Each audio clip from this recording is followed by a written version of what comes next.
You want a sword fight, man? Come on, I'll sword fight you, man. Let's sword fight you.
Oh, that was freaky. My OBS just kind of stuttered a bit. Oof.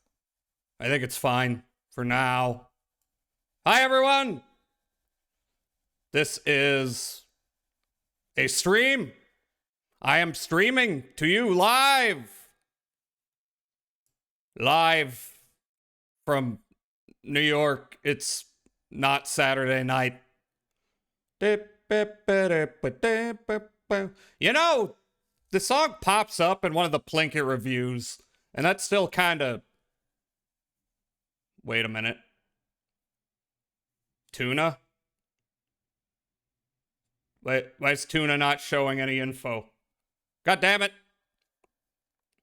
I hope it's just this song. I hope it hasn't gone down. There's got to be a better way to, like, get song info than Tuna, though. It's kind of weird. You got to, like, get it to export things to a text file, and then you got to show the freaking text. And hi, Glue. Oh, I should say hi to everyone while I'm here. Ooh, hi, Alki. Hi, thank you for frauding in my chat. Hi, Kyle. Hi. Hi, Stella. Do I like the droid going ham on the piano? Are pianos in the Star Wars universe? I guess keyboards are. Hi, Tyrant. Hi, how are you doing? Hi, Steel. How are you doing? Hi, Milpo. Hi.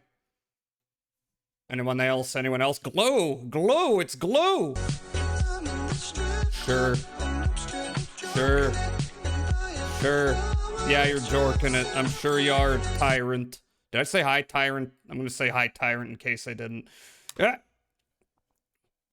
Yes, I know. It's a GIF. It's a GIF. You're sending me a GIF. Thank you for shouting. Thank you for being awesome. Boop. How are we doing on this, the day of Thor, the day of Thor's Day? I am fine. How are you? How are you? How are you? This is a very easy way to continue a conversation, just going, how are you? And then they go, I'm fine. And then you go, I'm fine too. And then the conversation ends. Anyway, it's Thursday. I've got a new schedule up. I have the holy trinity of genres you're not supposed to stream coming up. So, like, today, I got a VN. It's a mystery VN, and it's not supposed to be that long by VN standards, but it is a VN. It's going to be a lot of reading. How do you do, fellow humans? Yeah. And then Friday, we should be getting Fallout done. I got 2 more sections, little chunks, and then that's the end of the first Fallout. And then, depending on how long that takes, because for all I know, it could go from like 2 hours to, the whole last stream. I might start the next long game, which is gonna be Wild Arms 3. Did some research on the Croquet Monsieur and was given a French sous vide ham recipe. Cool. Is it tasty? Is it a tasty recipe?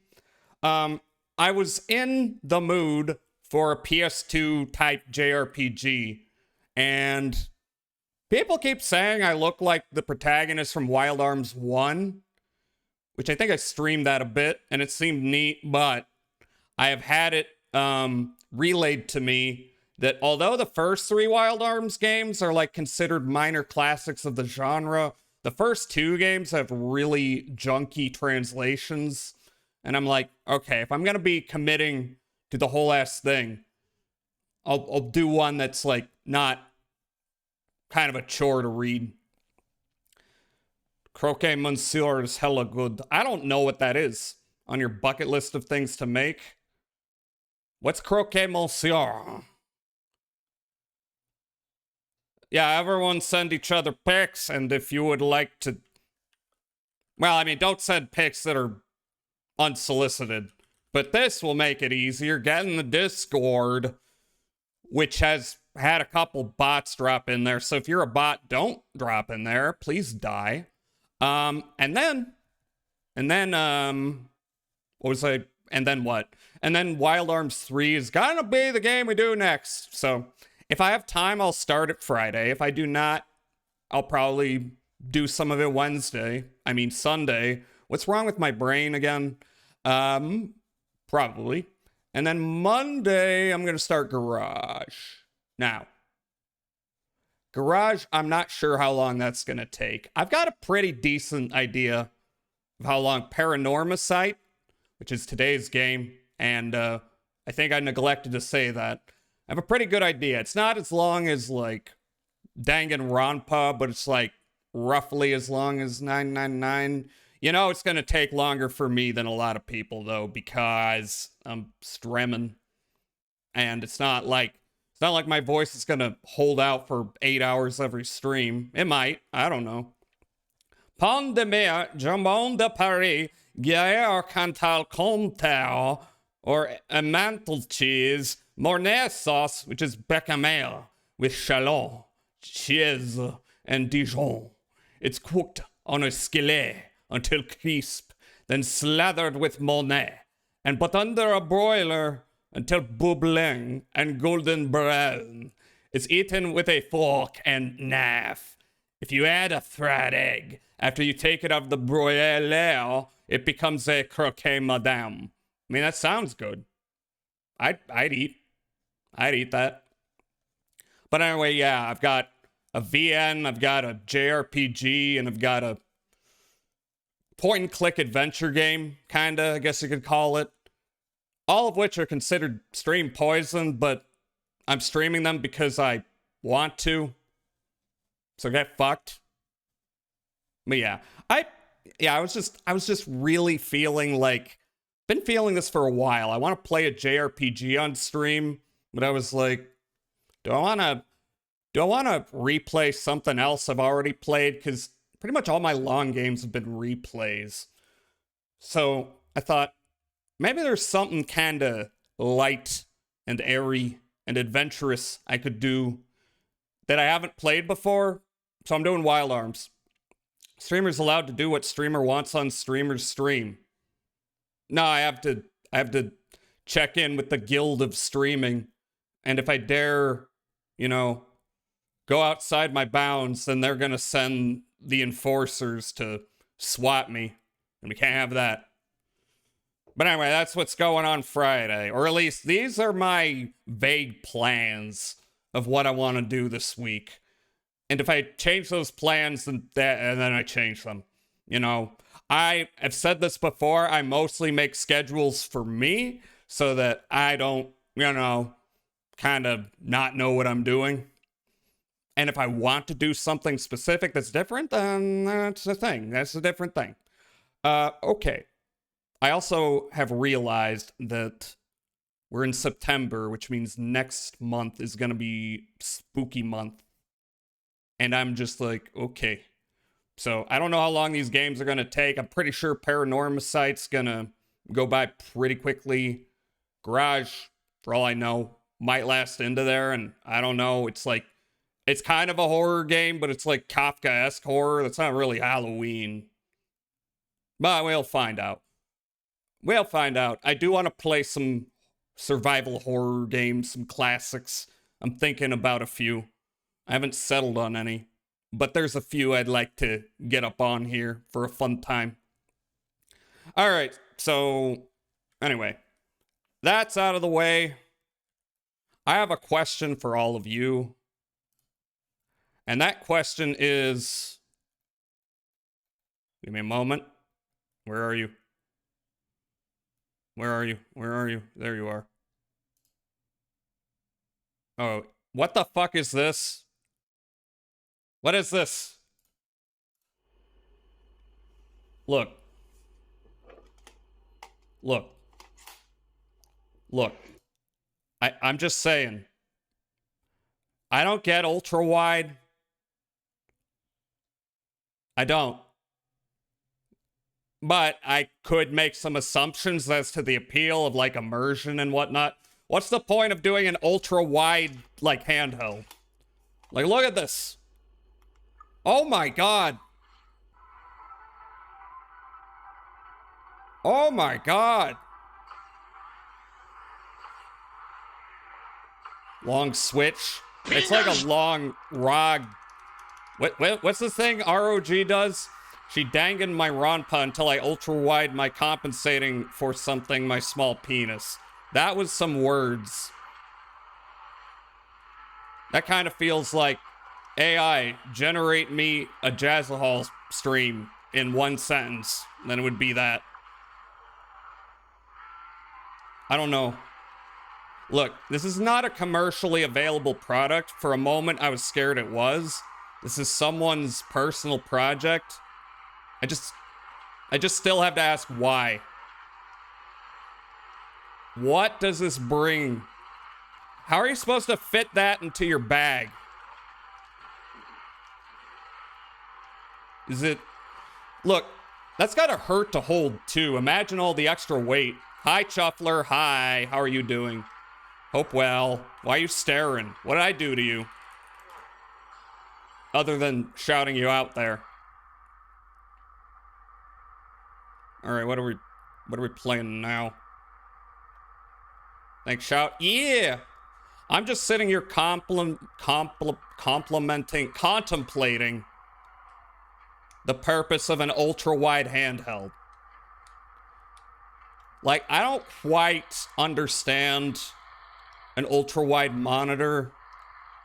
But again, I'm sure there's people for whom it works well. I just don't get this. I don't get it. Just be staring. You gotta pay for that. What is this, Mud Runner? Something like that?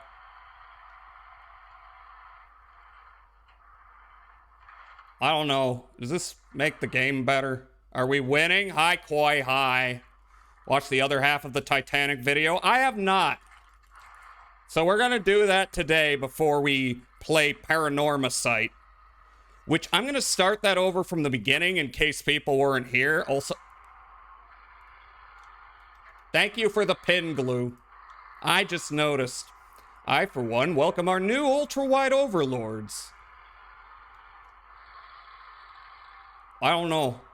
I don't get it. The entire video? I mean, I watched the first half. The second half is like, what? There's like half an hour left. That's doable. I don't know. Does anyone here have an ultra-wide monitor? Is it worth it to you? I even kind of think 1440p is like stretching it a bit. I do like having the larger screen and seeing more stuff than on a 1080p monitor. But I'm like, I don't need this any bigger. Hi, Obsy. Hi. How are you doing? Hope well. And I'm gonna at you because that autofills. And I forget. Autofilling is a thing that happens. Thank you for the shout out to Obsy Glue. How was chatting? How was just chatting? Did you just chat? Alright, I'm sick of these. I'm sick of this 49 FPS.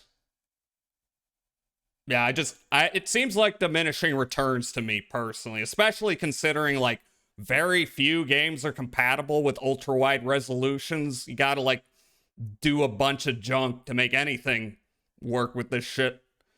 Use just chatting instead of art category. That's fair.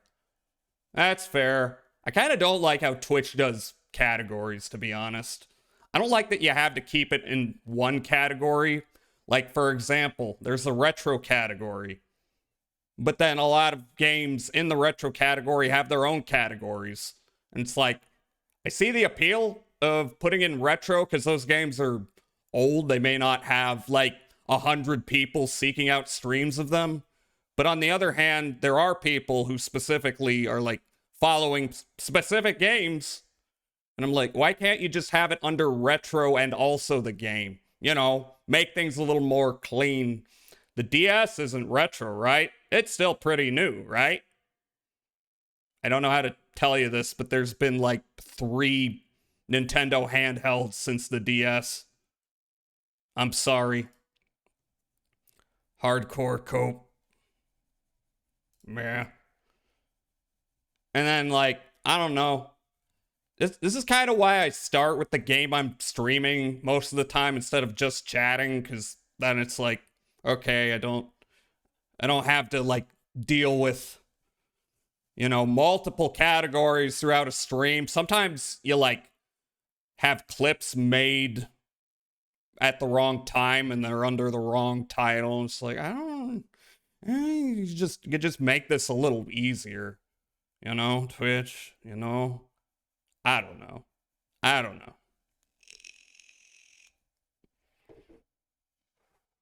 I don't do just chatting because I don't even know how to talk in English. Well, I mean, categorically. I mean, chatting is technically part of every stream. Like, if you spend any of it just kind of staring like this and talking about random bullshit, then it is at least partially a just chatting stream. Am I right? Why can it not be a retro / just chatting / game title stream? Then anyone following those 3 categories would know that. True. Yeah. I mean, it might be a little complicated for some, so I don't know. That's just my preference. I like things to be as clean as possible, But like, if I stream under the retro category, I'll get sometimes. Okay, here's an example. I have streamed Firefighter FD18 twice. Once very early on, and I was under the retro category, and once under the game category. Very small category. But, so with the retro category, I got a raid from people who were into retro games. And that was like a nice time. And I got to talk about this weird-ass, janky firefighter game when they came on in. And then the next time I streamed it, under the game category, I had someone who was like known for hacking the game drop in. And even dropped a couple patches. And it was like, oh, that's fun. Why can't I get both at the same time, Twitch? Why can't I get both kinds of autism? So I do kind of contemplate that with doing Wild Arms 3. Like, should I use the game category when I stream it, or should I use the retro category and then have to put Wild Arms 3 in the title each time? Look, I got mental illness. I need to know these things. I need to make choices. Wild Arms was a game, wasn't it a show? Was there ever a Wild Arms show? I do know that someone involved with Wild Arms would go on to create Sympho Gear. I don't know. Was there a Wild Arms anime? There's a lot of weird anime made out of games, and vice versa at that. Definitely watched Wild Arms as an anime. I don't know. Wild Arms anime. Wild Arms Twilight Venom from 1999. Is this it? I didn't even know that there was an anime. I know there's anime for like Zone of the Enders and a few for Final Fantasy. A lot of them not even really related to any particular Final Fantasy stuff. And I didn't know there was a game. That is weird, because I'm pretty sure the game's more famous. Yeah, there was like what are the Wild Arms games? But yeah, the reason I'm starting with 3 instead of 1, like I said not that long ago, is apparently the translation on the first 2 games are pretty junky. So I'm kind of like, I kind of want to hold out to see if somebody puts out a fan translation for those games one day. I have no guarantee that'll happen, but I'm kind of hoping. Let's see. There is Wild Arms 2, Wild Arms 3, Wild Arms Alter Code F, which I believe is a remake of the first one. And then there's 4 and 5. From what I've heard, 4 and 5 are like kind of mid compared to the first 3, but have good music. Wild Arms Million Memories for smartphones. Never mind. That doesn't count. Wild Arms Mobile. There's mobile games. Have not been released in America, I don't think. But yeah, they're Wild West JRPGs. So 3 seems like a good starting point. It's on the PS2. I kind of thought about Also doing maybe Dark Cloud, the first one, because I never finished that one. As a kid, I finished 2. But I realized that's going to be a lot of grindiness, because that's kind of what Dark Cloud's about, is like systems and getting slightly better weapons and stuff, and wandering in caves. Not that I wouldn't be up for that, but I was just like, I want something with bright colors, with a nice little story, not a lice little story. Nice little story, although they probably had lice back then, even though it's not an actual realistic Wild West.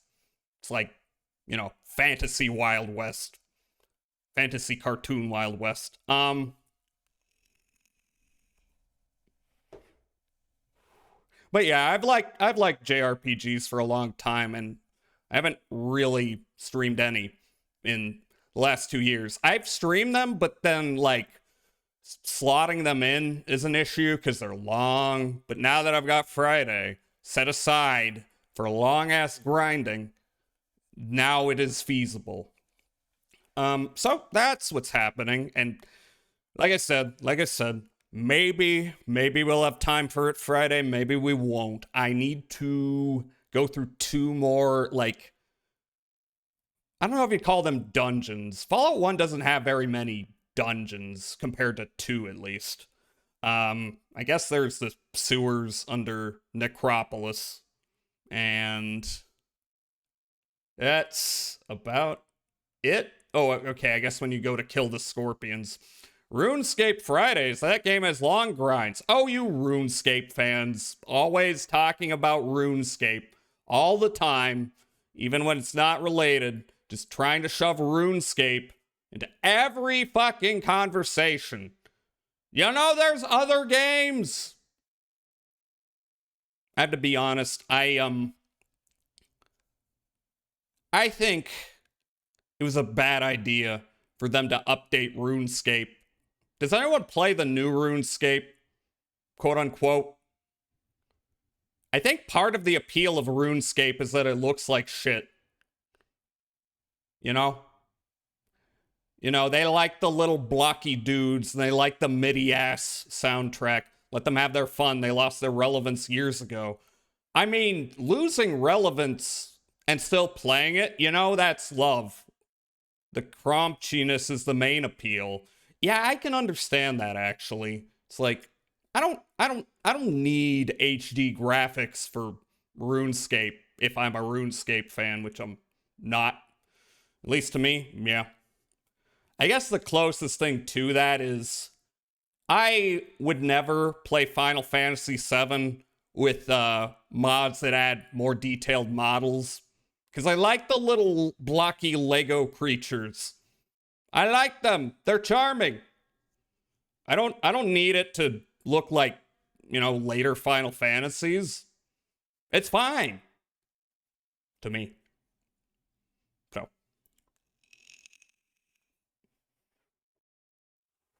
Speaking of translations, though, at some point I do want to go back through FF7, because someone finally made a decent translation for that game.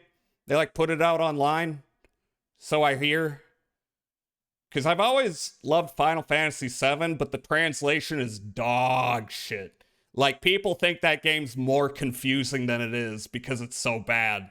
People are like, well, I don't know what's happening. It's very straightforward narratively, but people aren't sure what's going on with Sephiroth and the reunion and all that. It's really straightforward, but you wouldn't be able to tell that if you just played the game as released. Also, I'm gonna assume they took out the very strange moment where Tifa throws a slur. That's maybe what people most remember. That and that guy. The story is simple. Sephiroth is hot and evil. Yeah, I mean, in a broad sense. You still get the vibes. You get the vibes. You just become hazy on the details.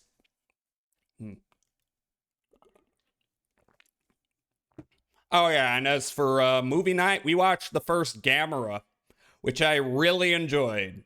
I really enjoyed the pacing and the inventiveness with which they utilized good old man in suit effects. I want to watch the other two movies now. Also, music was a banger. That was the guy who did Shadow of the Colossus later, did the music for that. It was pretty awesome. Could Tifa reclaim? I didn't know she slung a slur. What the fuck? The first Heisei Gamera. Hi, Fudgy, hi. It was really good, and I want to watch the other two in that trilogy. Well, I mean, it's the R-word slur, so it's like the slur that you're not gonna get banned for using. But I would rather not use that word. Even though I'm not personally offended by it, I'm still like, it's not a word I use, because some people are. Like, if you use it, I'm kind of like, whatever. But I choose not to. Not a hill I want to die on. Let's watch the new Superman, maybe at some point. I hear it's pretty good. I mean, I'd be down. I've watched bits and pieces in Bud's Discord, which was a cam rip, so still a valid medical term. I'm sure it is. Just like it's a valid term for firefighters. Like it flames, you know. You got that, like, I understand all that. Again, no personal issue with it. I don't see it as any worse than any other synonym for stupid. Like, there's bad history, probably even with the word stupid, with all those words. I just don't think it's worth it. It's not that great a word. It's a word. You know, keep that word in your Helldiver voice call. I don't have Helldivers. I watch people play it. It looks like fun. It looks like Starship Troopers, but a little more anime. Kind of looks like EDF, actually. I should play EDF. Feel like I'd really enjoy those games. Everyone fucking loves them.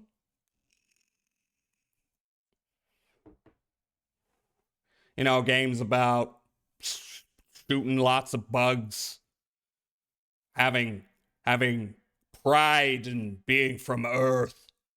We will show them what for. I don't know, every time I watch people stream Helldivers, the thing that always draws my eye is the cape physics. They look funny. Who knew this would one day be real? Oh yeah, they were doing a collab with Halo ODST, which, I'm having fun jumping into chats and bringing up, you know, the suit jacks him off, right? And then people start screaming, hi, Blazy, hi. But what is real? Is anything real? Why you ask? What's the topic? How are you doing? What's real? What's fake?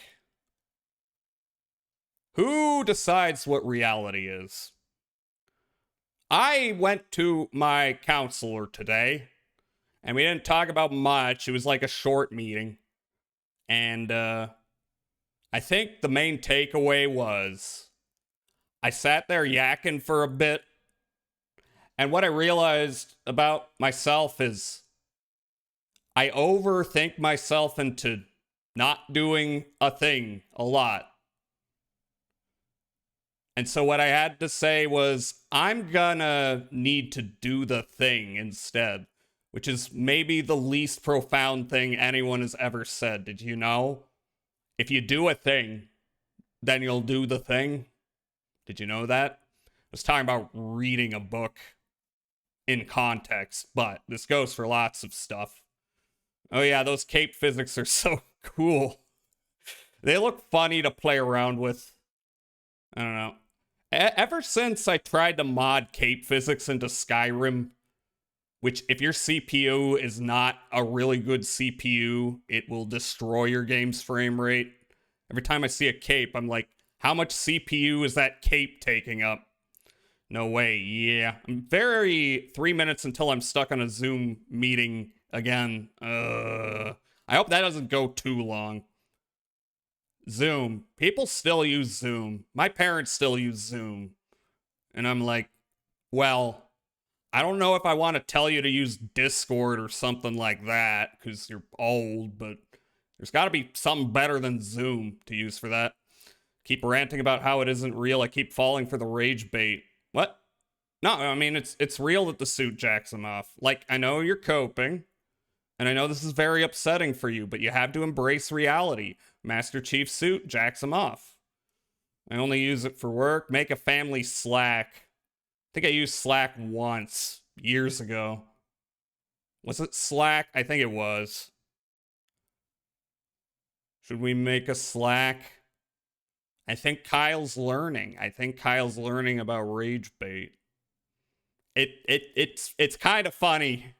You have to admit, for something that doesn't matter, that people get so up in arms about it. What Meowstro, if a suit jerks him off, where does the cum go? Into the tubes. You know? It goes into the tubes. Hi, Meowstro. Have one of these. Boop. I've seen you play a lot of Crab Champions. It looks like a game where you can get autistic about upgrades. We used to use Slack, but my work forced us to MS Teams. Why? Kyle's stuck in the Torment Nexus. Someone needs to invent the Torment Nexus, in my opinion. I know it doesn't matter, so why does that toaster keep bringing it up? Because you get mad. That's why he brings it up, because you get mad. The suit retains the semen and injects it directly back into Master Chief's balls. Recycling. It jerks him off. I should know. I made the suit. Oh my god, Tyrant. How did I get such a prestigious person here? Have fun stream meeting time. Yeah, have a as painless as possible meeting. You know, that hopefully won't last too long. You have to realize this, Kyle. Streamers enjoy engagement in their chat.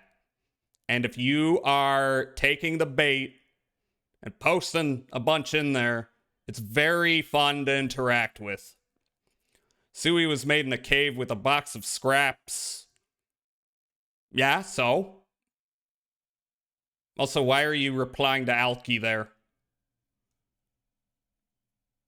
You're talking about Sui. You're not talking about the auto-jacker suit. Nah, Jazza just enjoys people in chat suffering-y. This is incredibly true. I want you all to be in constant pain. Emotionally, not physically. I need you to be around. I can't have you being injured or anything. But I need you all here so that I can toy with your emotions. Suffering-y is cute. I'm keeping it. It kind of is. Everyone, how's your suffering-y today? I hope it's lots of suffering. I've been in Sui's chat a few times when these interactions happened. As have I. It's not hard to land in Sui's chat when a Master Chief Autojacker altercation is occurring. If you want us in constant pain, why won't you add Drake Wide? Because you would enjoy that. You would enjoy that, Meowstro. And I can't have that. I can't have fun. You all need to suffer. This stream is a lot like Catholic Church. You show up, and then I tell you all you're going to hell. And then you feel bad and don't really learn anything. Hi, Faded. Hi, how are you doing? Hope well. Oh! Was that Faded? Oh. It was, of course it is. How are you doing? Doesn't count if you're freaky about it. I mean, if we injured physically, there's a better chance to stay in bed and watch streams. Is it? I mean, it kind of feels like you should watch something that's going to relax you and help you heal, not something that's going to cause you great anxiety and inner strife. But what do I know? How are you doing today? I'm doing all right. I'm getting ready to do some VN reading on stream. We're also going to finish that Titanic video because the Titanic shit's kind of wild, to be honest. Kind of wild. I may have heard about Titanic NFTs, but I think I memory hold that. The constant reminder that I'm going to hell by my streamer is relaxing enough. True. How long is it? Well, I mean, we already got like what? Let me check. I've got it pulled up. We got through 50 minutes, so there's another like half an hour, which is doable. It's doable an hour too.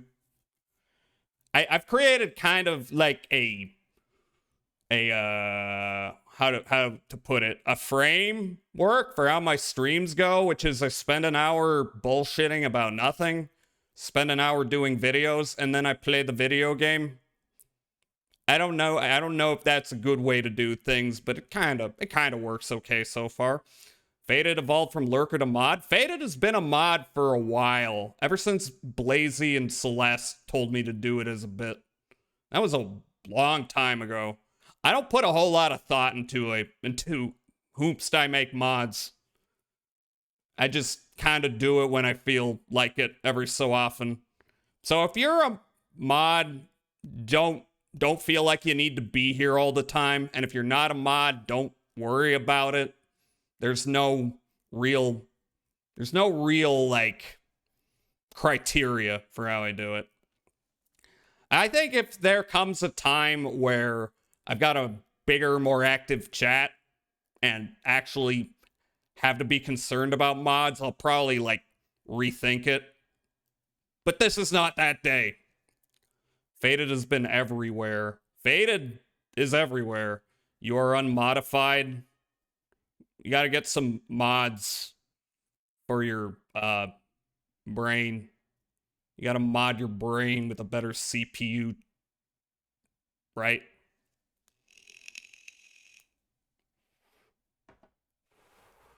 Faded shot me over a matter of $20.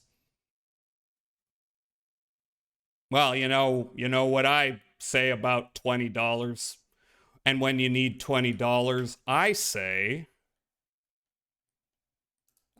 this.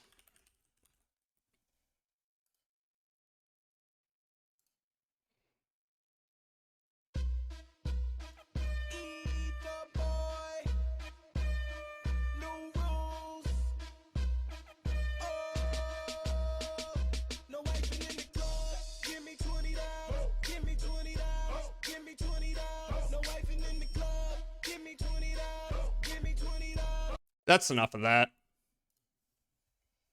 Y'all remember? Ah!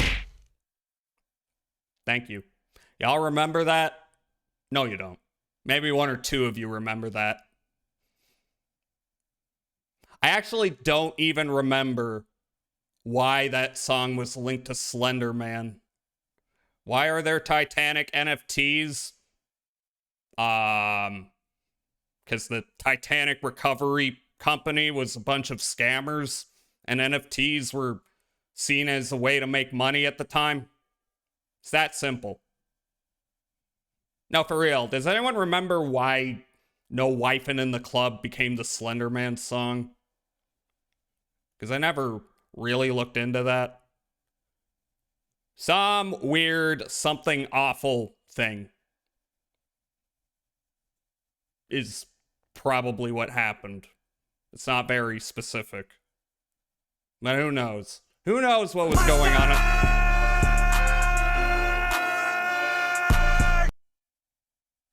Thank you. Who knows what was going on Something Awful? I feel like I should have been someone who was on Something Awful, considering like where I've lurked in the post Something Awful times, even though Something Awful's still around, it's not the same as it was. You would have been a goon? Sure. But I mean, like, I would watch, like, Let's Plays and shit. There was a firefight! Thank you. You know, Let's Plays, which are kind of like the proto streams. I only touch Something Awful for RPG content. I know Something Awful is where Danganronpa became a thing, and it killed Low Tax. That's the cause of Low Tax's death, was Danganronpa. The Danganronpa fans won, ultimately. The people there just called themselves that. It was another era. Yeah, I mean, the Goon Caves were not known as a concept. L'Esplat, Who's Low Tax? Low Tax used to be the guy who ran Something Awful. And then, I don't know, he sold the site or something. He got divorced from his wife. He turned out to be a loathsome, abusive piece of shit. And then he died. I don't know if it was ever revealed why he died. But he's dead. And the day his death was announced, not a single person really mourned for him. Not a very well-liked individual. Not at all. Also, y'all remember the Uwe Boll boxing match?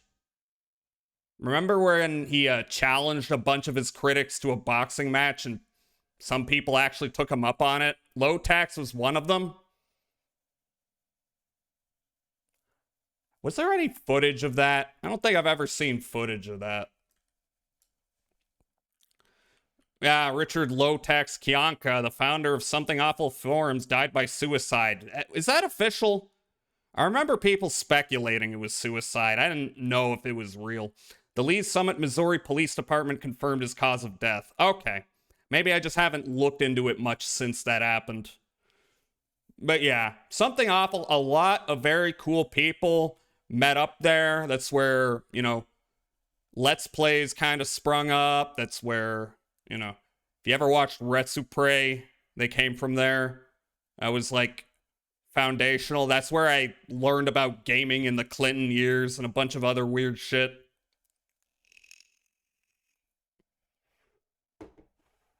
But yeah, no, just nobody liked him. He was a very spiteful individual. I think damn, you're old. What this happened 5 years ago. What are you talking about? Although I did find out that, like, even when Retsupre was coming out, the two guys who did that were already pretty getting on in years. They're like in their 40s or 50s now. I will not beat the boomer allegations. Probably not. I mean, my whole aesthetic is based on 80s and 90s anime. What do you think? Do I come off like a Zoomer? No. No. Zoomers are into their fucking Genshin Impact and their other things that look like Genshin Impact. Kind of bugs me how a lot of gacha games all look homogenous. You know, I could maybe understand it more if they had more interesting style to them. What was I thinking about? Self-inflicted gunshot wound. Damn. I do remember, he did a Retsupre with a slow beef and diabetes. Like, he guessed on that. And the whole time, he was talking about how much he hated his wife. Hey, man, nice shot. Yeah, very, very divorced individual. On just about every level. And he was a small business owner, so that's just a whirlwind of problematic person. You know, I don't know if he had, like, any problematic views on anyone. But, you know, probably considering he was a wife beater. This much is known. But anyway, what was I gonna do? I was gonna see if there was any Uwe Boll low tax footage. Oh. From 18 years ago.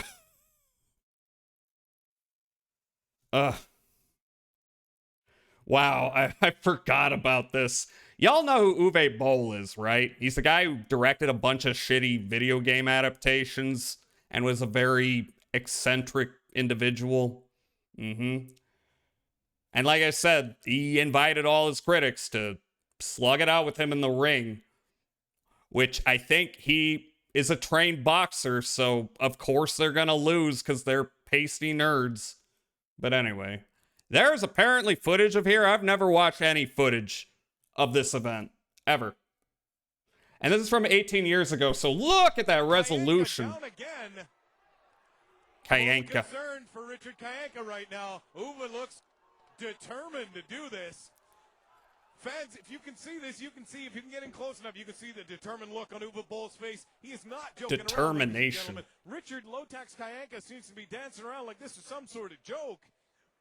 Uwe Boll, on the other hand, very serious, throwing some seriously big shots. He looks like a man that hits pretty good. I gotta say, I'm pretty impressed with Uwe Boll. Yeah, this is kind of like, it's kind of like unfair. Everyone's in this for the memes, but Uwe's like, Richard Kayanka. nah, I'm here to fight, man. Approval in a sense. Ooh, you're not going to win any fans by that one, that's for sure. Richard Kayanka getting looks like he's getting an 8 count.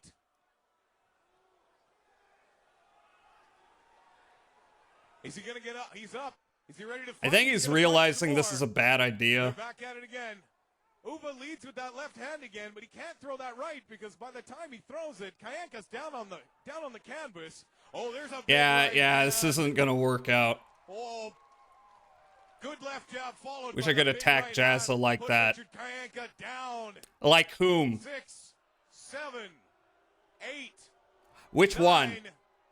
That's it, ladies and gentlemen. That fight is... Kayanka encouraged toxic culture. He openly mocked the furry community with homophobic and prejudiced comments. Okay, that just ages you immediately. If you got opinions on furries that are like from 2005, it's not gonna age well. Despite expressing pride in providing a space for transgender users, Kayanka struggled to manage the harassment they faced from other users. Yeah, okay. Okay, you can kind of see why he was not a well-loved manager of a website, despite a lot of friendships that last today being formed on there between people that I might watch sometimes. Uwe Boll, your winner. Pretty sure he, like, crushed all these people. I'm pretty impressed with that left hook of his. He's got a pretty heavy punch. He seems to know. He was banned from the Something Awful forums after he sold it. I forgot about that. I forgot he got banned from his own website. We're going 3 rounds regardless, ladies and Tore everybody apart. We are live from the edge. What happened between him and Josh Sawyer? Because I remember something went down. Josh Sawyer being the director on Fallout New Vegas and many other games. He, I think, was on Something Awful for a bit, and then for whatever reason, just because Lotax didn't like him, he got banned from there. Let me see if I can find info on that. Probably not. This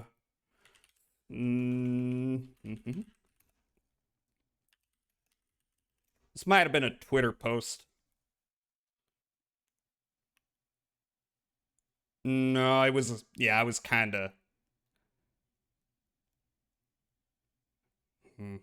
I don't want to go on Reddit. Just trust me, there was animosity. Who else did Uwe Boll box?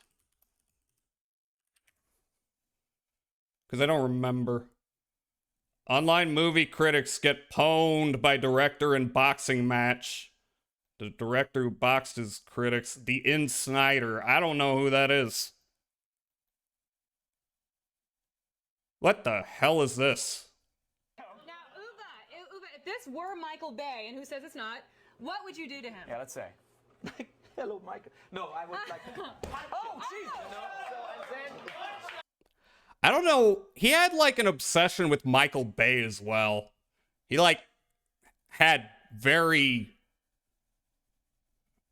aggressive words for him just out of nowhere. I don't know what that's about. What's Uwe Boll doing now? Actually, can I find the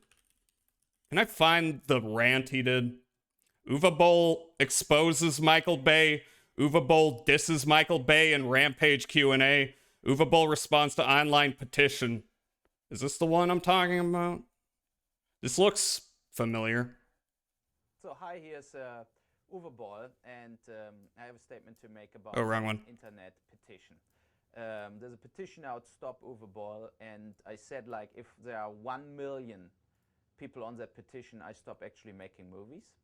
And I want that there's a petition also out there, like a pro ball petition, and I expect 1 million votes pro ball. And I hope somebody will set it up and you all start signing it. Because look, I'm not a fucking retard like Michael Whoa! or other Right after I talked about that word. Oh no. people running around in that business, or Eli Roth making the same shitty movies over and over again. If you really look in my movies, Eli you will Roth see kind my of real deserves genius, it. you know? And if you go on May 23 in Postal, you will see that I deliver a movie what nobody else delivered in the last 10 years. What is way better is all that social critic George Clooney bullshit, hear what you Postal get every fucking weekend. is So his you have to really best wake up and movie. you have to see me what I am. For I'm what the that only means. genius in the whole fucking business. Goodbye. Oh god, don't show me Bill Maher and Woody Allen. Ugh. You do not need to watch that interview. I watched some of it, and you don't need to watch that interview. But yeah, Uwe Boll. I would say House of the Dead, as we reach these last few minutes before the ad break, is probably is one so bad it's good movie. I have shown this before, but let me see if I can find House of the Dead movie shooting scene. Is that it? The greatest action scene in the history of film. No, go back. Now this is an auteur at the height of his powers.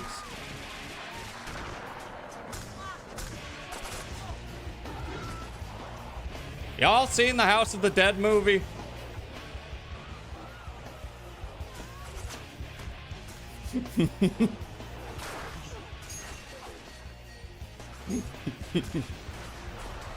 The CGI bullets, any cutscene footage from the game. Why? This is borderline experimental.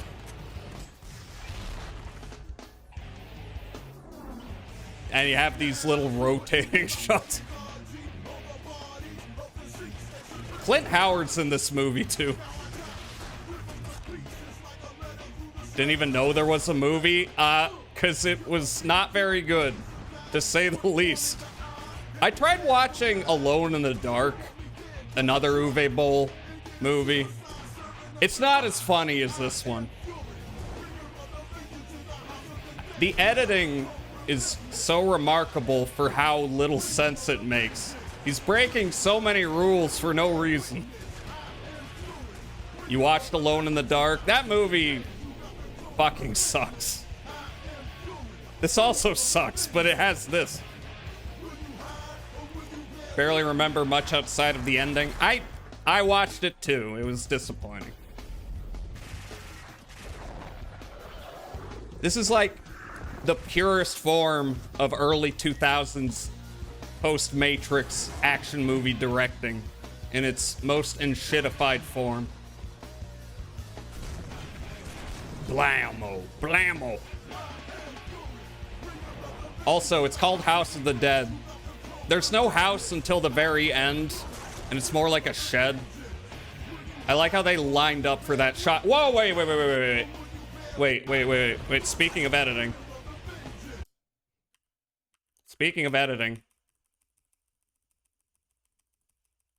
What? What's this? What the hell is this? Why did you cut between the close and the that quickly? ADHD maybe. Oh, the ad break's gonna hit. Check.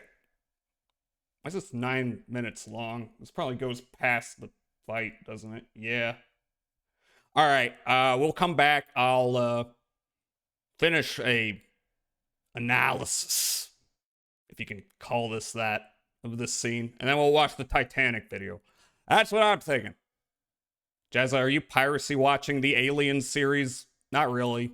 I don't really care about any recent Alien media. I'm gonna be real. Despite how much I've heard, it's good. I don't really trust it. You know. There's the outbreak. I will be right back. Go piss or whatever you gotta do.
cinema is happening.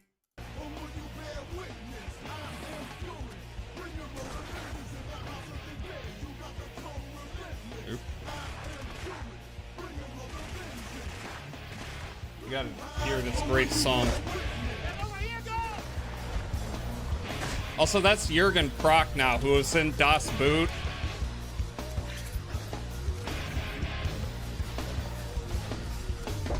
Alright, I've got a question. Why did she throw a grenade in the well? It seems like a pointless idea. Who are you gonna blow up? I guess this guy who was maybe hiding out in there. I don't know. I had to answer the door and put away groceries. What did I miss? I am watching the best scene from the Uwe Boll House of the Dead movie. Alright, so let me back that up. This is some guy.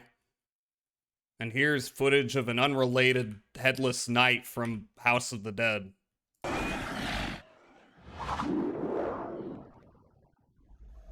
And she jumps for some reason. Here you get to see the shotgun pellets fly. And also the axe did not come anywhere near her face, so what's the point?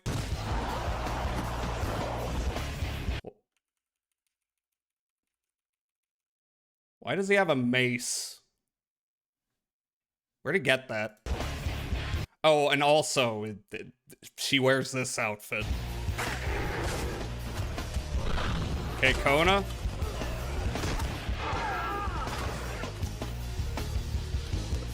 America.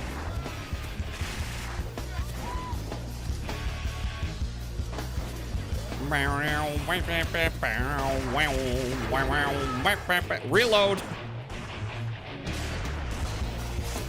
Throw a grenade in a well because it is the easiest and cheapest way to rig a pyrotechnic effect. Probably. I don't understand. I don't understand the video game footage. He has no legs. Like, that's not what's happening. It's not what any of the zombies look like. Woo!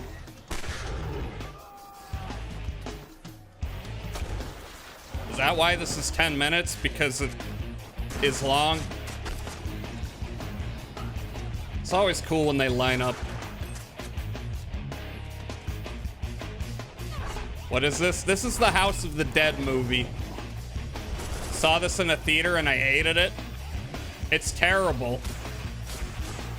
But it's kind of funny.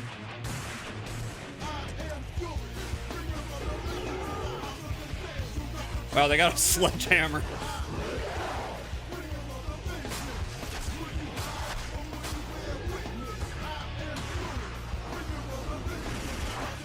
Wow, this is really long.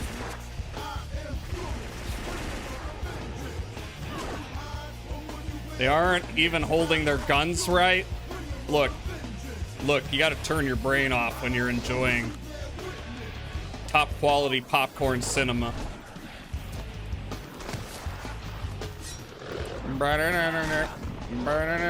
Yeah, fucking punch the zombie. Who dropped the grenade? Arm goes flying.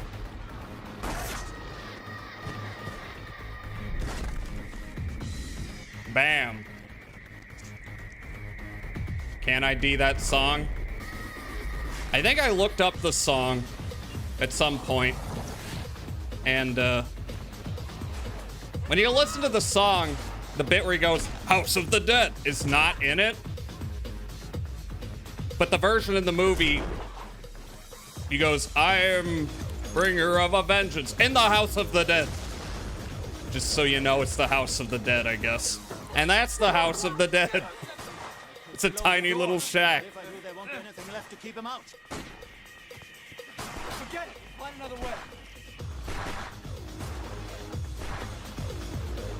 Wow. Yeah, just stand there, shoot at something. Who shot that head off? Who knows?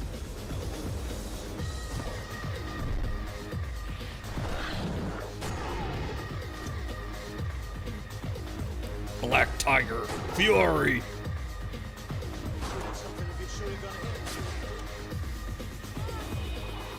What the hell is happening? Good question. I think she's dead.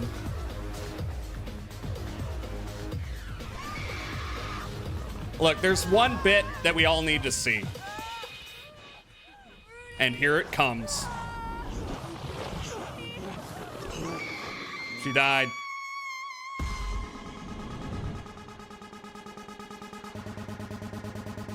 And here he is, recalling what just happened in the last 5 minutes.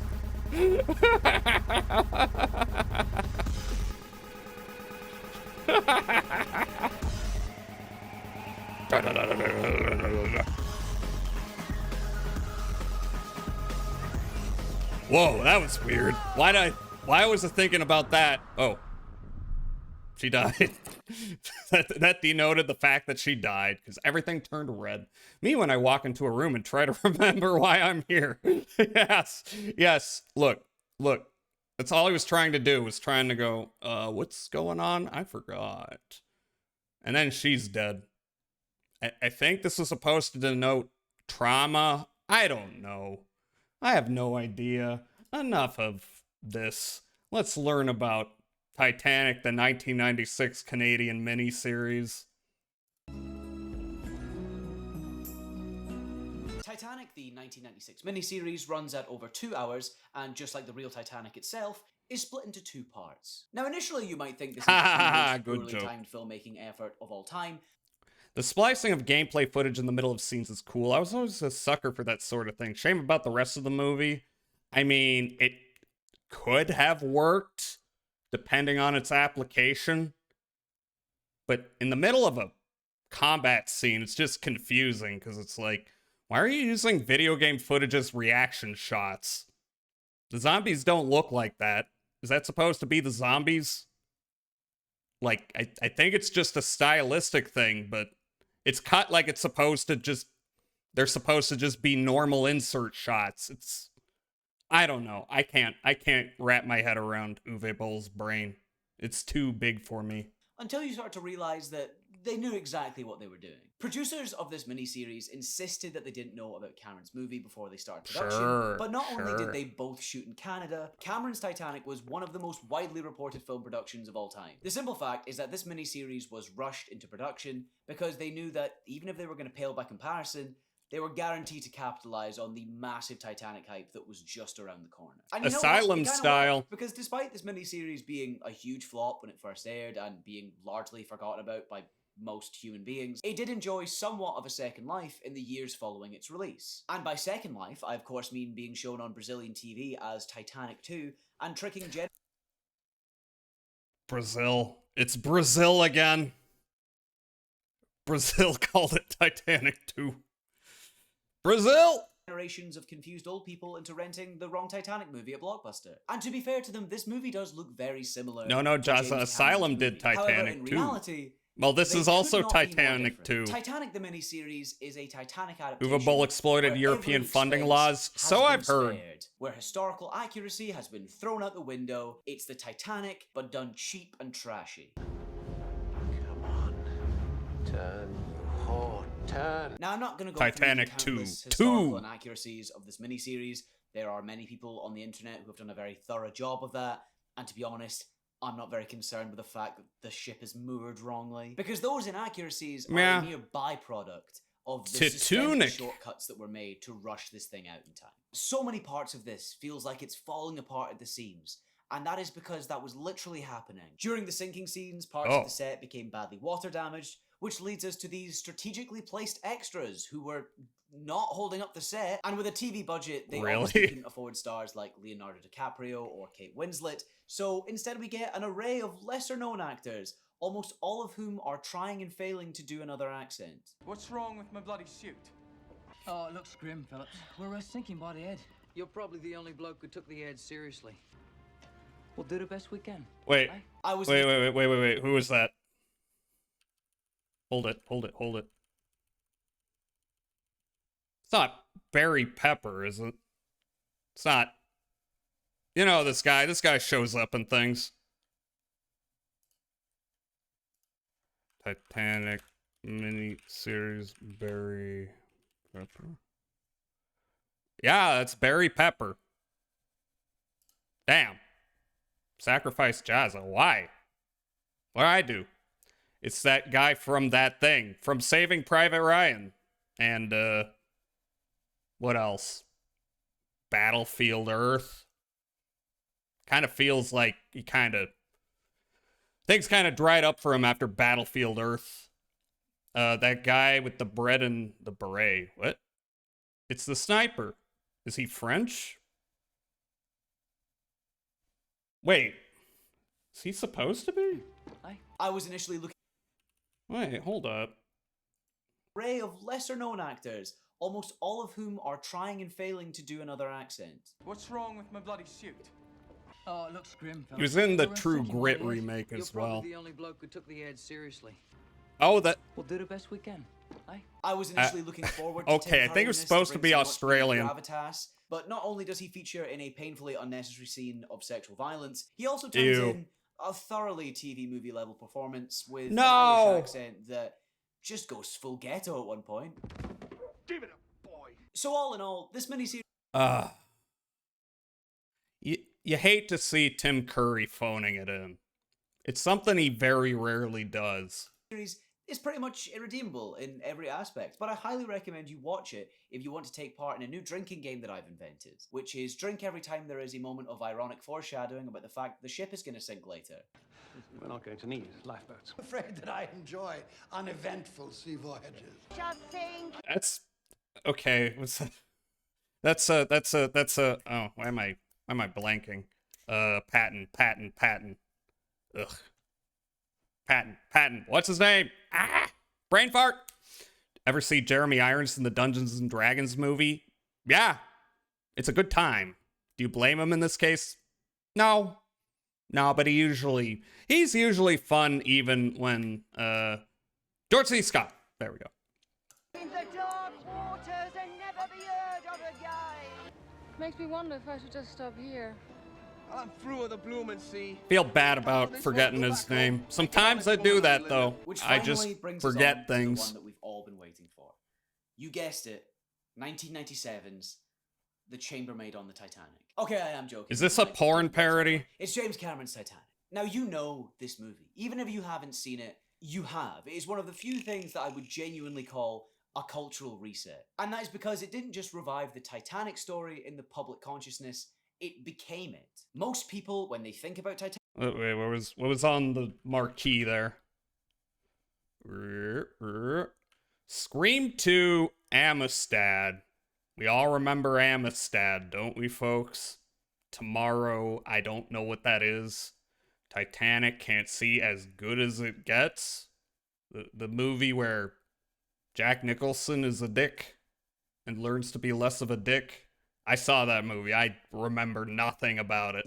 It became it. Most people, when they think about Titanic, will be drawing from this movie in their head. And that was more or less exactly what James Cameron intended to do with this movie. He wanted to fulfill a desire that people had had since 1912, to make a definitive visualization of this moment in history. And it's crazy to think that even after all this time, after 8 movies about this same ship sinking, a movie about the Titanic would go on to become the highest grossing movie of all time. Which brings us back to that Went on a date with 2 people, the Titanic? Why was it the story of the Titanic that would go on to be so universal and ubiquitous did it go well? around the world? Now you could watch Lindsay Ellis's video to find out, but I'll give it a crack, eh? Because what is this video if not the 1996 miniseries to her 1997 film? Longer, trashier, worse. To understand why this movie did what it did, good. You have to understand a core truth, and that is that James Cameron always wins. You can disagree with James Cameron. You can earnestly dislike his movies, but you can never feasibly argue that what he put on screen was not absolutely his intention. Yeah. Could do without the does make him a borderline AI psychopath stuff to lately. work for, but it does mean he makes some pretty good movies. The story of how this movie came about originates with James Cameron tricking movie executives into paying for him to go to the bottom of the ocean and see the Titanic. Cameron had given the impression to executives that honestly he was looking respect. to make a film about the Titanic. Still friends with one of them, the other I was still friends with until they died. He just wanted to go on one of those submarines again because you know he's like. Rest and I in think that peace. was because, like us, he knew deep down. I removed all my clothes just to be here. Tender, why did you do that? You don't need to do that. Okay, here, have a shout out. How are you doing? There wasn't really much more meaningful to be said about this event. But as Cameron finally laid eyes upon the wreck, he didn't just get an idea for a movie, he had a full emotional epiphany. He became usually don't wear clothes, then story. Suddenly, James okay, Cameron I don't went from think being my stream has largely anything to do with that. to having a profound sense I think of that's purpose. just your life. He was going to make people care about the Titanic again. And so he started by building the Titanic again and sinking it. However, spectacle was just one part Fair. of the equation. He didn't just want You to might wow PNG audiences, clothes he on. wanted them to feel the same emotions he had. And so he started by You should writing just one of spray the it most on. iconic romances in film history. And that's the thing about James Cameron's Titanic, because it is arguably the ultimate Titanic movie, but it's also not really about the Titanic at all. Just like the 1953 movie, James Cameron's Titanic is really just a classic Hollywood love story with some very good production value as its backdrop. Hence the criticisms that were hurled at this movie upon release, like it's just Romeo and Juliet on a ship. It's so overly romanticized. Professional film critics Model called comes this naked. romance film overly romanticized. Well, guess what? Okay, That's the whole well, point, dummies. Cameron embraced a harsh truth about the Titanic story. That trying to make link a us your mass audience fansly. truly empathize Sorry with for the 1,500 people confusion. that That's died nearly a okay. century ago is almost impossible. But by creating a single love story that was universal, that could resonate with anyone around the world, you essentially create a Trojan horse into making people feel the human cost of the Titanic, one that is on a personal scale but feels massive in its magnitude. At the end of the day, Titanic is a simple movie. Love conquers all. It's a very simple message about the human spirit and about love and loss. But in order to communicate a simple message effectively, it requires a level Still of haven't seen genius this in its movie. delivery. James Cameron's Titanic is a prime case study in the fact that simple emotional messages are not inherently invaluable. Neither is romanticization. Seven Mysteries sounds like way too much, by the way. Now, I will admit, I don't know, there are some moments Seven's in this movie alright. that are, let's say, broad, and some moments do exaggerate I think history if to it the was point like that they did sort of defame a real 25, guy. that'd be so they too sent much. a Fox executive to that man's hometown to donate a check for $5,000. Class act, guys.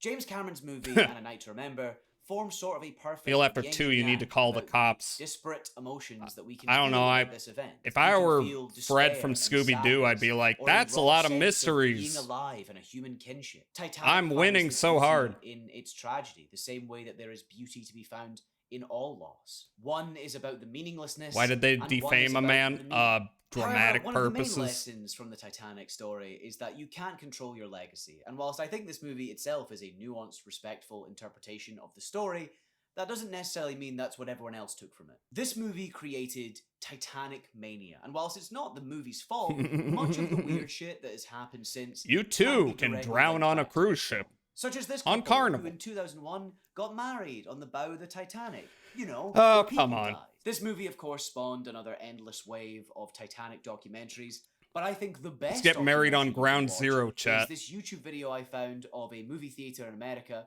on Titanic's opening night. I think it's an incredible dissection of where we were culturally at this moment in time. Hurry up, go get our popcorn. You are so retarded. However, for all the Whoa! madness this movie caused, the That true word worst keeps was getting yet to flung come, in around. a realm that the Titanic had not yet explored, and that was the world of anime.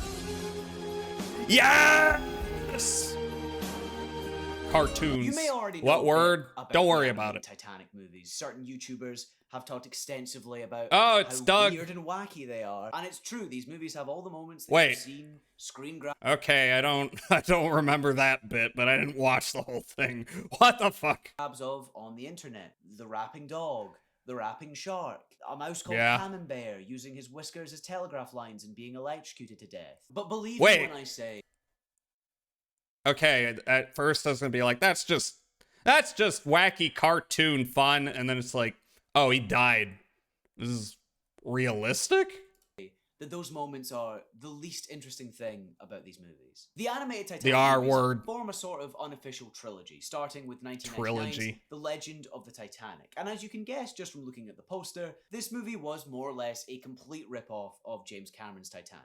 However, the animated version was sort of clever in that it repackaged that movie for the one audience on the planet that it couldn't reach, which was kids. So in this version of Titanic, the story is not recounted 9/11 by for lady, kids, but by a grandfather mouse to his grandchildren, and the ship is not sunk by an iceberg, but by evil sharks and a benevolent sea monster called Tentacles, who ends up saving everyone on board. All of Was this this led to really the movie being first rightly of them? criticized for being deeply disrespectful of a real human tragedy, especially when you realize that survivors were still alive at this point. Now, whilst I sincerely hope that a survivor did not see a frame of this, the film does have somewhat of a defense in the way that its ending implies that the grandfather mouse was just making all of this up to spare his grandchildren from the true horror of this event. And it's moments like that that really prompted my interest here, because for a lot of this movie, there is this sort of scattershot weirdness that is emblematic of a sort of cheap knockoff made purely for money where no one cared what the final product was. So for example, this movie has kind of a tacked on eco message about how we should be nice to the sea and the creatures that inhabit it because they're sentient and have feelings. The bad guy's evil plan is that he wants access to the world's oceans so that he can expand his whaling empire. Big boss. And then there is also the weird distinction where all sharks are portrayed as evil, but dolphins are magical and angelic. Basically, all of that made me very curious to find out who made this and why. Well, finding the actual creators of Legend of the Titanic was not as simple as I thought it was going to be, because this movie is the result of a multinational consortium of production companies that includes Spanish and American producers, an Italian director and writer, Bad guy and is super courtesy bad of a guy. studio based in North Korea. Now that sounds like a pretty complicated production process, but don't worry, because it's not like any vital details were lost in translation. I'd like to draw to your attention the fact that she's a woman and you're a mouse. Well, there's one thing I'm not, and that's a racist. Eventually, I discovered the main mastermind behind. Huh? What? Run that by me again? Attention the fact that she's a woman and you're a mouse. Well, there's one thing I'm not, and that's a racist. Eventually, I discovered that the main mastermind behind this thing was Mondo TV, an Italian company that made its start in the 1970s by licensing Japanese animation for the European market. But eventually, their business Mysterious model Cities of Gold. a full-fledged scam when they contracted North Korean animation company SEK, whose borderline slave labor allowed them to churn out fast, cheap knockoff versions of the biggest Many Western such animations that they cases. could then sell to I European think I markets may for a have fraction of the watched price. And this a movie few is of these. You know, you ever have your grandmother pick you up a VHS of the latest Disney movie, but it's not the Disney movie? Bible went west once. He did. I remember. And an American Tale. However, I think what Mondo TV didn't anticipate with this scheme was that SEK would end up having a lot more influence than they first anticipated, which I will go on to explain in full detail with this film. But first, SEK was initially started in 1957 as a way to use animation to educate children in North Korea. It's not Cats a and production Dogs and company Stuart as much Little as it was too. an arm of the state. In I Kim remember- Jong-il's treatise on cinema, he emphasized the importance of film as a tool for imbuing society with the great Juche idea. Juche is the central term for the state ideology of North Korea, and its origins are inextricably linked to the I country's don't resistance remember against Japanese colonialism this during the having to early do with 20th the century. Titanic. The term itself is derived from a Japanese word, which was used by nationalist Korean leaders during the occupation to lament their lack of sovereignty and self-reliance. And when North Korea was eventually founded, Tetsuya Nomura confirms the cult hit DS title World Ends With You is based on Kevin Smith's 1995 film Mallrats. Is that real? I don't see the connection.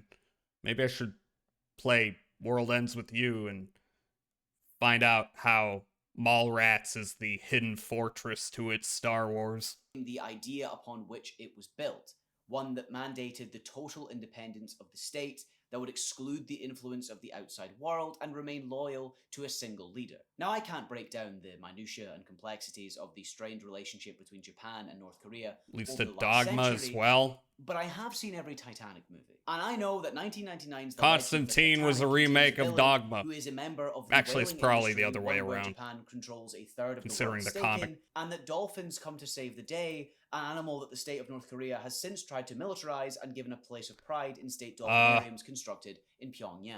Now, you could absolutely argue This is I odd. am reaching a bit here. Well, to that I would say we haven't even got to the sequel yet. In 2004, Mondo and SEK reunited to make a sequel called In Search of the Titanic. Oh, which really this is a has sequel. nothing to do What? with the Titanic at all. The movie initially follows Okay, our that returning explains it. characters, now voiced by entirely different people, on a voyage to find the wreckage of the Titanic. But their journey is upended entirely when they are kidnapped by the King of Atlantis. He then informs our characters As you do. that they can never return to the surface because Thought Atlantis Legion has to was remain with a Paul secret Bettany. in order to preserve its utopian I society. vaguely A remember terrifying that proposition existing. that our characters graciously accept without question. So to reiterate, our characters here are taught the virtues of an entirely secluded monolithic nation state and how blind loyalty Actually, to a single Constantine leader is fine, was made and after that you shouldn't Dogma tell any anyway. outsiders about it. Now, the whole Never reason mind. that North Korean animators began doing subcontract work for Western companies in the first place was always a matter of exchange. In exchange for their cheap labor and fast rate of work, SEK You ever seen animators This would Is be able to News learn 1 best through 3? practices of Don't Western think so. styles and technologies. But eventually, I think they started to see a bigger opportunity with Mondo TV's movies, and that was to spread the Juche idea to a wider audience than ever before through the Titanic. And just when you think this couldn't get any more complicated, allow me to introduce you to the third animated Titanic movie,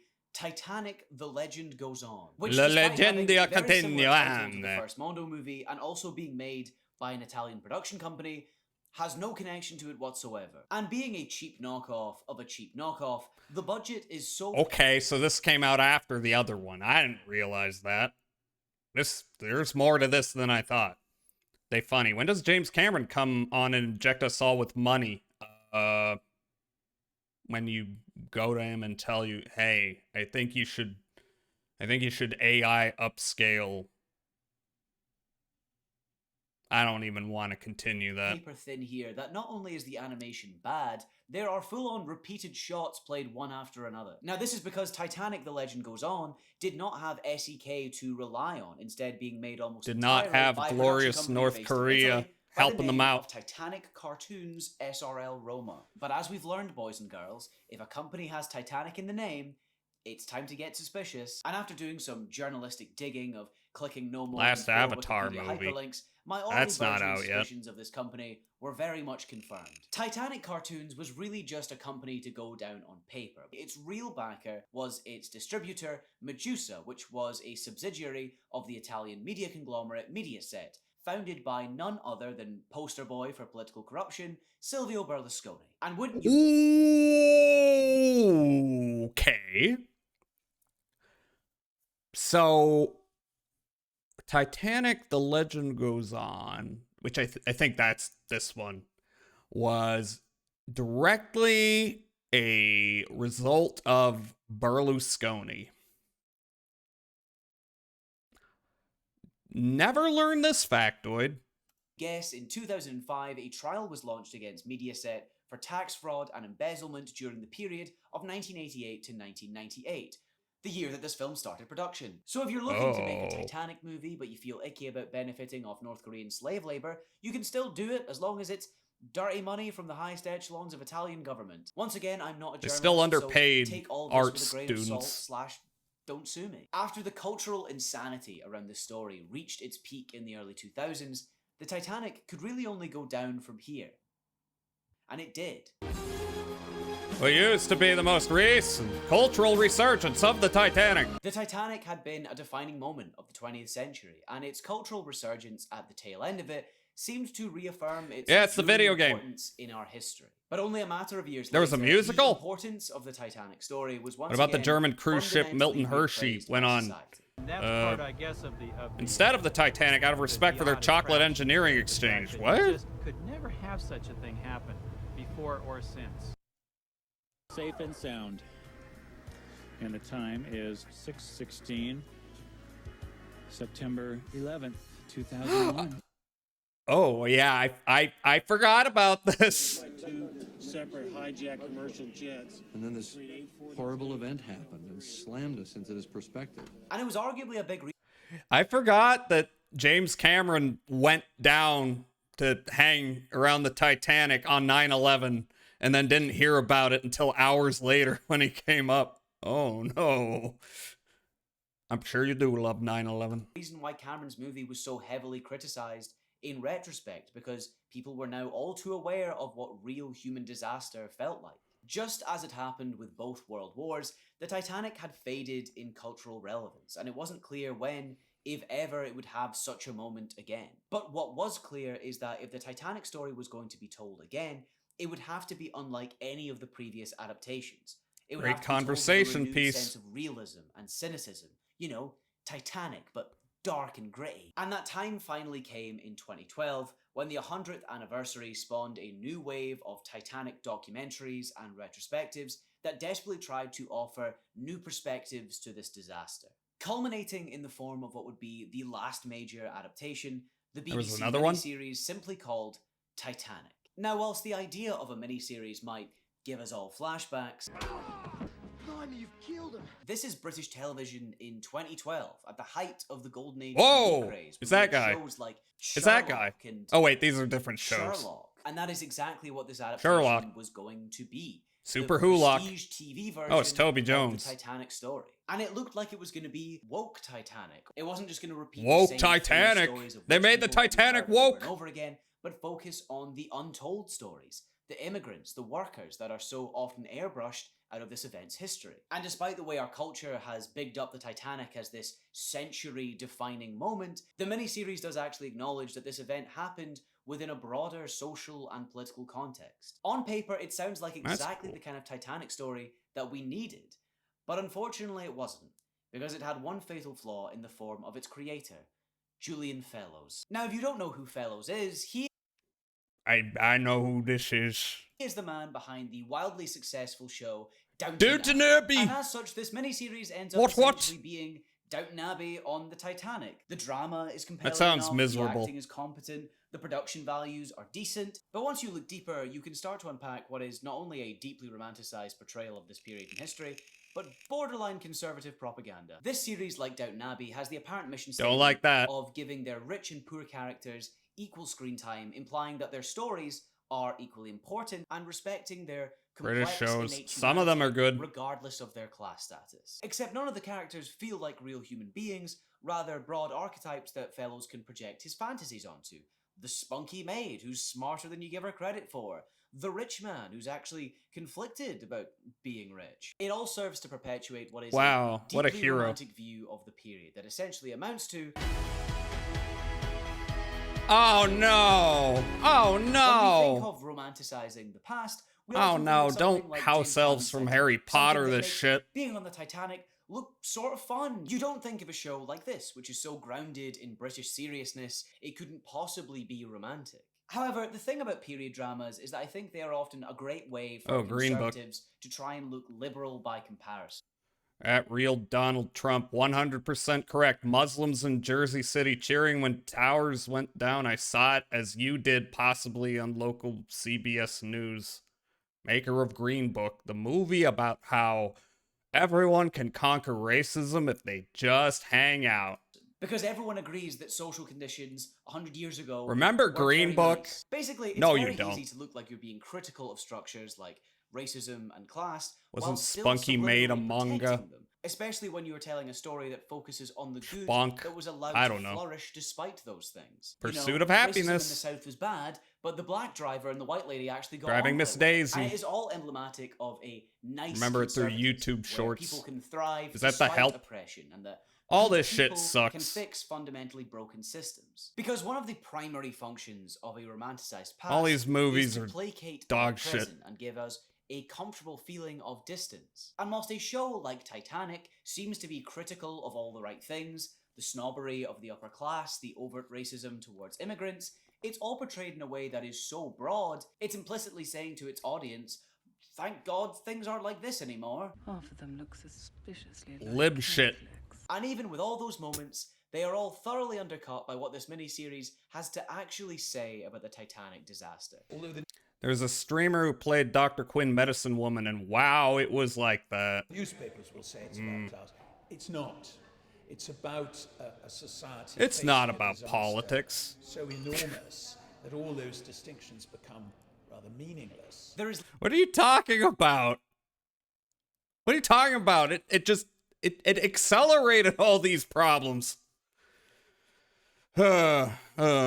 Detroit Become Human is not about race. It's about robots. Don't say it's about race. I'm David Cage, a genius. Literally one thing that the Titanic is about, and he somehow missed it. Like, I think Julian Fellows is the kind of person who would watch The Wire, and instead of acknowledging the huge power disparity between how one side is created and perpetuated by the other, just goes, wow, they're both as bad as each other. Where Cameron's movie embraces its fiction to tell an emotional truth, Fellows' Titanic Detroit Become Human is about how Michigan sucks. Selling a lie.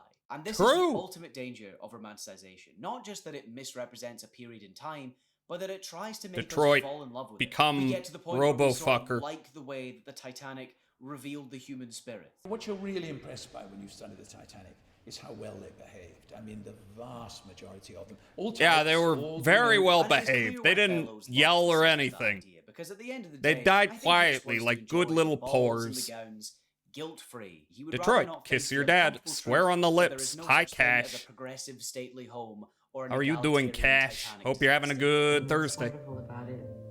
Tired of fake ass robo-fucker only in on it of the robot looks like an anime girl. This is a Titanic I story want told I by want a someone big, who isn't just thick, conservative, chubby but robot. fundamentally believes in the hierarchies and structures of the class system. Fellows was born into the gentry and is a Tory peer in the House of Lords, British. one of the most corrupt and undemocratic parts of modern British government. So it's absolutely The only no robot from wonder Detroit that I all stand these is from shows New are Detroit, and dedicated to that trying to robot's name convince is you that not all RoboCop. rich people are corrupt, money-grubbing bastards. Now, there's one upside to all of this. This show was a huge flop and has been largely forgotten about. I want the by robot to be an audiences. But since then, industrial there hasn't really masterpiece been of another mechanics. major Titanic adaptation. Assume That is, the if you don't like position. Titanic 2 or Titanic 666. Someone else can watch them. I'm tired. Oh my god, look at this Fair. ship! But are we failing to learn from history if we assume that the Titanic story won't come back as it has countless times before?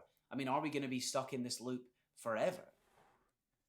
Want to give him good hugs. What do we learn from the Asking what we Titanic? can learn from the Titanic seems like kind of a dumb and pointless question. Because the Titanic has proved itself to Detroit be become an apologetic entirely toward unique clankers. thing. A tragedy which just so happened to occur at a huge turning point in human history and technological advancement. What do you hate that to is say? then incrementally mythologized over a century. There hasn't really been something like it since, and there likely will never be again. But you could also argue the opposite. Hopefully. That we have failed to Oh, learn here we go. even the most basic lessons from the Titanic. Rip Bozo. In fact, what we learned from the Titanic has actually defined its entire history. Capitalism is inherently evil.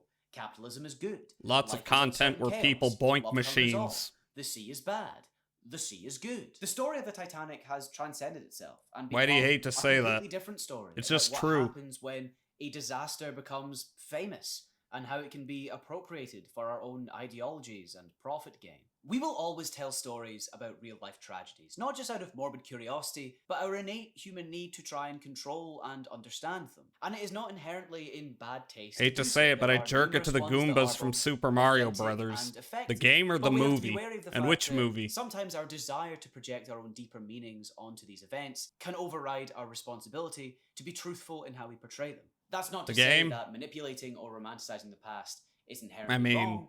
You just have to you ask probably... who's benefiting They from do it. kind of look What like is its butt purpose? plugs, Does if you think manipulating about the it. past serve to try and make the present feel more desirable and stable?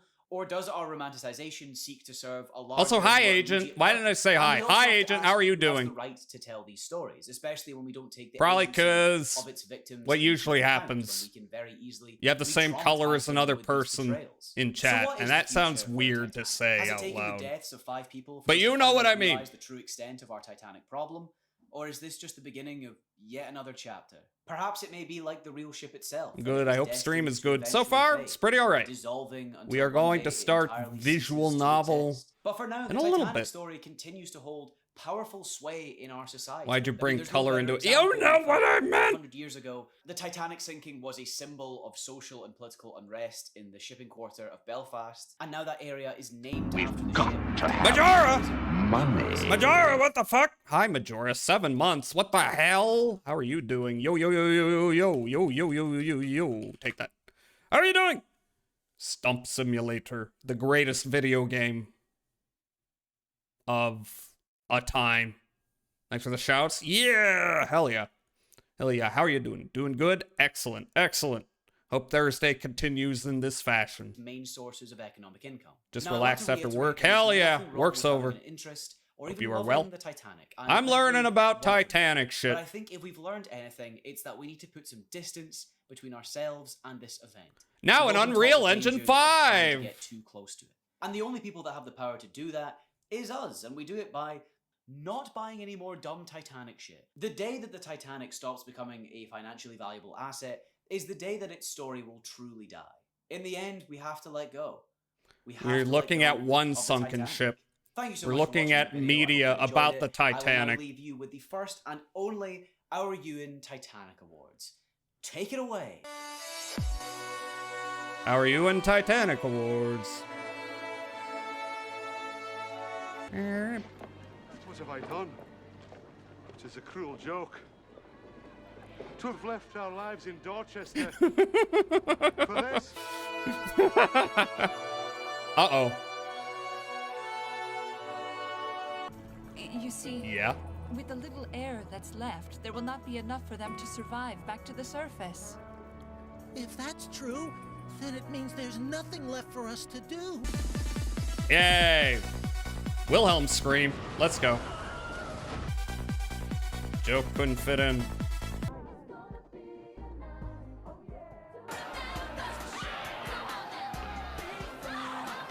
Tasteless.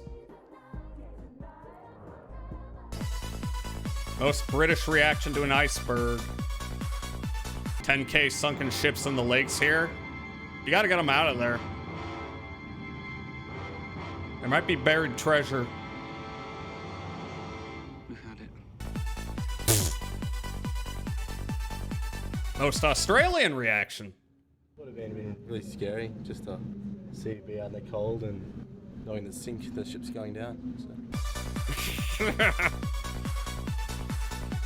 Get right on it. Just throw a long chain in. Chance to go back Ping to pong the balls. Titanic, would you? No.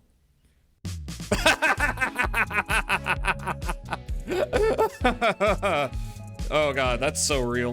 Alright, let me link to that. That's a good video. That's a good video. Boop. For real though, I would love to dive and look at ships. It'd probably be cool. Probably be expensive. Probably be cold down there. Water pressure. Get the bends if you're not careful. The bends. Like the Radiohead album. Alright, well, we got a little bit of time before the ad break. Let me find something.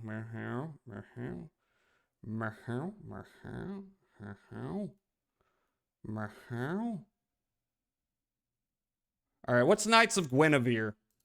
It's all been plugging this. I know this is some cartoon creator who got screwed by Disney. So they went and made their own cartoon. Once upon a time, Ooh. and this was a very long time ago indeed, there was a princess Imagine your name is Mercedes and you get the Benz. and locked away by complicated machines that ran on blood and fear. Will she ever escape? Will she ever find her knights? Magical girl shit. Dana Terrace, John Bailey Owen, Zach Marcus.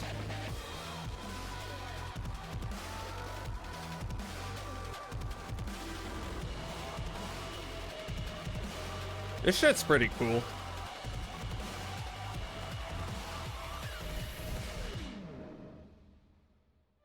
Oh, why hello. Didn't notice you there.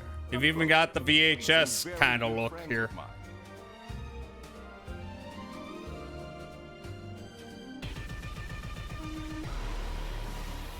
It's fucked up.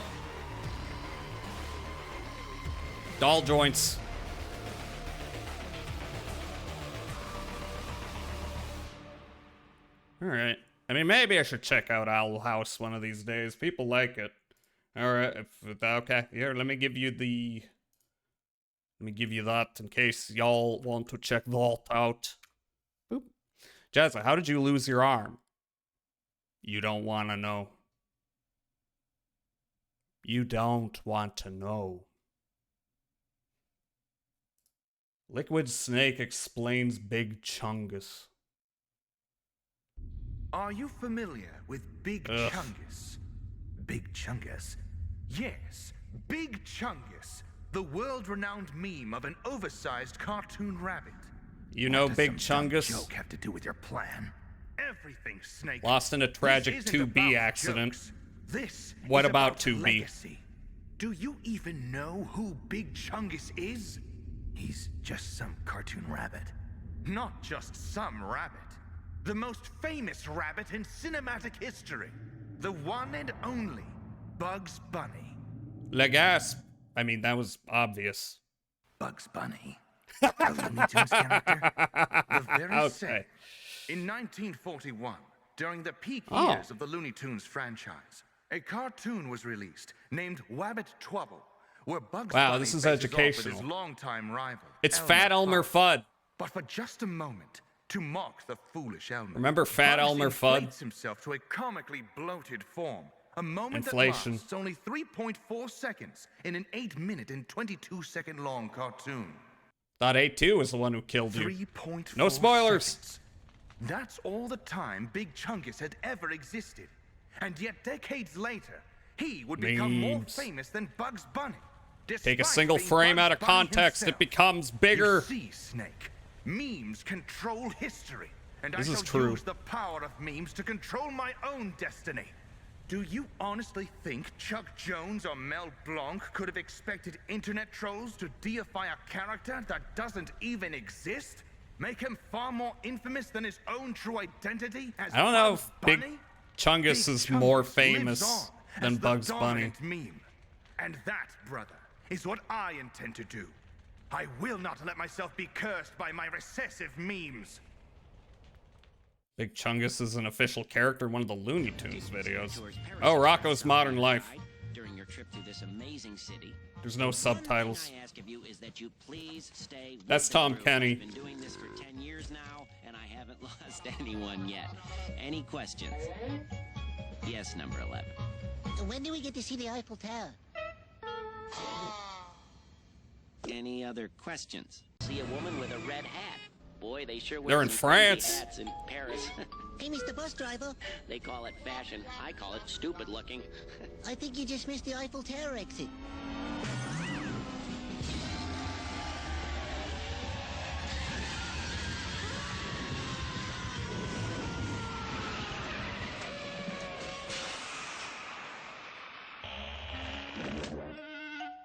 Oh.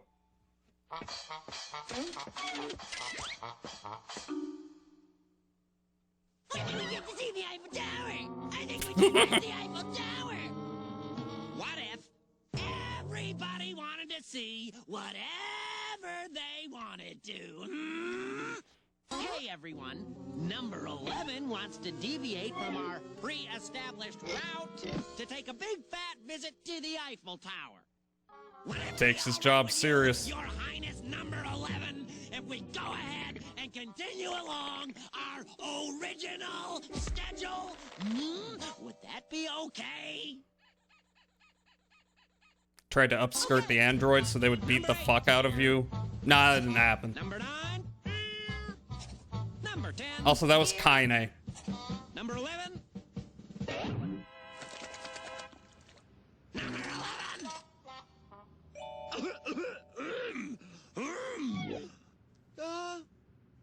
Him, mate.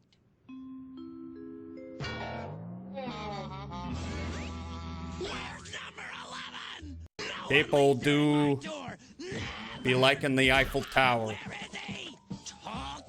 They got that. They got the Arc de Triomphe. They got Notre Dame. What else is there?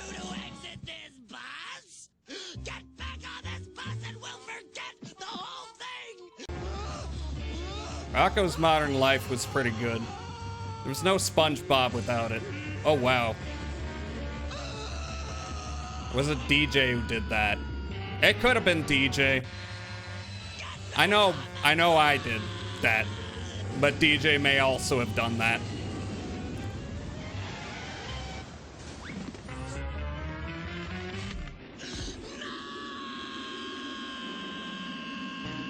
Isn't that the ending of Argo? Remember Argo? Ooh. Nice animation. I don't know the context here, but it looks nice.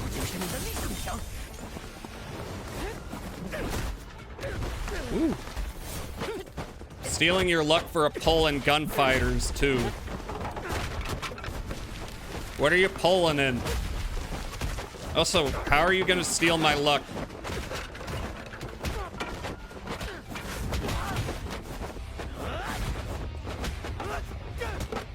Oh, for a moment I thought you said you were going to bed. No, you mean Zenless Zone Zero.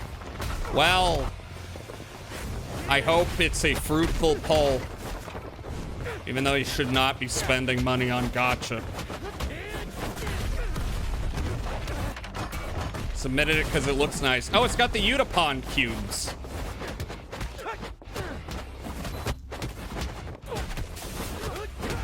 By Utapon cubes, I mean Yutaka Nakamura, one of the most famous Japanese animators. And one of his calling cards is when things get destroyed, he will animate them as a bunch of cubes. So if you ever see a bunch of cubes flying around in an anime, there's a good chance that he's the one who animated that scene.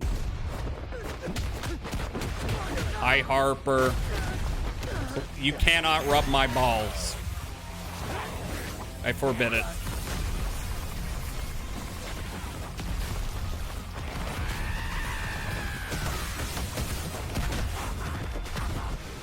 The cubes. He's popped up in Concrete Revolution a few times. As an animator.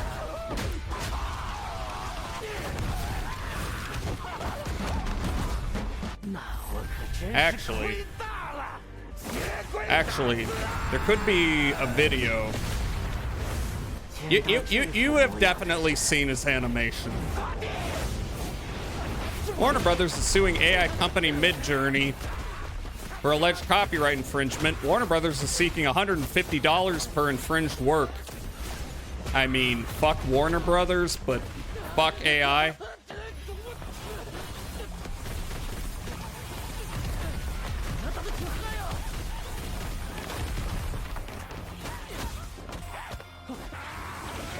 Excuse you?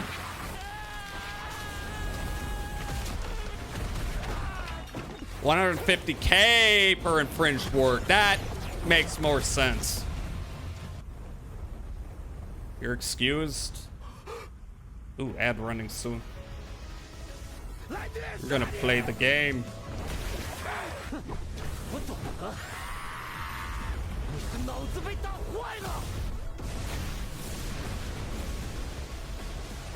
Shovel. Shovel Knight.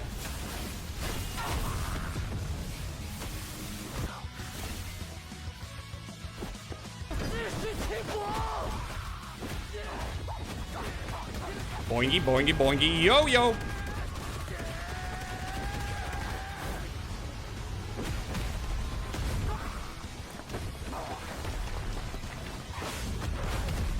Is this from a short film or what? Wheelbarrow.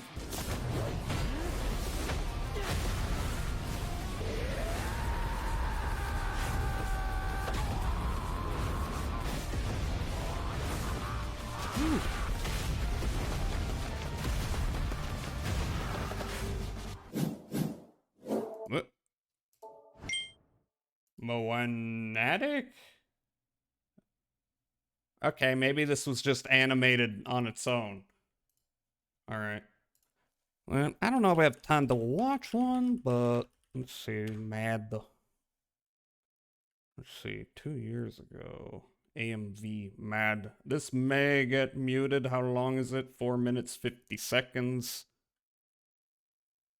Animator Showcase, Yutaka Nakamura. There's so many of these. And they all have millions of views. I'm thinking. Oh, he did this bit from Mob Psycho. Let's watch this, and then I'll watch a Mad when we get back, and then we'll play the game. It's not the best quality.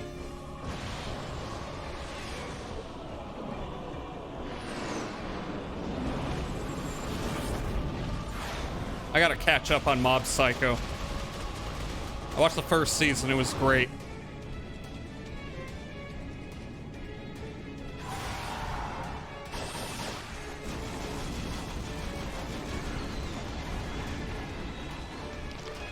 I love looking at the Ganga and the Doga.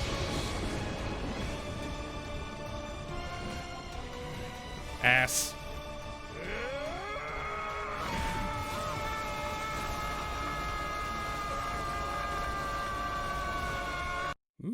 Oh, okay, that's the end of that. All right, so the ad break is coming. I will throw on a Mad when we get back. I tilted. How are you doing? That's my plan.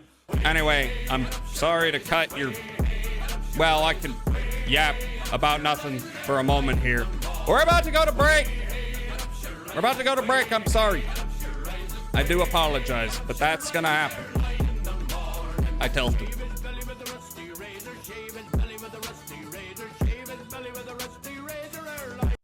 Yes, everyone go pee or eat a snack or something. I'll be right back.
Hello.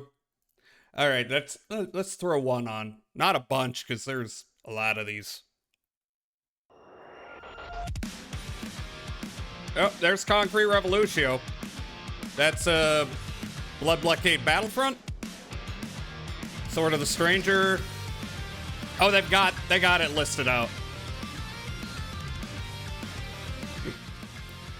My Hero Academia Movie 3 World Heroes Mission.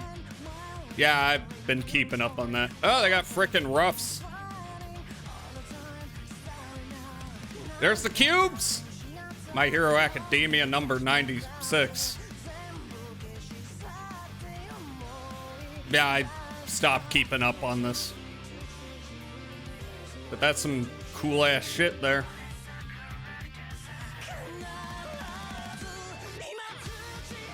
Number 23. You did a lot of work on this, I'm realizing. Oh, it is Bones. Ooh.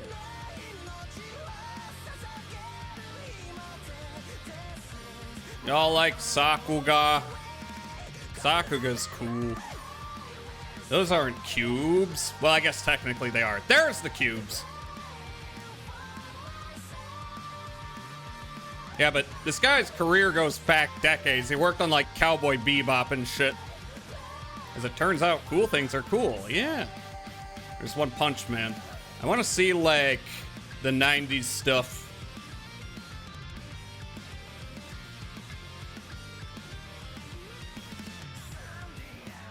I mean, all this shit's also good, and I'm glad I'm seeing it. Just because I think people will be like, oh, he did that scene?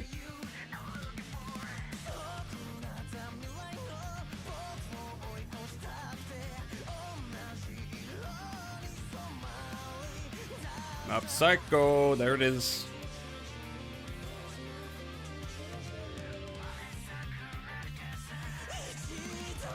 Expect VOD mute. TBH. I don't know how stingy anime companies are. It's kind of relative in terms of songs.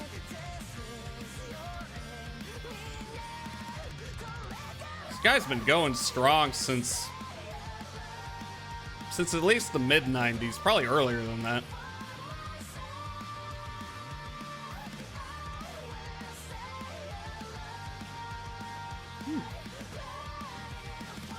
Gekkai Sensen. That was a neat show.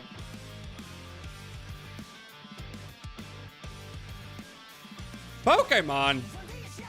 Oops, Soul Eater. Or Concrete Revolution.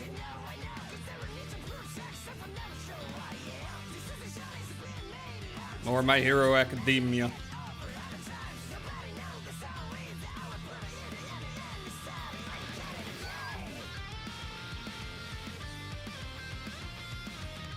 Animation is very nice. Space Dandy.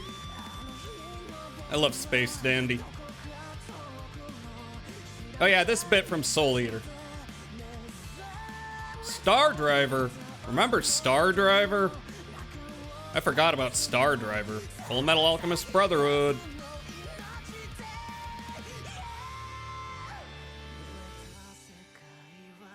Movie 2. I would imagine superheroes give them lots of, you know, potential for visual stuff like this.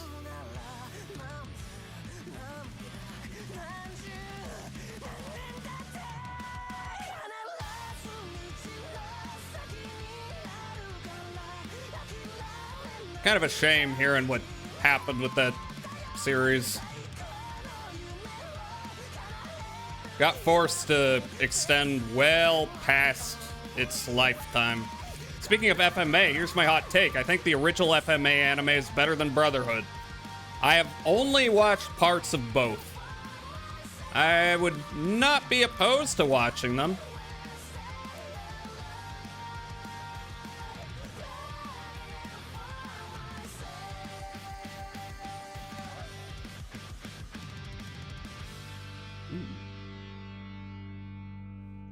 Yeah, none of the early shit. That's fine, though. Thank you, Yutaka Nakamura, the Sakuga Master. Okay, I see. Getting a little parasocial here, are we? Okay, video game. I probably gotta adjust myself so that I'm not blocking text with random shit. And like I said, I'm gonna start over because, you know, it was in the middle of a Sunday stream, so people might not even have known that this game was being played. And also, I would like to check out some different choices and stuff that I may have missed. Okay, Paranormicide, The 7 Mysteries of Hanjo, play.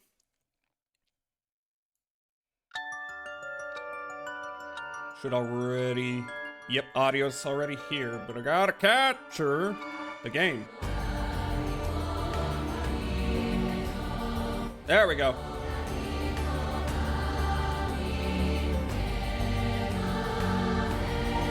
And let's click on copyright information, because that's what people are here for. No, let us start game.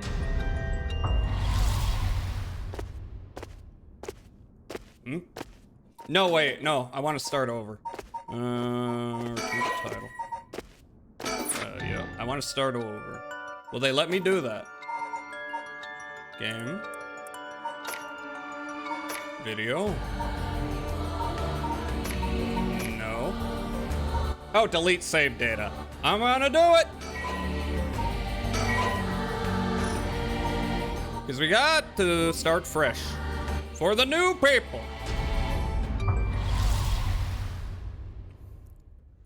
Square Enix. Alright, so...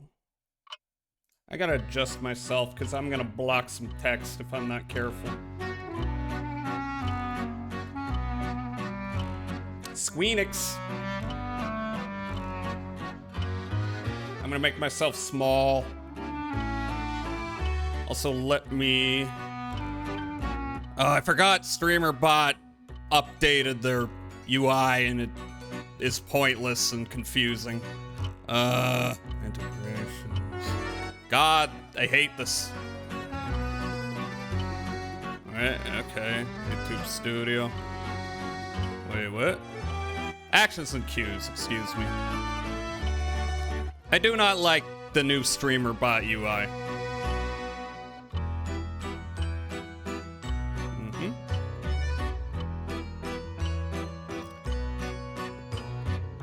How...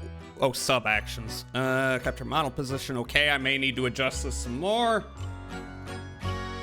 Bear with me. Ah, you are here. Welcome, welcome. I've been eagerly awaiting your arrival. Don't trust that man. Allow me to introduce myself. I am the storyteller.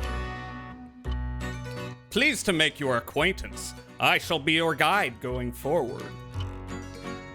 Now then, before we begin our story, there are several things I must bring to your attention. First, this game uses autosave. The game will automatically save at regular intervals, so you may stop playing at any time. Well, that's convenient. Saving is a very important element of games. It is the only way to keep your memories in place. If you do not wish to rely on autosave alone, you can also save manually via the menu. Next, please look at the upper right of the screen. This is the menu button. From here, you can check the text log, view useful files, and switch auto mode on and off. I already did that. You can also adjust the brightness, volume, and other settings in the options menu. For instance, if there is a voice you would prefer not to hear, you can mute it by setting the voice volume to 0. Well, that's convenient. I suggest you check the brightness, controls, and other settings now before going on. Okay. Okay. I'm doing that. Game language, English, vibration. I mean, I don't know what I'm gonna get out of that. Text speed, maybe a little faster. That's not quite... Here. You're gonna make me... Okay, instant? It doesn't have to be instant. Brightness. You know, that's fine. That's all fine. How do I mute the voice of that blue-haired elf in the bottom right? Well, you just, you know, follow the example of our bud Dwyer. Then you won't have to hear me anymore.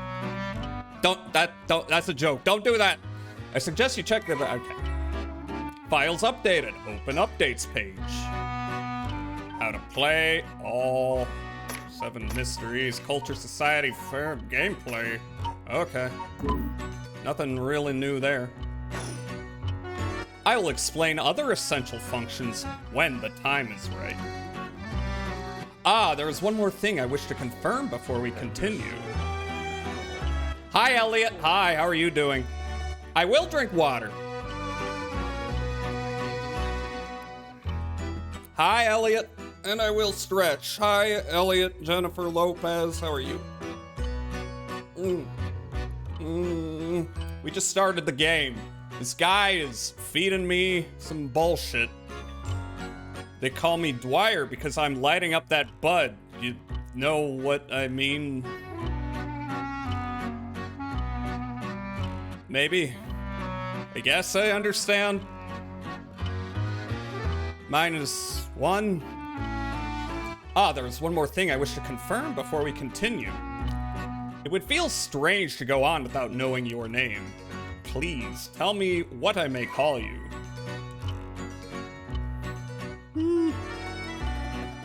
Sure, call me Jazza. I see. Jazza Hall, is it? No, just Jazza. What are you talking about? You don't know my whole name. Oh, how rude of me. Please pardon my mistake. I was sure that's what you said, but it seems I was wrong. What came over me? Let me try again. You wish to be called Jazza? Yes. I see. Very good. I seem to have gotten it right this time. Alright, now that we've been properly introduced, let us begin. Oops, shit. Sorry, I was making adjustments. Our story. Presented by me! Ahem.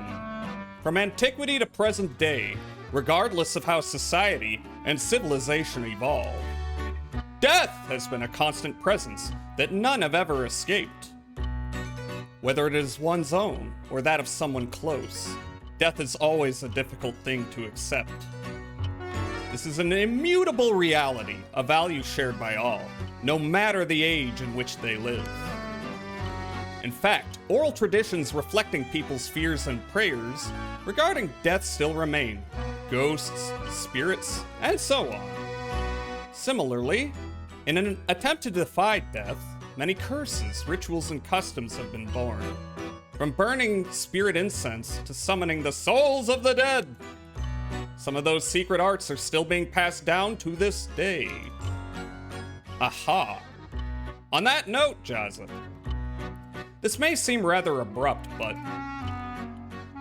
is there someone you wish to bring back from the dead? What if? What if you had one chance to use the secret art of resurrecting the dead? Yes, if you had the power to bring someone back to life. One time and one time only. What would you do, Jazza? Okay, can I do a save here? I don't know if it's gonna matter. I'd use it even if I had to sacrifice myself. I'd use it even if I had to sacrifice someone. I'd use it if it came at no cost. I wouldn't want it. Let someone else have it. I have no idea. I think I'm gonna select what I selected the last time. You know, because I don't know if this is gonna affect anything. I did save though, in case this choice means something. I'd use it if it came at no cost. ... Don't you ... me? I see. Very interesting. Yes, that is what I thought you would say. Did you? You could say that about anything. What seems to be the matter? Get on my face. Ah, you want to know what this box that has been sitting here is? It's a TV. It's quite the curious thing, isn't it? This is called a color television. The world I'll be sending you to is full of devices such as this that do not exist in the age you are from. What, you mean the modern day? Am I from the past? Am I from the far future? I'm gonna assume you mean the modern day, because these exist today, they just aren't regularly in use.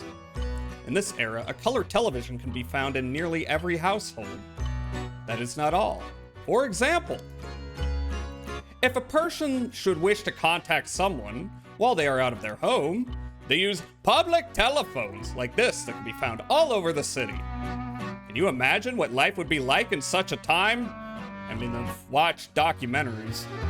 I'd be thrilled to have you continue this story, Jazza. After all, that is why you came here, no? So let us begin. I have kept you waiting long enough. I present to you Paranormalike, a bizarre tale surrounding the curse known as the Rite of Resurrection. A peculiar yarn ensnaring 9 men and women in a fierce fight for their lives as it unravels. Some of the characters appearing within surely share your views on the Rite of Resurrection. I imagine those who have lost someone dear to them will feel particularly strongly about it, clinging to it as their last desperate hope. The first I shall introduce, a man named Shogo Oki, is one of them. Person of interest updated. First, let's read the storyteller. Sex? Yes, please. Occupation? I mean, he's called the storyteller, so I guess that's his occupation. The storyteller guides those who visit Paranormalike. Everything else about him remains a mystery. And then what about you?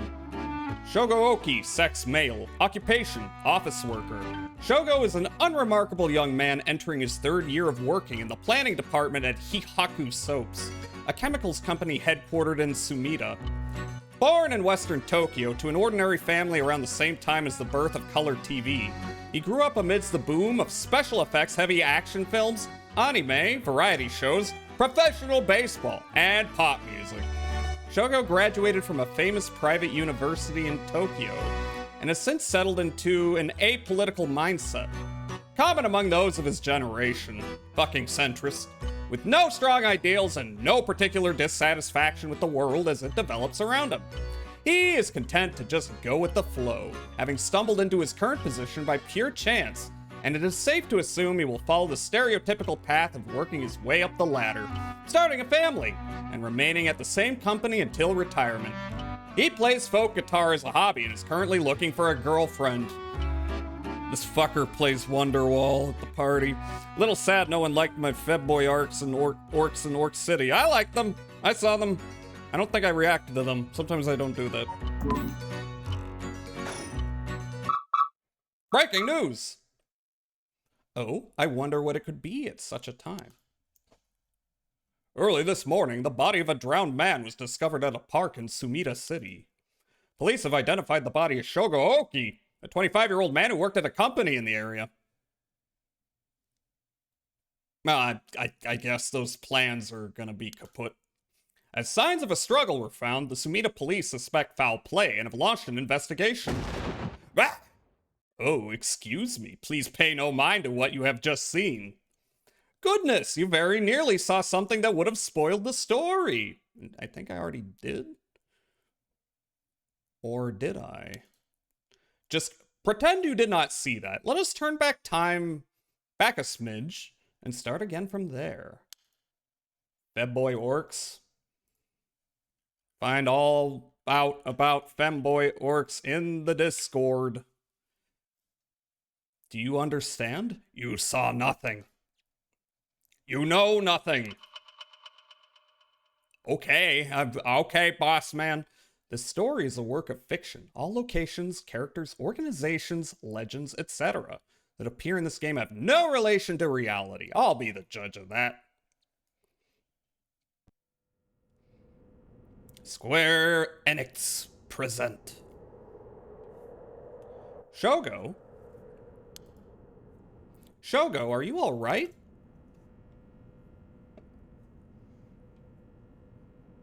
It's Yoko, it's a lady! Hey, can you hear me? Huh? Hey, that's not a proper answer. Earth to Shogo Oki. What do you think you're doing falling asleep here? You gave me quite the shock. Come on now. Up with you. Up. Bam, this lady pushy. Okay, and... Oh, cute girl. Cute girl, lady. There. How's that? All right? Do you feel dizzy? Have a headache? Are your humors off balance? Okay, so it's one of those women into crystals and shit. I'm fine, I think. There's definitely nothing wrong with my humors. Though my head's still a little fuzzy. Chat, how are your humors? Office worker Shogo Oki. Are your humors in balance? Uh-oh, that doesn't sound good. Turn your head around a little bit to see if you can walk alright. When the game is in your control, drag the screen or move the right stick to look around. Try looking around your surroundings now.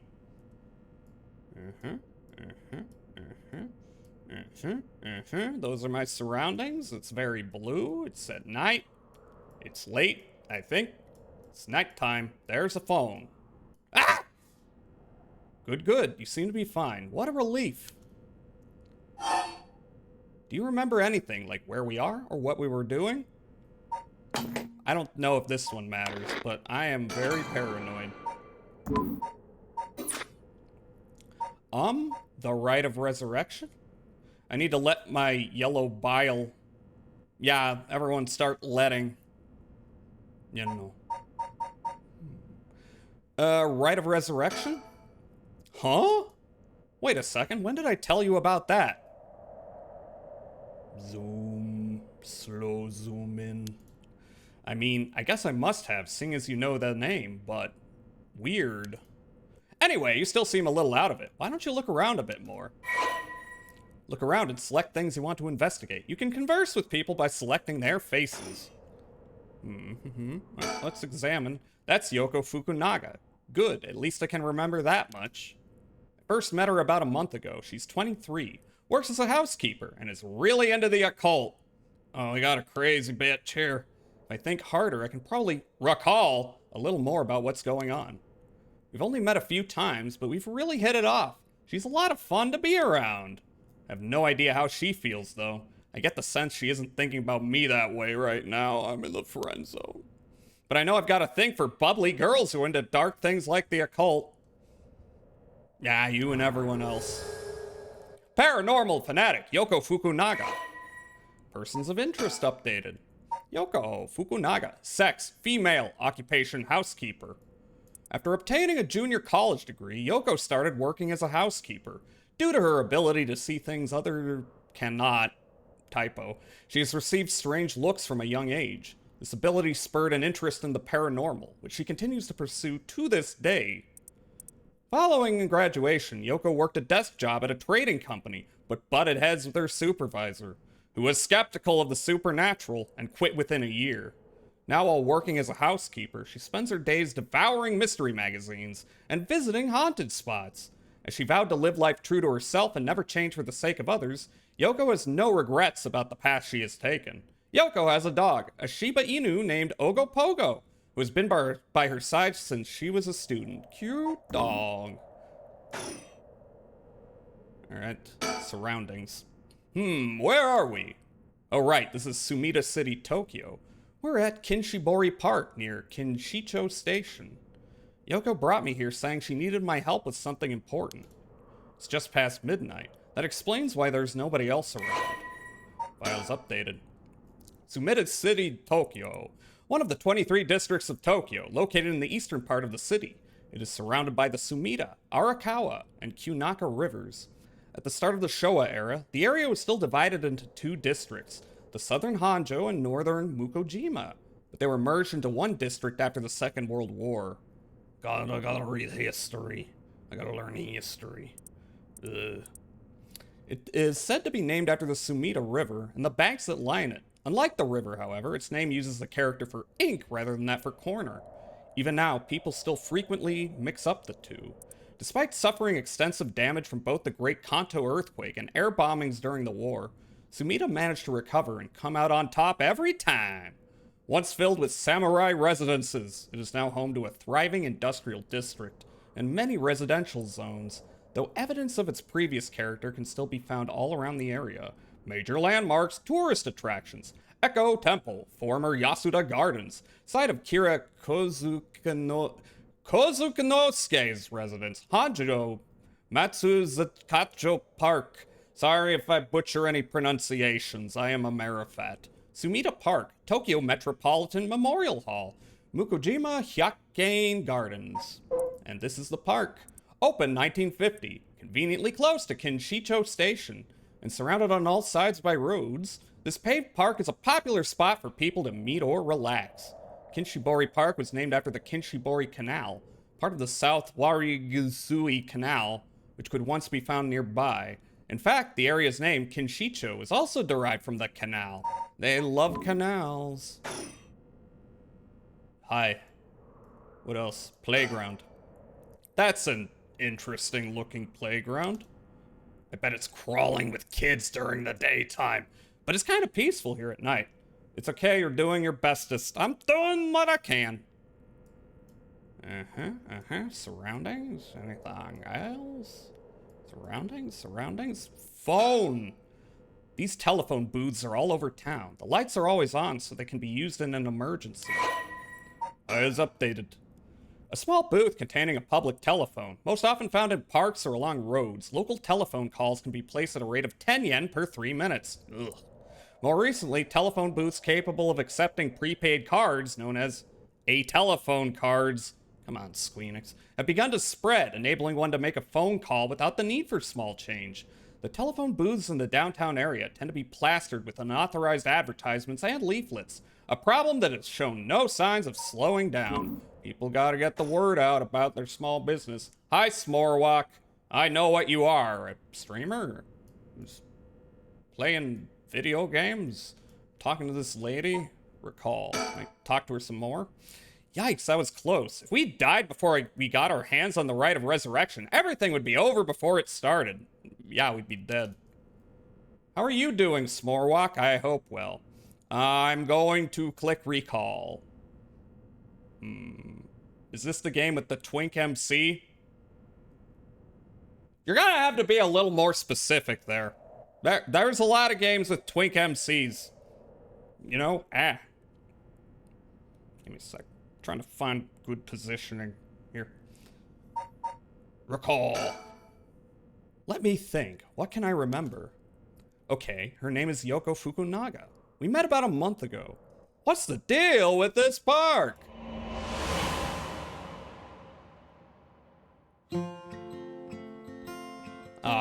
Salad days. It was around noon on one of my days off. I had just finished running some errands in Kinshicho and was here taking a quick break. I was just looking around absent-mindedly. Yeah, that's what I'm doing. Yeah, okay. Well, everyone is represented by shadows, but oh, lady. When I noticed this girl loitering around, she was digging up holes in the sandbox and searching around the playground. She seemed to be enjoying herself, talking to the animal figures and petting them on their heads. I'm gonna turn it down a smidge. My curiosity got the better of me before long, and I struck up a conversation. Hey, are you looking for something? Sorry, I must look like a total weirdo. Yeah, I guess you could say I'm looking for something. If you want, I could give you a hand. Really? I mean, that'd be a huge help, but... Are you really just a good Samaritan? Are you after, you know, something else? Huh? Again, not sure how this is gonna play into things, but... Definitely the other thing, I'm a pivot. Haha, you're funny. At least you're upfront about it. Yeah, this is the game with the Twink MC. There's a lot of Twink MCs. Did you just say that, and then when the Twink MC revealed itself, you were like, I was right. Okay, I guess I'll let you help me, but be warned, you might regret what you've gotten yourself into. No worries, what are you looking for anyway? Did you lose a bracelet or something, woman? Jazz is a twink MC of the Jazz Hall Twitch channel. I mean, I'm not the supporting player. Not exactly. I'm searching for one of the 7 mysteries. Supposedly, this is the location of the Whispering Canal. The what? Now I've done it. I bet you think I'm some kind of lunatic. The 7 Mysteries of Hanjo. Do you know anything about it?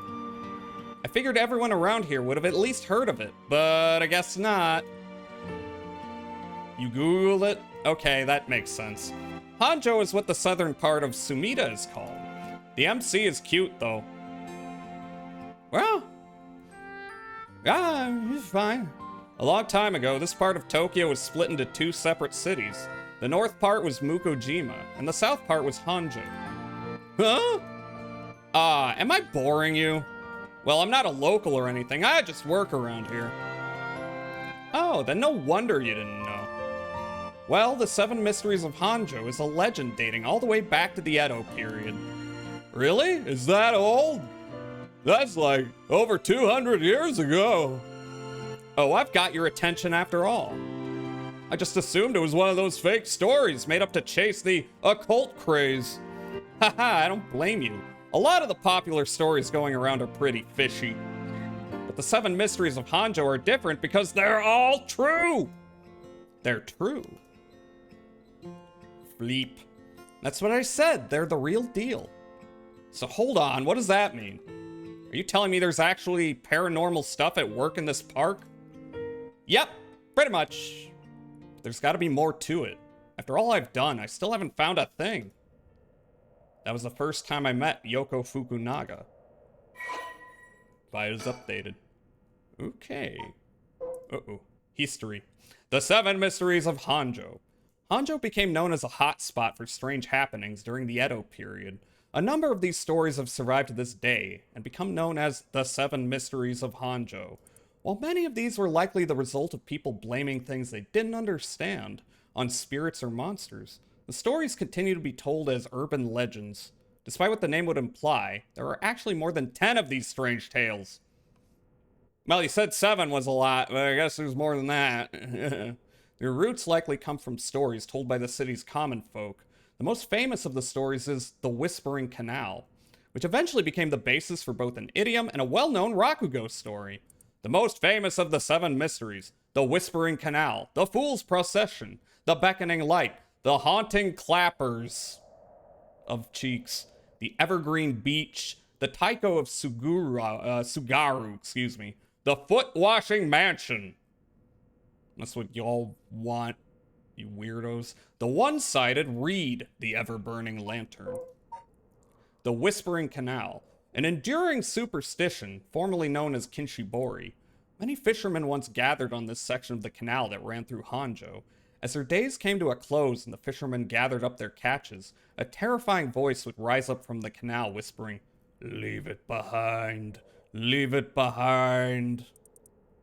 Those who ignored the voice found themselves unable to move and their previously full baskets of fish emptied. They would then be dragged into He Canal, too many typos, never to return. This strange phenomenon continued to occur, and the people began to call this body of water the Whispering Canal. Okay. Hanjo. A location in the southern part of modern Sumida City, it consisted mostly of swamplands until the middle of the Edo period. While it wasn't originally considered part of the city of Edo itself, the area on the eastern side of the Sumida River began to be developed once the Ryogoku Bridge was built after the Great Fire of Meireki. While Hanjo is known for its large number of rivers and canals, many of these were dug during the area's urbanization for drainage and sewage. The Ryogoku Bridge area, home to the Echo Temple, eventually became filled with both people and shops.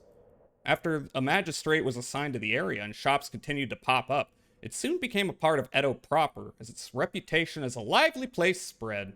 Hanjo, along with other areas like Asakusa and Fukukawa, are still appreciated today for their old-fashioned feel and architecture. Starting to read like a, tourist flyer.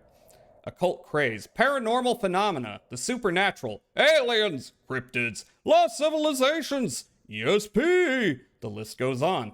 Such unexplainable phenomena are quick to take on a life of their own. A plesiosaur named Nessie living in Loch Ness. Sightings of mythical creatures like the Tsuchinoko or Hibagone. Who are they? The urban legend of the Kuchisake Onna. A lady? Television reports of spoon-bending psychics. Documentaries which feature mediums and spirit photography. These are only a few examples of stories that have captivated the public. There is no end to this obsession in sight, with magazines on paranormal phenomenon enjoying widespread publication.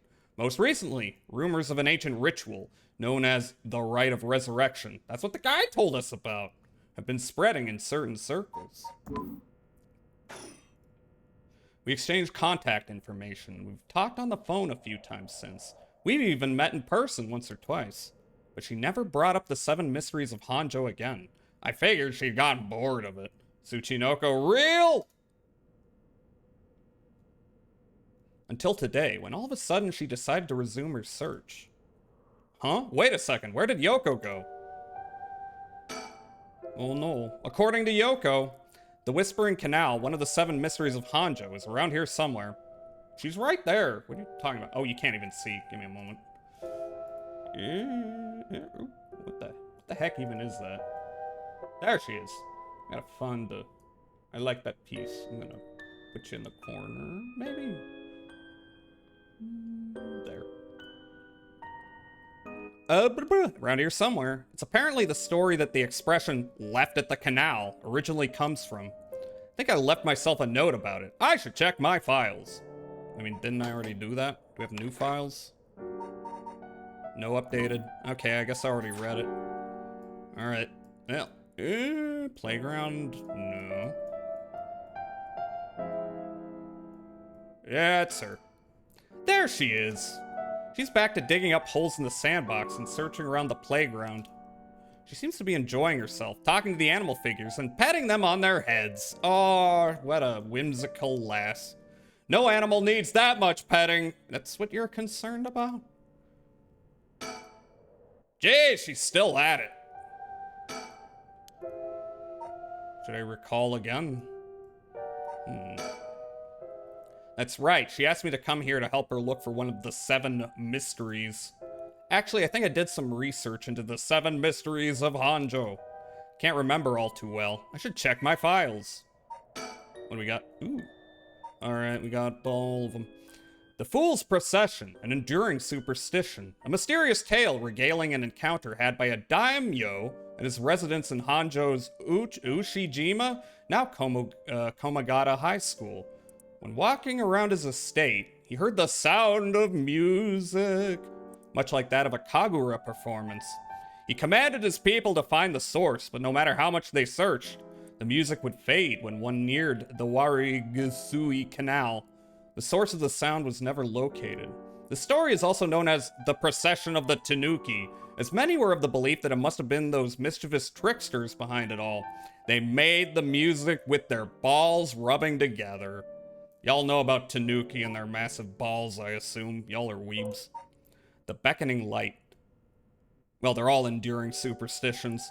While walking along the road near Honji at night, one might spot a hazy lantern light up ahead, despite there being no one around. Just like a cricket. Yeah. Following it will cause it to go out suddenly when getting near, but just when one fears the darkness might swallow them up, another light will appear further ahead, as if guiding the one who sees it. Some say the flame is benevolent, leading people to their homes, while others believe it a monster leading people astray. Some even believe it's the vengeful spirit of someone that died, luring the lost to the land of the dead. Can someone confirm which of these are real? The haunting clappers of ass.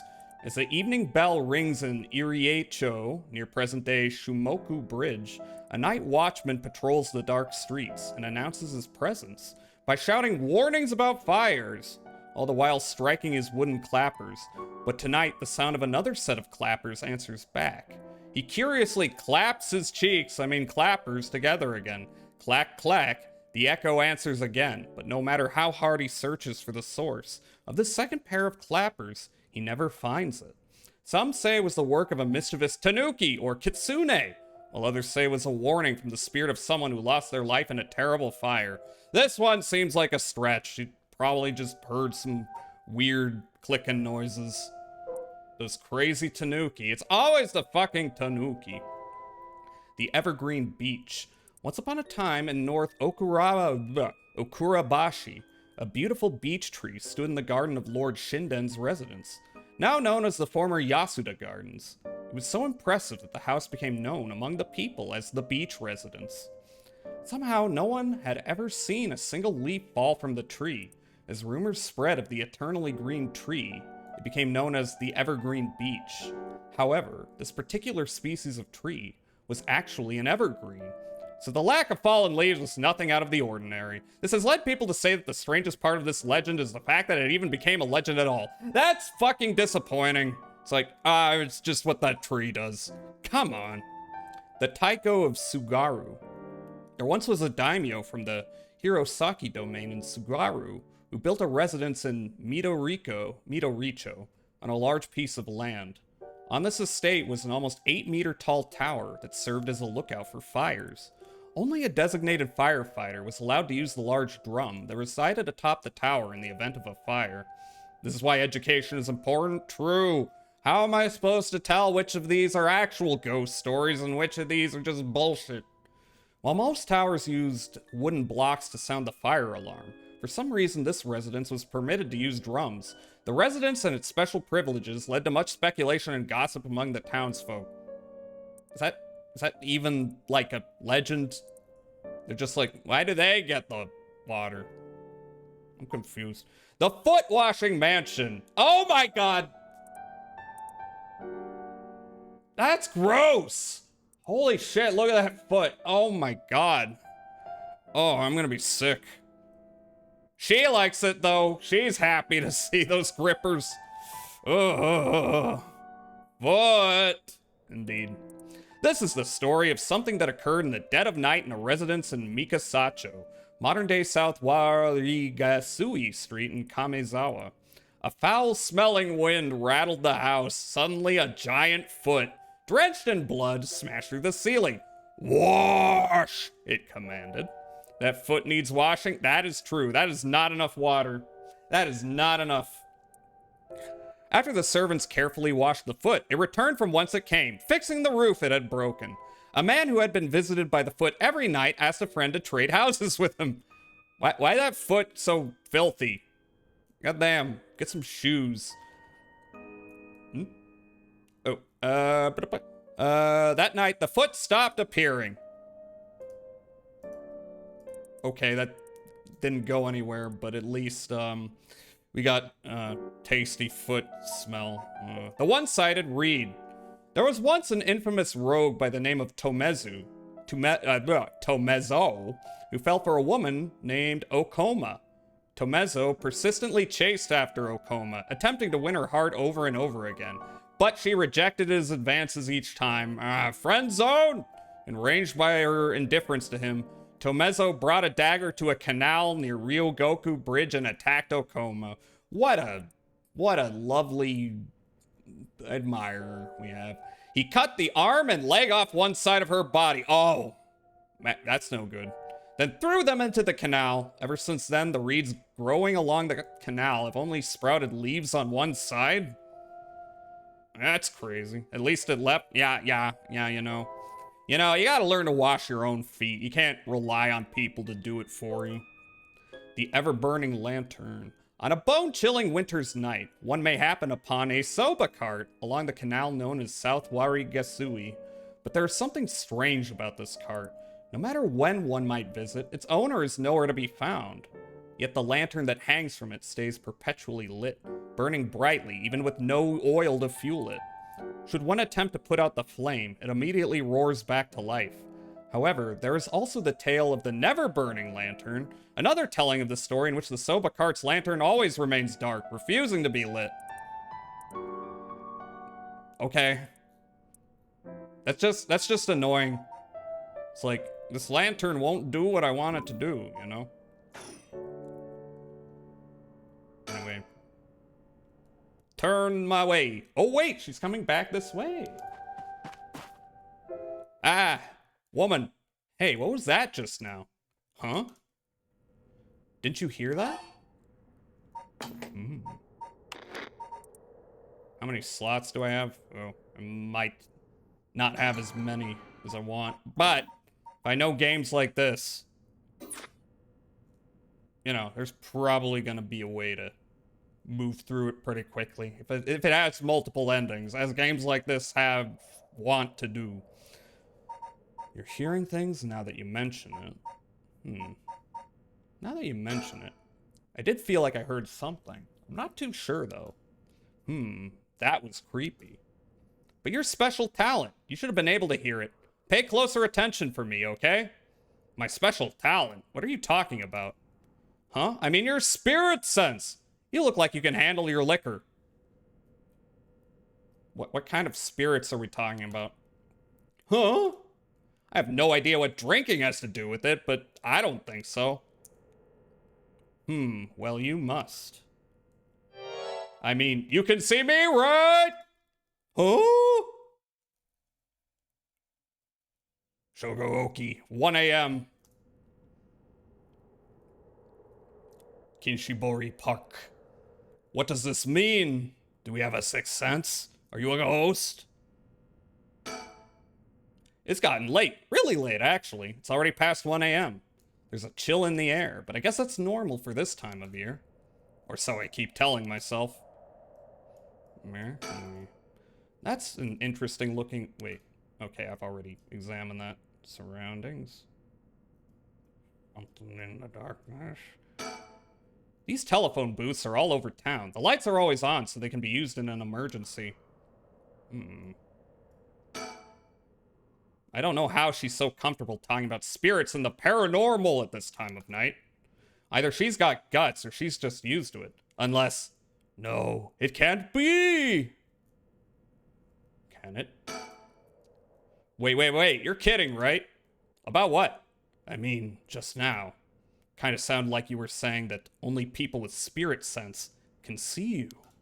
Of course that was a joke, duh. You don't really think I'm some kind of evil spirit, do you? But yeah. I meant what I said about your spirit sense being strong. I bet you could down a whole gimlet in one gulp, seriously. Comedy? Is this your stand-up routine? That's the real reason I asked you to help me with this 7 Mysteries of Hanjo business. Okay, let me just clarify something.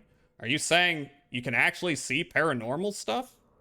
Sure, I can handle a solid Moscow mule. Why are you measuring this in terms of cocktails? Not a believer, huh? Well, that's no matter. Ooh, but you have to have seen some weird stuff over the years, right? Weird stuff. Yeah, like things you could see, but could never understand. You can't be serious. Anything new going on around here? No. Talk some more. About spirit sense. I've seen ghost photos in magazines before, but are you telling me they really exist? You bet they do, but you can only recognize them if you really believe in them, so be careful. I wonder if there's some kind of weird curse that makes them talk like that. It's called Jerry Seinfeld disease. So even with my skill, I won't be able to see them if I doubt that they exist. That's right, the spirit world is all about the mind and the soul. You won't be able to see a thing unless you're properly in tune. But sometimes people get caught up in the moment, thinking they might see something, and then they really do, because they believed they would. Is that how that works? Yep, just like drinking. You'll never know how much booze you can handle unless you're ready to down some shots. Hell yeah, brother. I'm still not sure I get the drinking thing. Haha, you know, I realized how strange it was as the words left my mouth. Sheesh! Can I ask more about that? And if you can believe that, there might be hope for you yet. You can't be serious. About alcohol. Totally unrelated, but do you actually drink? Real alcohol, I mean. Ask about alcohol. That's what we're doing. We're asking about you. Whoa, talk about whiplash. I didn't expect you to start making small talk. Well, our conversation was getting a bit dark. I figured a change of topic might lighten things up. Oh ho, I see. If you really want to know. I like to think I can handle a few drinks. But to tell you the truth, I've never actually had a Moscow Mule. They're pretty good. They're pretty good. No, I feel like the cup kind of hypes them up a little much, but, you know, they're pretty good. Really now. I just thought it sounded cool. I would like to try it, though. Why don't we go for a drink sometime, then? Riz time. Oh, are you asking me out? Ah, so you were after something else. No, that's not what I meant. Haha, I'm just kidding. Yeah, I'd be up for that. We're in, bros. But only if we find one of the 7 mysteries. Fuck. All right, then let's get to work. About the 7 mysteries of Hanjo. I just remembered, I actually did some research on the 7 mysteries of Hanjo at the library. You did? What did you find? Well, I discovered a few interesting things. Oh ho, tell me everything. 7 mysteries? Although they're called the 7 mysteries, the literature lists 9 of them. Oh, I'm surprised you picked up on that. Nice researching. Some people think there could be up to 15. That's the thing about these old folktales. Stuff gets added to them over the years. There's more extra stories than main ones. Yeah, but the 7 mysteries rolls off the tongue way better than 9 or 15. Maybe, if you say so. But it makes sense, don't you think? It's more likely to be passed on if it's easy to remember. Huh, that's a good point. What about the 7 mysteries of Hanjo caught your attention? Are these really ghost stories? So I read some of the stories, and none of them were, well, scary. Yeah, one of them's just a type of tree that they didn't know it was the type of tree. You know, I thought these were supposed to be ghost stories. That's true, they're more like a collection of superstitions, really. That's disappointing. But there's some pretty disturbing ones in the mix. Yeah, like the one that's supposed to take place here, the Whispering Canal. People who fished in this canal would hear a voice call out saying, "Leave it." They had to abandon their catch or the canal would take it. Right? Is that what you're expecting to find here in this park? Not quite. We're talking about a folktale from hundreds of years ago. After centuries of the telephone game, who knows if it's anything like the original story? So basically, you think the true story of the Whispering Canal might be completely different from what we know. Exactly, I'm sure it is. I mean, weren't you curious? About what? People from around here have that expression left at the canal, right?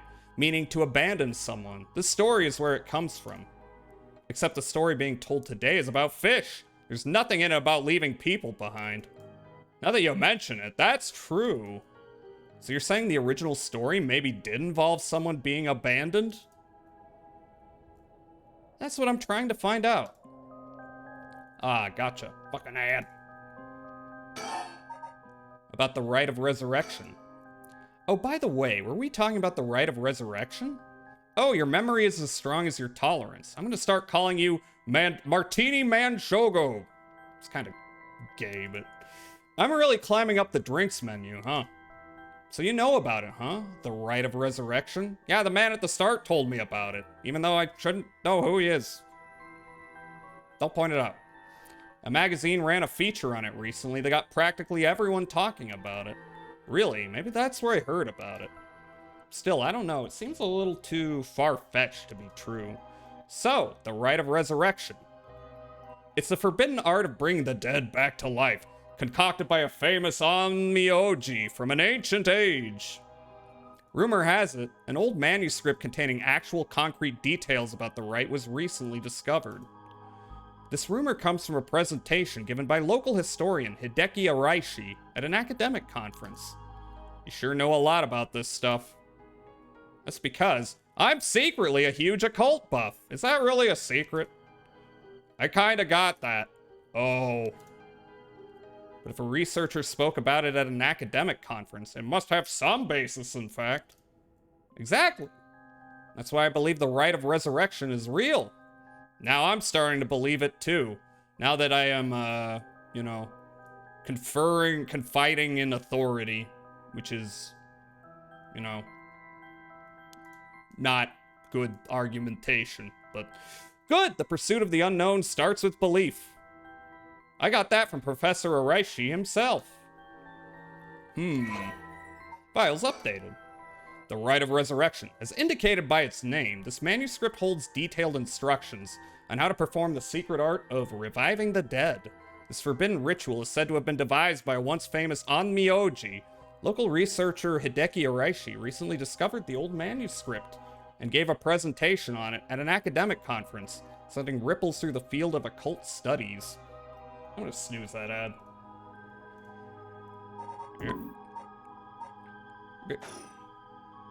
Wait, hang on. I've got another question. She's going to try to get us to join her cult, isn't she? I hope so. I hope so. I'll get a girlfriend then. You mentioned the Rite of Resurrection. Are you looking for that too? Does it have something to do with the 7 mysteries of Hanjo? I'm gonna move you down. Oh, you're sharp. I could cut my finger on you. It's kind of a weird metaphor. To tell the truth, it's actually the other way around. What do you mean? Well, I started off searching for the Rite of Resurrection, but along the way, I realized that I needed to investigate the 7 mysteries of Hanjo first. I see, so then...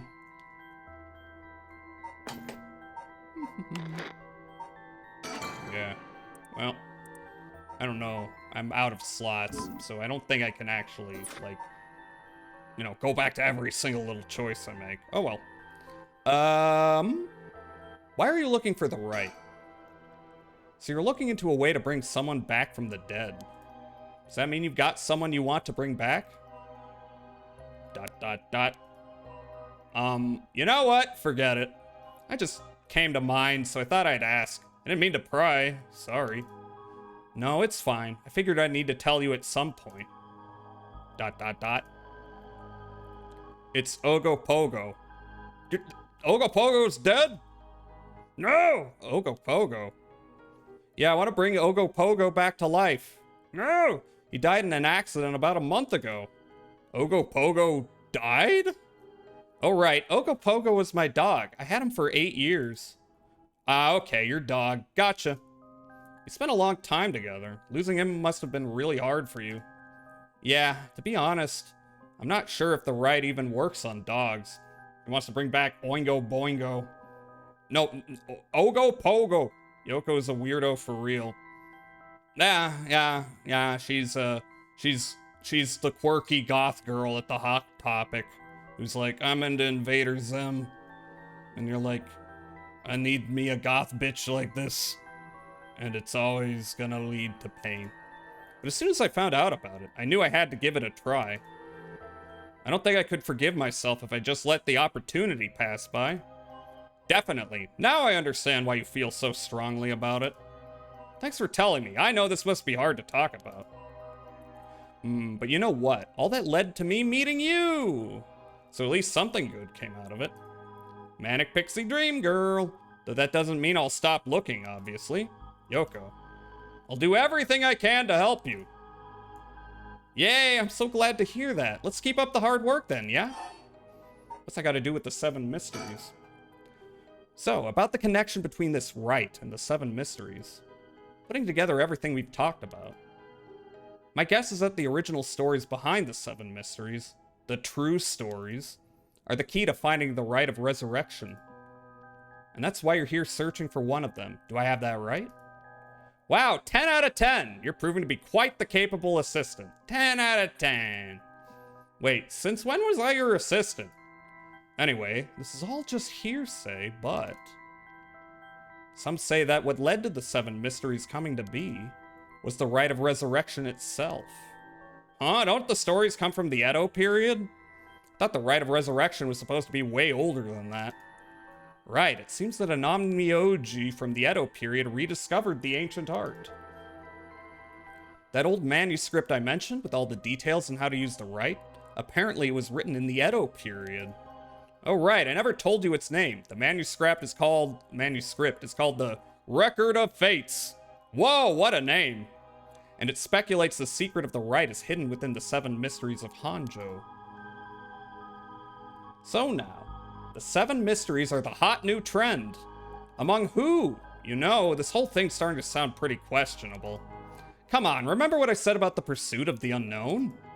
It starts with belief, right? You just gotta believe. The Record of Fates, an old manuscript from the Edo period written by the sorcerer who recovered the rite of resurrection.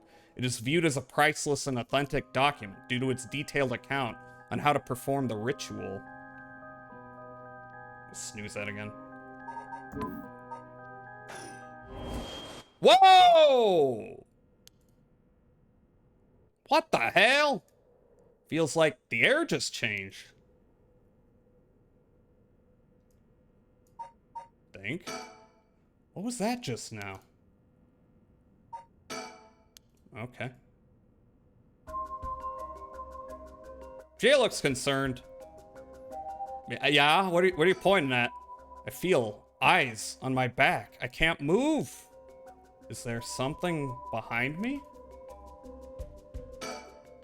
Yoko, are you okay? Hey, what's wrong? Stay with me. No, this can't be. No. Yeah. What are you pointing at? What you pointing at? What you pointing at? What you pointing at? Something's got Yoko really rattled. I don't see anything.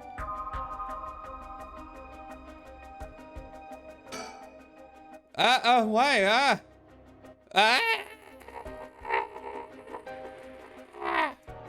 Yoko! Something, yeah, I know that. Something back here? Something? No? Think some more? Nope.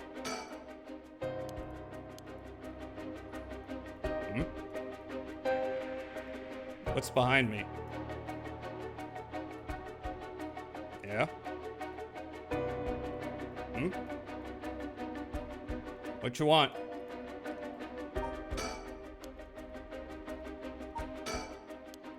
Yeah, I know something's got Yoko rattled. I don't see nothing. It's no use, she's in no condition to talk. Sure about that?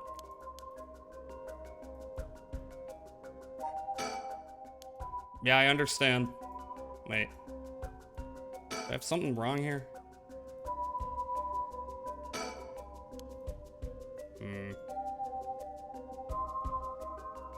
Yeah. I'm trying.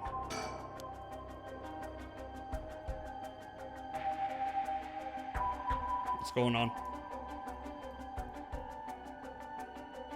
I mean, I tried everything.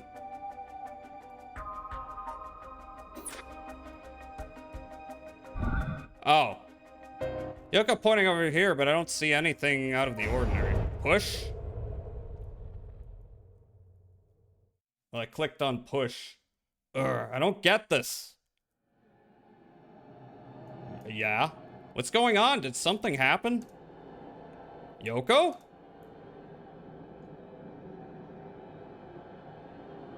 I don't need to turn around. I can just keep staring off into the distance forever. You know, we don't need to deal with that. Right, Yoko? Oh. You need something? You need something, Yoko? Huh? Huh?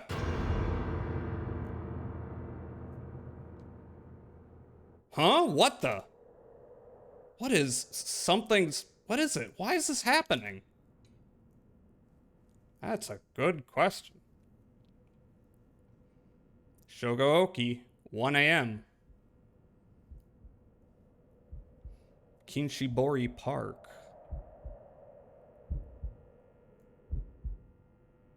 Yoko, answer me, Yoko. No way, it can't be. Why? Why? She was once full of life, and now she is full of dead. Gotta calm down. Calm down, damn it. You don't know she's dead. You're not a doctor. It's fine. You're fine. Everything's fine. Ah! That's what I said. Well, what the hell just happened? No, damn it, I've got bigger problems. Yoko, just hold on. Everything's going to be okay. I'm not gonna think about the fucking ghost lady that just leapt into my face. Oh God, she's not breathing. She's cold and I don't feel a pulse. This can't be happening. Okay, okay, okay. An ambulance. Right, I've got to call an ambulance. I need a phone. Yoko, Yoko, Yoko, Oh, I think, well, that's the booth. The phone, I need to call an ambulance. Gotcha. Well, looky here, looky here. Right, the phone, I've got to call an ambulance.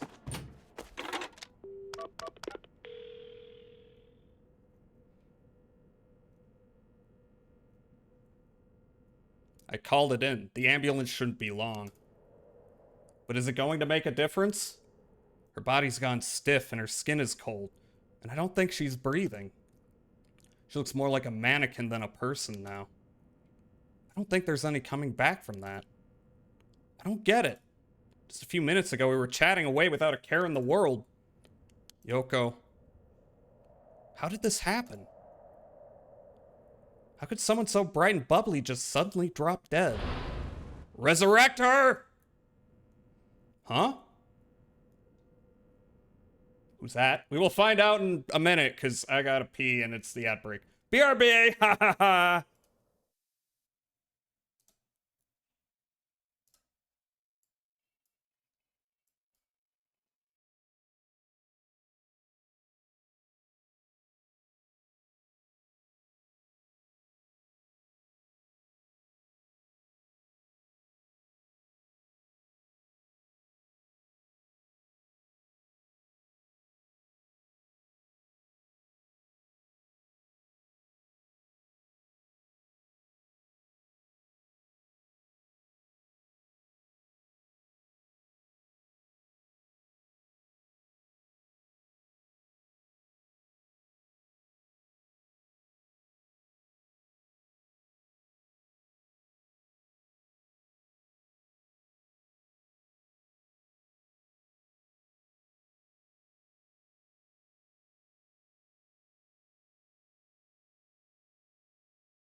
Hello, apologies. Bathroom was occupied. Sorry. Hi, Oren. How are you doing? Take one of these. Take it. Take it. How are you doing? Our girlfriend is dead. Yeah. That's not good. Hope you're having a good Thursday. Oh, that's right. If that rite of resurrection she was talking about really does exist, there might be a way to bring her back. Someone can just drop dead out of nowhere like they were cursed. Then why shouldn't there be a way to bring them back to life? Yoko believed in it, so if I believe in her, it seems completely possible. This kid's a dumbass. Maybe, just maybe, I can still save her. Even if I've got to deal with spirit senses and curses and whatever, I've got to try. What's wrong? You don't have an emergency piss bottle for when the bathroom is occupied? No, I am not low tier god. I do not have a piss jug on me at all times. Wait for me, Yoko. I promise I'll use the rite of resurrection to bring you back. Discuss Tang. Right before she died, I felt a strange presence a few times. And it seemed like she saw something. Something that shook her to the bone. There's definitely something strange going on. And maybe it's still here. What could she have seen? She mentioned that the rite of resurrection and 7 mysteries were connected. So maybe, whatever it was she saw, had something to do with that whispering canal. Whoa! Damn it, that presence again. Must be around here somewhere, but where? I've called an ambulance already. It should be here soon. The cold night air feels like it's pressing down on me. Just standing here makes me want to scream, but I've got bigger problems right now. The cold night, okay. Alright, well, nothing to progress there. There's something here, I know it. I just need to look harder. Although, if some innocent poking around about the 7 mysteries is enough to get Yoko killed, there's a good chance of the same thing happening to me. But I already knew that when I decided to get involved. Okay, just need to look harder.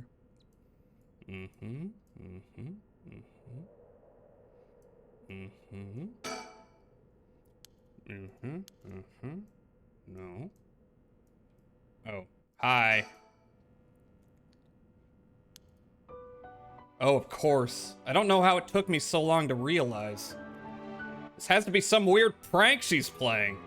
Any second now, she's going to open her eyes, get up, and have a good laugh at how scared I was. Haha, cope.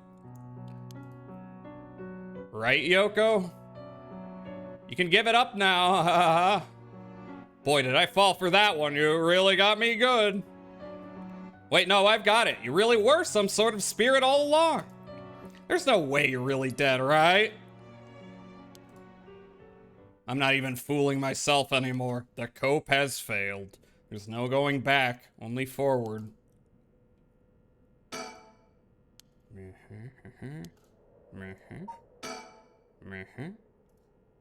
Just need to look harder.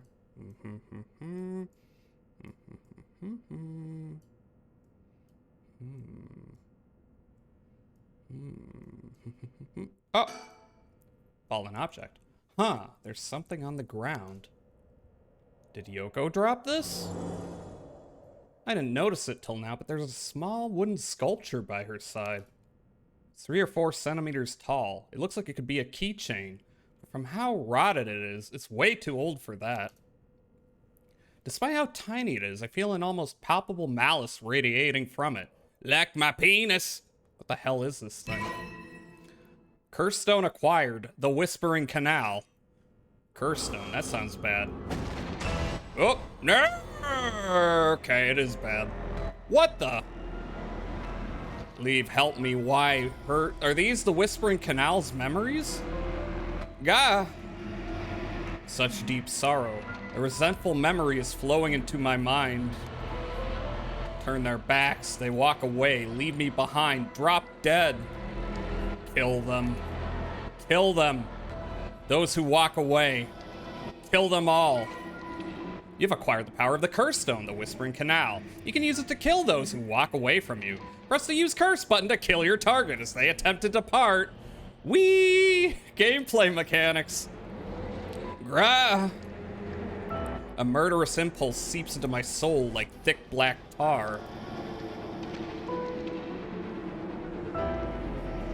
Now. Kill.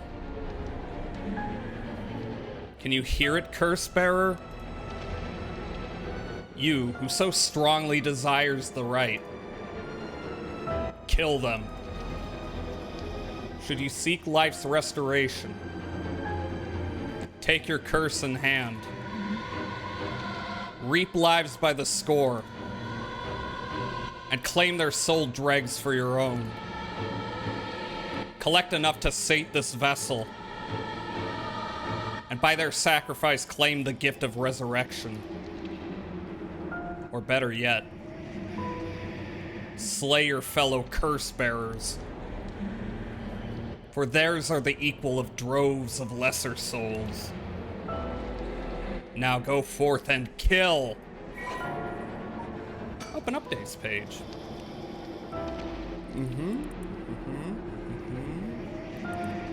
Yeah, a cursed power. Kills by drowning one who leaves the curse bearer behind. Toki loved fishing with her father Jinkichi more than anything. With their wicker baskets on their backs, they would leave for the canal every morning and fish till the evening. The miso soup her mother Koma made using the carp they caught was to die for. Her parents loved her dearly, to die for. One day, however, her father disappeared. Toki's mother went to look for him and never came back either. Those who came to express their concern eventually stopped visiting her out of fear. Toki continued to wait all along. Mother, father, where did you go? Don't leave me behind. Unable to bear the loneliness, she left her home and trudged along the roads until night fell. Neither her mother nor father were anywhere to be found. Tears stung her eyes. Suddenly, the sound of fish splashing in the water cut through the silence. She found herself standing before the canal where they used to fish together. The taste of carp and the memory of her father's smile flashed across her mind. Without thinking, Toki walked into the moat. The sound of water splashing echoed throughout the night air. Passers-by thought of it only as the fish in the canal. The splashing faded, and silence returned to the lonely night. She dad. Legend of CDI voice, go and kill! Curse echoes, curse bearers. Curse echoes are the visual manifestations of curses. These manifestations are fundamentally related to the origin of the curse. They do not always take the same shape, and may sometimes appear in a more abstract or disfigured form. They lack consciousness, unlike a spirit, and are thus the mere dregs of a soul. Curses are made tangible by what are known as soul dregs. Someone possessed by a curse that has a curse echo is called a curse bearer. The curse echo is in itself a curse, and a possessed curse bearer can inflict that curse upon others at will. A curse that comes with a curse echo is considered very powerful in and of itself. Ordinarily, those with no spirit sense would not be able to perceive a curse echo, but anyone who becomes a curse bearer can see other curse echoes. Curse stones, old Netsuke carvings imbued with curses derived from the 7 mysteries of Hanjo. Ordinarily, only those with spirit sense can wield such curses, but these curse stones allow ordinary people to use them, just as legally. Old dregs. When someone dies, their life essence leaves the body and becomes a soul. If one is killed by means of certain curses, however, their life essence will turn into a residue known as soul dregs. The rite of resurrection essentially uses these soul dregs as a sacrificial offering to bring back the dead, but the amount of soul dregs required depends on when the person being resurrected passed away. The more time has passed since their passing, the more soul dregs are required. Well, that all sounds bad. What the hell was that? It was like the curse's memories flowed directly into my mind. In an instant, I understood everything. When I picked up this curse stone, the Whispering Canal must have cursed me. I also heard a strange voice. It told me that if I want the right, I have to kill a bunch of people with this curse stone and collect their souls. I guess it's good to know that the right really exists. But this thing wants me to kill people to get it? Screw that. Putting my own life on the line is one thing. Murdering other people is another thing entirely. And not just one person either. Scores, it said. So this is the curse of the Whispering Canal, huh? A curse that traps the soul of anyone who tries to walk away from me. But if I use it and collect enough souls, then I'll be able to bring Yoko back. I'll get my girlfriend back. And there was something about other curse bearers being worth more soul dregs. Jeez! I'm really at a loss here.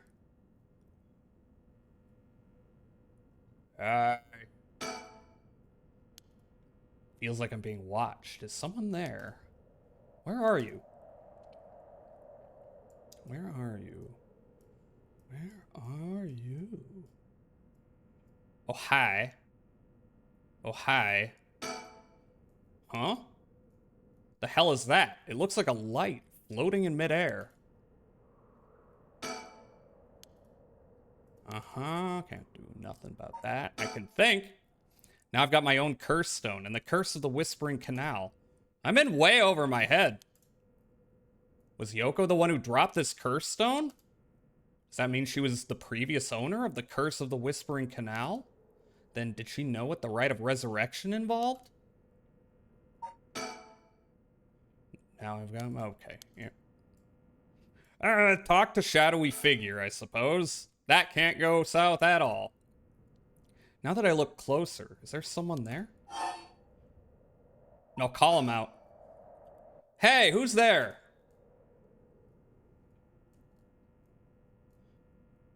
He's creeping down to Pumpkin Hill because he can feel it in his feet. Oh my, how unexpected. It was your curse that killed that poor woman, I take it. What? Cat got your tongue, Mr. Oki? Huh? We got a glowy here. Unfamiliar man. That man, who is he? He looks to be in his 30s or 40s. He's all dressed up in a suit and tie, but somehow he looks real shady. What's he doing here? Was he watching us all this time? Something tells me curses are nothing new to him. If he's one of the other curse bearers, then I need to be careful. He might be here to kill me and take my curse stone. But by the same token, killing him will net me a lot of soul dregs. Yeah.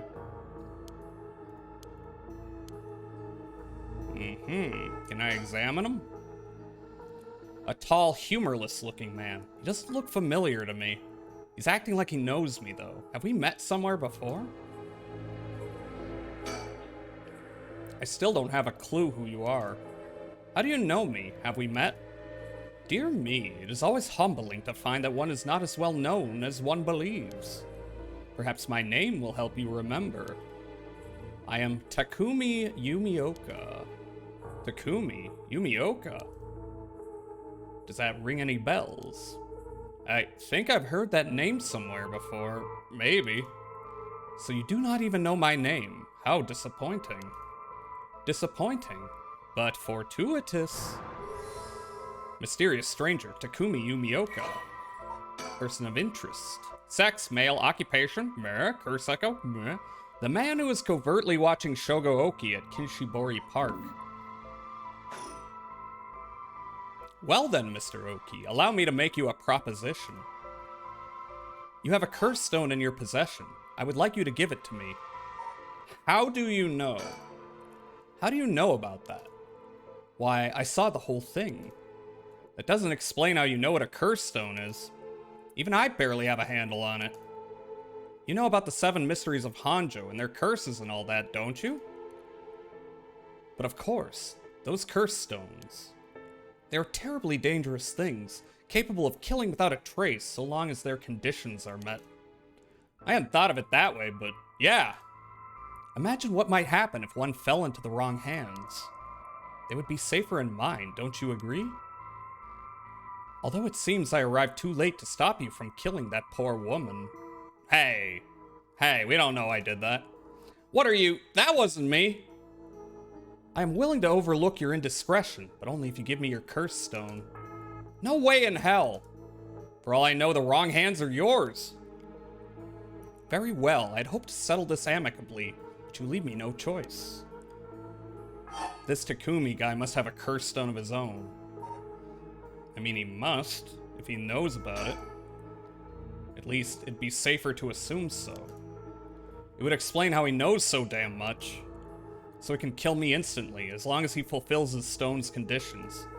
Until I know what those conditions are, I can't make any sudden moves. I have to keep him talking, learn what I can, and figure out a way to get my curse out first. How can I get him to leave me behind? Though, it would be a waste not to take this chance to find out about the other curse bearers.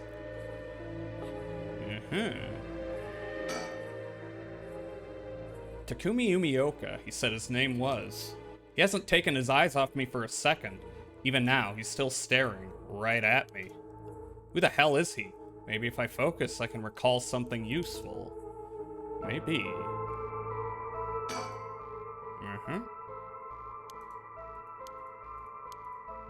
I know you're telling me to recall, but can I think first? If I want to use my curse on him, I have to get him to walk away and leave me behind. Now, what would convince him to do that? Scenario 1, he does what he came here to do. Scenario 2, he suddenly needs to be somewhere else. He's probably here for my curse stone, so I don't think I'd get out of Scenario 1 alive. Scenario 2 means hoping something will happen by chance, and luck is rarely on my side. So my only hope is Scenario 3, something that makes it impossible for him to stay. I don't have to keep him away forever, I just need to get him to walk away once. Okay, no, nothing new. Alright, let's recall. No, let's talk. I need a topic that'll keep him talking. My best bet would be...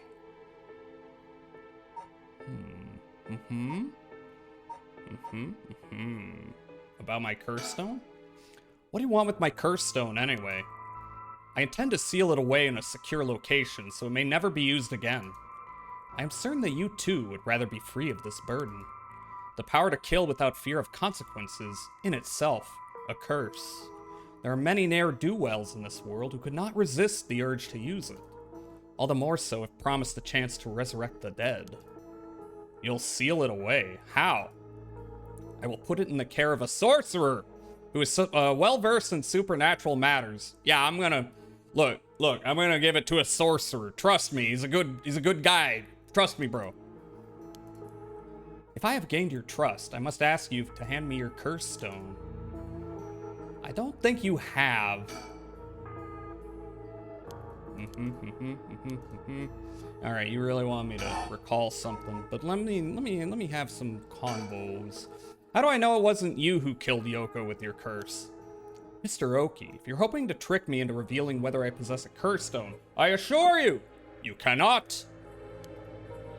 It is your curse that was responsible, Mr. Oki, no matter what you might tell yourself. That doesn't make sense. I only found this after Yoko died. Oh? Don't play dumb. I know you're the one who did this. Whether you choose to believe me is your prerogative, but you are mistaken. But you should know that multiple curses awakened at once at the stroke of midnight. There are many other curses in Hanjo, and many other curse bearers. It is not premature of you to assume that I am the one responsible. Is it not? Wait, so you're saying that at midnight a bunch of people became curse bearers? Hi, Tumichi, hi. Don't give this guy your J.O. crystal. It's my J.O. crystal, and I will use it to jerk you off to death. But hi, let me give you a shout out. How you doing? There's no point in continuing this conversation. For all I know, he could be telling me anything. Hi, hope you're having a good Thursday. Wait, more about Yoko? About the other curse bearers? Why are you so convinced it was my curse that killed Yoko? Why, it is simply that. Huh? I do believe I just saw your companion move. She what? Yoko! Wait, she doesn't look any different. Nah! I died. Big tired. Hope you are well. I'm doing fine, but I'm dead now. No. Damn it all. Shogo Oki, deceased.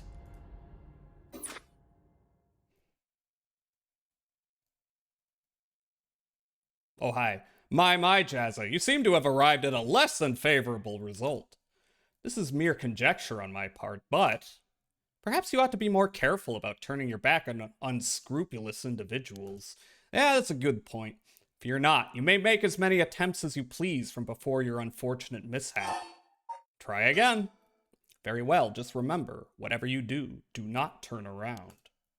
Get got, loser. Don't call me a loser. Anyway.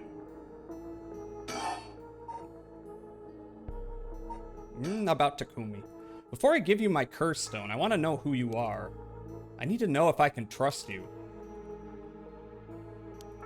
A reasonable enough concern. Very well, I am an associate of the great sorcerer, Suigen Gamyodo. Suigen Gamyodo. Indeed, you must have heard of him. I believe he was recently featured in a certain magazine. Your unfortunate companion there came seeking his counsel not a few days ago. It was from her that I learned your name. I thought she would have mentioned me to you, but it seems that was presumptuous of me. And when did this happen? Why, just 2 or 3 days ago. Gotcha. Yeah, I'm not buying that. He knows I don't know who he is, so he's just trying to feed me a story. I've only known Yoko for a month, but she never mentioned going to see some mystic. Although it is Yoko we're talking about here, so it's hard to say for sure. I hope that is enough to convince you that my hands are more than trustworthy. No. About the other curse bearers. For each of the 7 mysteries, there's a curse and a curse bearer, right? Do you know who any of the others are? And what would you do with that information? Your intentions are nothing untoward, I hope. It is in the hearts of the selfish and insipid, of those who would be most tempted by the rite of resurrection, that the curses take root. And a curse's resentful memories impart a powerful urge to kill, as I am certain you are aware. You are a victim of circumstance, Mr. Oki, but your situation is exceedingly dangerous. You must relinquish your curse stone for your own benefit, before it is too late. Too late? It's already too late. There's no going back. All I can do is keep pressing forward. And if you're going to stand in my way, then I'll have to stop you. Am I to take that as a threat, Mr. Oki? I would encourage you to exercise more discretion before you fall foul of a curse.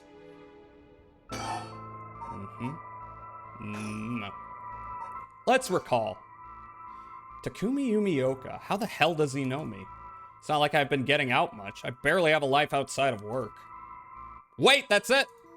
My work, that's how he knows me. Never actually met him, so it totally slipped my mind. Person of interest. Takumi Yumioka, occupation, secretary to the chairwoman of Hihaku Soaps. That's where I work! The man who was covertly watching Shogo Oki at Kinshibori Park. Takumi is the secretary to the chairwoman of Hihaku Soaps, a chemicals company headquartered in Sumida City. Takumi worships the company chairwoman, Natsui Yamamori, girl boss, and demonstrates his unwavering loyalty through his swift and exact execution of every task given to him. Just as Natsue Yamamori continues to exert tremendous influence over the company since her retirement from the presidency, so too does Takumi continue to support her behind the scenes. Acting as Natsue's mouthpiece in this capacity has earned him the ire of the current president and the board of directors. Takumi knows the names and faces of not only all employees at the head office, but also the temporary workers in their factories and warehouses, and even their main suppliers. MC does have a twinkish quality about him. Yeah, I mean, I didn't deny it. Suigen Gamyodo my ass. This guy thinks he can sell me anything. But I don't know if having figured that out helps me much right now.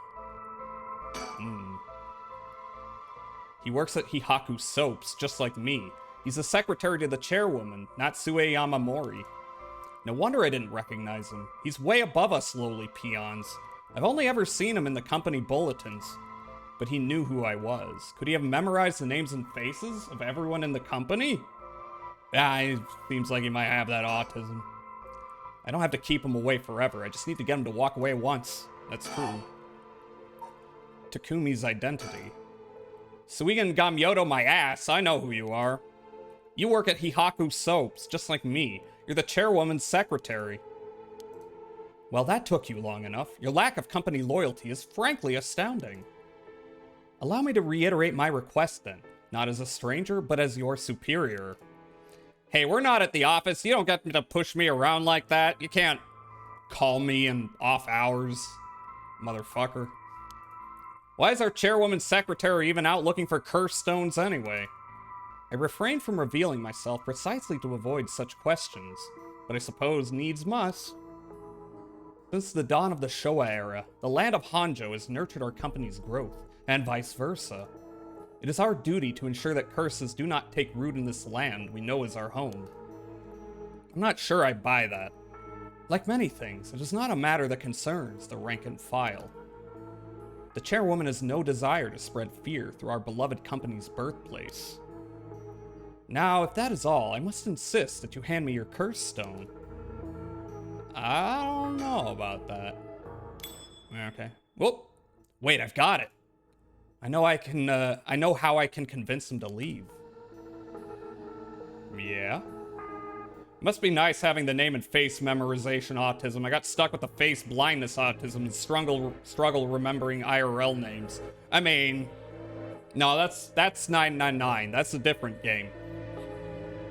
Is that a spoiler? Not really.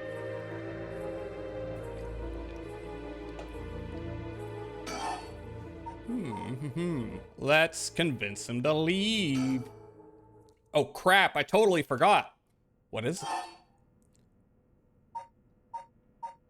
I called an ambulance. Oh right, I forgot to mention. I called an ambulance. It should be coming any minute now. An ambulance? Have you lost your mind? They will arrive to find you standing next to a corpse, alone in the dead of night. No doubt they will hand you over to the police, who will have some questions for you. Probably, but I'm sticking with Yoko. Unless you want to join me in an interrogation room, you'd better get out of here. You're telling the truth, I see. They are getting closer by the second. I cannot afford to be waylaid at this juncture. I fear I must take my leave.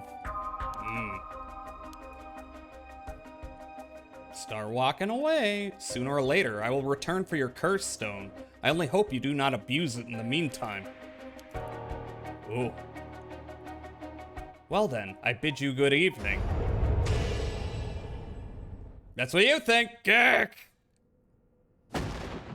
Shogo Oke, you dare!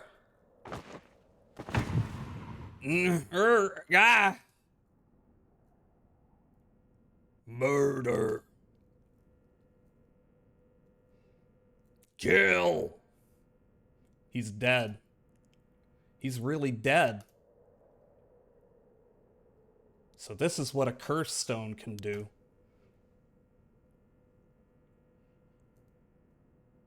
Whoa! Whoa. The curse stone of the Whispering Canal has gained 1% soul dregs. Oh, come on. That's not many.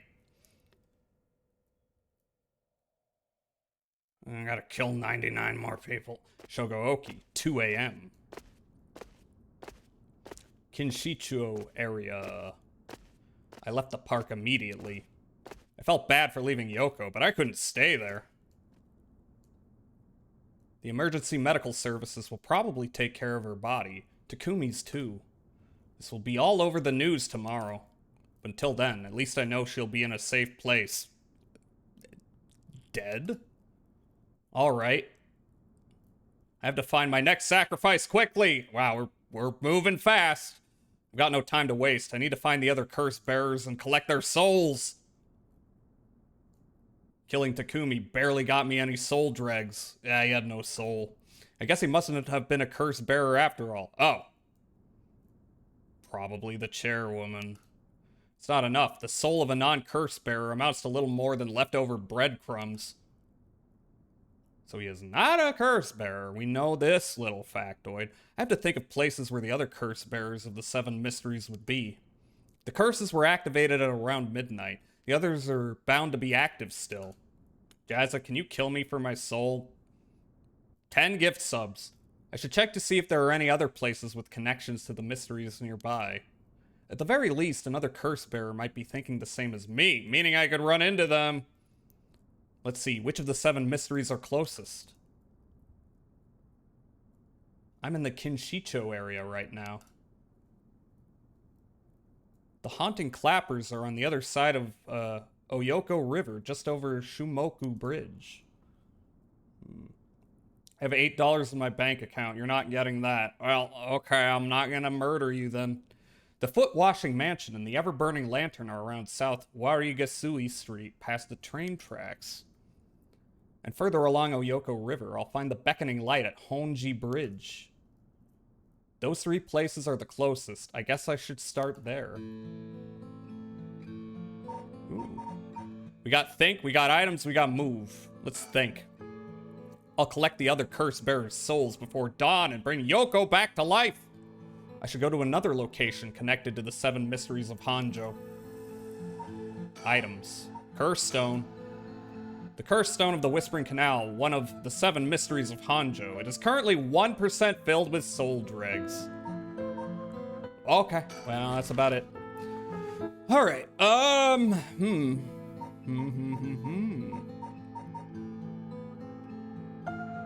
This is where I am. Is this where the feet are?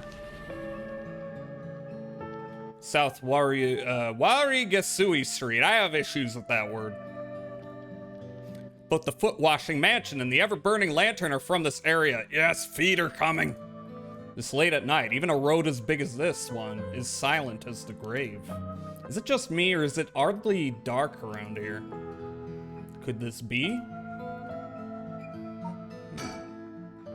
Could this be? Is this darkness the work of a curse? The lantern? Have I already fulfilled its conditions to kill? Should I get out of here? Or should I stick around and figure out just what I'm dealing with? Yeah, okay, same shit. Alright, let's check surroundings. I know it's past midnight, but it still seems oddly dark around here. And this feeling, it's the same as from before. Oh, hi. Hi. Nice night out, right? Ah! There's something over there. Is that a curse echo? A curse of the 7 mysteries given form? He's got no head. I knew it. There's a curse bearer around here.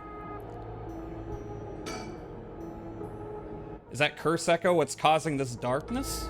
It doesn't seem hostile. Is it trying to tell me to come closer? What should I do? Sure, let's go. Nothing's gonna happen if I just sit and wait. Let's check it out. Yeah.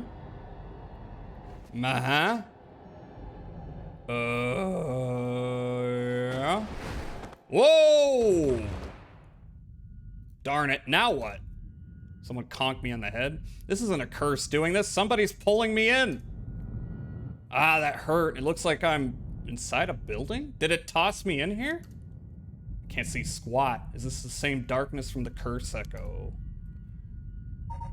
Let's think. They got me. This has to be the work of another curse bearer. Is this darkness because of a curse echo? Are they trying to trap me here? I guess I should be glad they haven't killed me yet. If I don't start searching for a way out. Shit, I can't see a thing. If only I had a source of light. Well, let's examine. I'm completely enclosed. Doesn't seem like there's even a window. There's no telling which direction I'm facing. That is true. I don't have anything other than the curse stone. Let's move. I run into walls no matter where I feel around myself. Please don't feel yourself. They're made of concrete, I think? It's a pretty small room. Well, what if I did that? Oh boy! Whoa, what the? My stomach feels like it's ripping apart. I had the Taco Bell, no.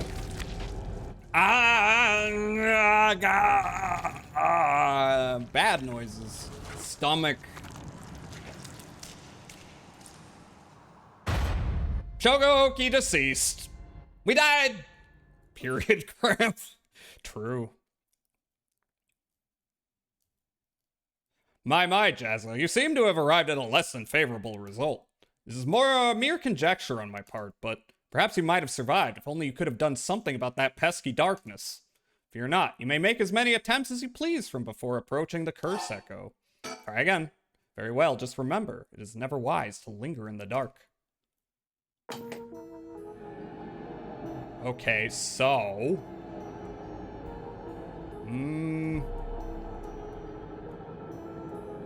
I am wondering if I'm supposed to do something there or come back.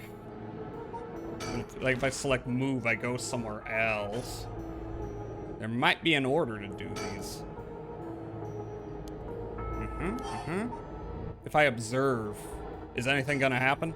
No, approaching it would be stupid. I should keep my distance. Decision time. What should I do? If I sit here like this, I risk fulfilling the conditions for that person's curse. Seems like I can still back out if I want, but do I want to? Alright, I'm gonna try it one more time. See what happens.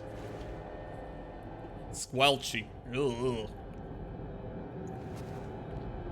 Let's see if we can get past this.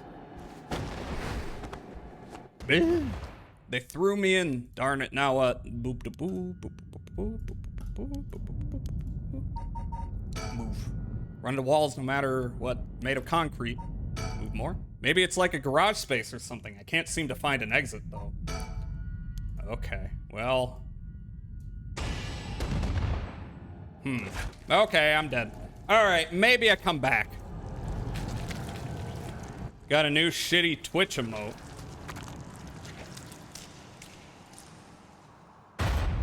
Give me that. Well, congratulations on the Twitch emote. Alright, I'm gonna try a different location. Yeah, less than favorable. You may have survived. Okay. Try again. Do not linger in the dark. Maybe we can find some light at a different location. Let us try Shumoku Bridge area. Oh yeah, I see. Jamiroquai. The Shimoku Bridge is supposedly where the bell from the Haunting Clappers story used to be. I wandered around here for a while, but I didn't see anything interesting. The only thing I found was what looked like a 100 yen lighter someone threw away. You don't say! I don't know if curses are vulnerable to fire, but maybe I'll find a use for it. 100 yen lighter acquired. Haunting clappers? Yeah, they were clapping their cheeks in response to the old policeman. Sounds like a show where they sex ghosts. Yeah, I'm sure you would get that out of it. Of course, I didn't just find a lighter. There were a ton of cigarette butts strewn across the ground, too. Seems like the place is well in need of some wooden clappers to warn about fire. Anything else? Nope. Items. 100 yen lighter. A cheap lighter I found lying around. It barely has any lighter fluid left. I don't need to get more fluid, do I? I don't see much of anything here. Okay. So let us try again. See if that's what I need.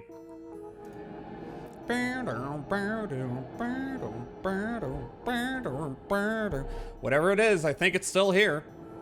It is. Get closer. Yep. We've read all this.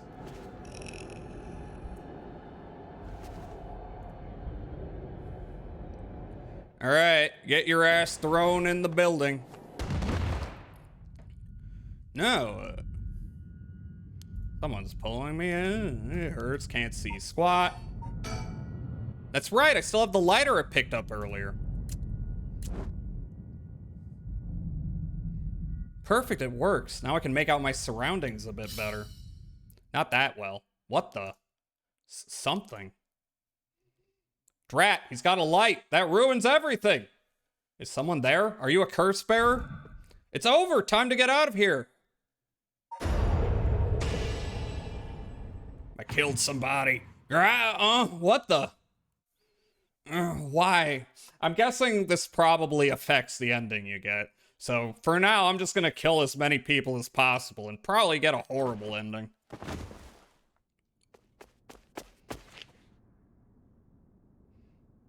Ha ha. We didn't find out who that was. That was a close one. I didn't catch a glimpse of the curse bearer, but it seems like I'm alright. The cursed stone of the Whispering Canal has gained 30% soul dregs. Wow, that's a lot more. Should find out who that was, no? His curse must have had something to do with light and darkness. My guess would be the ever-burning lantern? So there's a connection between the 7 mysteries and the way their curses work. That might be useful to know. He doesn't seem to care much about having murdered a guy. What happened to that other guy? Well, he wasn't really a guy, but he's gone. The ever-burning lantern is the curse responsible for this. I guess maybe its condition is something about me being in total darkness? It's a good thing I had this lighter. It seems to have saved me. Hell yeah. Well, that guy's dead. Anything new to say about this? Cheap lantern? Nope. Alright, where am I moving? Back here? Anything new here? Or is it the same old, same old? Doesn't seem like I'll make any more progress investigating the haunting clappers. It's okay to murder someone if you have purity and good intentions in your heart. So true. So true. Some people have a right to murder. In my opinion, I unironically hold this opinion. There is no sarcasm in what I'm saying at all. Honji Bridge. Oh, that guy's got a hat. I'm here at Honji Bridge, the location linked with the beckoning light. What's up, Glue? The beckoning light should be somewhere around here. Should be around here somewhere. Far shore. The other side is an industrial district. And further down from the bridge is the temple from which it gets its name. The bridge. Honji Bridge has a pretty unusual structure. The ends are stone, but the middle is steel. The Oyoko River beneath it is actually a canal that was dug during the Edo period. Well, I can't look around. Man! Someone's standing on the bridge, silhouetting themselves against the sky. Observe. Ah! Wait. Fine, I'll go first. It's a JoJo. Whoa! I see. Interesting. Well now, this is a surprise. Eh? Who are you? If you've got the wrong guy, just say so. He's a flamboyant fellow. I wouldn't bat an eyelid if this were the inner city, but he stands out like a sore thumb in these parts. What do you mean the inner city? This guy's dapper as fuck. He's dressed to the nines. Along with one super shady looking guy. Nah, he's got drip. That guy, I would trust that man with my life. Not really. Only a curse bearer would have any reason to be here around this time. Maybe I should talk to him. I know what you are. Come now. It won't hurt to at least tell me your name. What are you doing here? What are you doing here? Very good. You shouldn't give up your name so easily. Especially not to strangers. Gone is the age when might made right. Nowadays, it's information that rules the world. You do well to remember that. You're the one who asked. It's your name, your address, your phone number, your age, your occupation. Your personal information is much more valuable than you might think. You should treat those things with care. Man, don't do any age verification. So I guess you don't plan on telling me anything either, then. You can call me Richter Kai, private detective. All right, best character. But didn't you just say not to? Never mind. Yeah, fairies love to steal names. True. You say you're a detective. That's correct. I'm a man who deals in secrets. Don't expect me to share any more information with you, though. I only told you so that we could have an understanding. Private Detective Richter Kai. Persons of interest updated. Sex, male, occupation, private investigator, curse echo. The The eccentric man that Shogooki ran into at Honji Bridge. Thank. A detective, really? Dressed like that? Why not? He may look ridiculous, but he knows what he's doing. I don't want him finding out about me. Sexy male. Indeed. I don't think he's a curse bearer, so I'm better off just leaving him alone. You sure about that? You don't know. What's a detective doing around here? Working, and that's all I'll say about that. I could ask you the same thing, though. This seems like a strange place to stop. What brought you here? Saw a strange man. I'm looking for someone. Why should I tell you?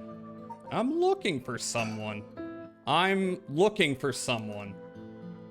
I figured it was worth seeing if you knew anything. You don't say. In that case, I just might be able to help you. Can you describe the person you're looking for? Don't worry about it. I'm looking for the beckoning light. Is he gonna know what that means? Probably gonna get suspicious, but let's find out. I know I said a person, but I'm actually looking for something called the beckoning light. The beckoning light? Aha, the 7 mysteries of Hanjo. That's right, a friend of mine was really into that kind of stuff. She said the beckoning light appears here in the middle of the night. I wanted to see for myself. Ha ha ha, really? You're the adventurous type, aren't you? Unfortunately, I think you're out of luck. I've been here for a while, but I haven't seen any strange lights. Alright, well, thanks for telling me. But just wait 1 second. There's still time left for it to appear. Why don't we wait together? Thanks, but I think I'm good. Really? Well, I'm sorry I couldn't be of any more help. Okay. Doesn't seem like he has anything to do with the curse bearers. I should move on. If he's been here for as long as he says, there's a good chance he's seen something. But I don't think it's worth asking. He seems like all kinds of trouble. I love trouble. Ah, that's right. I meant to ask. Do you have a light on you? Got a light. Got a light. Got a light. A light? You mean for cigarettes? Wait, do I have his lighter? Was he the one? Was he the one smoking those cigarettes? Well, I've got this cheap one I picked up, but that's it. Oh no, this'll do nicely. Are you sure? Yeah. Anyway, I should get back to work. Once you're gone, of course. Is there a reason I can't be here? Of course, my work is top secret. What, do I use it? No, I guess we already used it. For what, though? Yeah? Doesn't seem like it. Okay. Okay, well, I'm out of dialogue options. Move? Okay, I've had a look around the area. I should head somewhere else now. Where to next? First, around Midoriko Park at the end of South Warigasui Street. God damn. Is the Taiko of Sugaru. North of there is a school called Komagata High School at the location of the Fool's Procession. It should be around here. No, it looks like we didn't get all the mysteries, but I'm gonna betcha. I'm gonna betcha we will. Via intersecting narrative threads, perhaps? I know how these games work. Let's go to the park first. Midoriko Park. Oh, there's 2 guys. Who the hell are they? This is Midoriko Park, location of the Taiko of Sugaru, one of the 7 mysteries. Huh? Someone's there. Secret meeting. 2 men, one middle-aged and the other a young adult, talking to each other. There's a good chance that one of them could be a curse bearer. You're just saying that about everyone, aren't you? I'll try to scope things out without being spotted. To pick up their conversation from this distance, I'll have to focus in and watch them for a while, I think. Oh shit, the ads. If it looks like I'll be spotted, I'll quickly hide behind a tree to move out of line of sight. Oh god, do we have to... What? Okay. Huh, they were supposed to be around here, but I don't see anyone, boss. The Yakuza? No need to get ahead of ourselves. I bet we see something before the night is done. Maybe you're right, but still, the 7 mysteries. Nope. They probably are. Someone's got a curse. Huh? Was there a noise from behind us just now? Oh, wait. Hey, who's there? Irk. I don't know if there was a way to avoid getting spotted. Damn, he got a twink face. Oh, you two are police officers. Oh, they're cops. Okay. Haha, people often say we don't look it. Sorry if we startled you. I'm sure there's no problem, but we'll have to ask you some questions as procedure.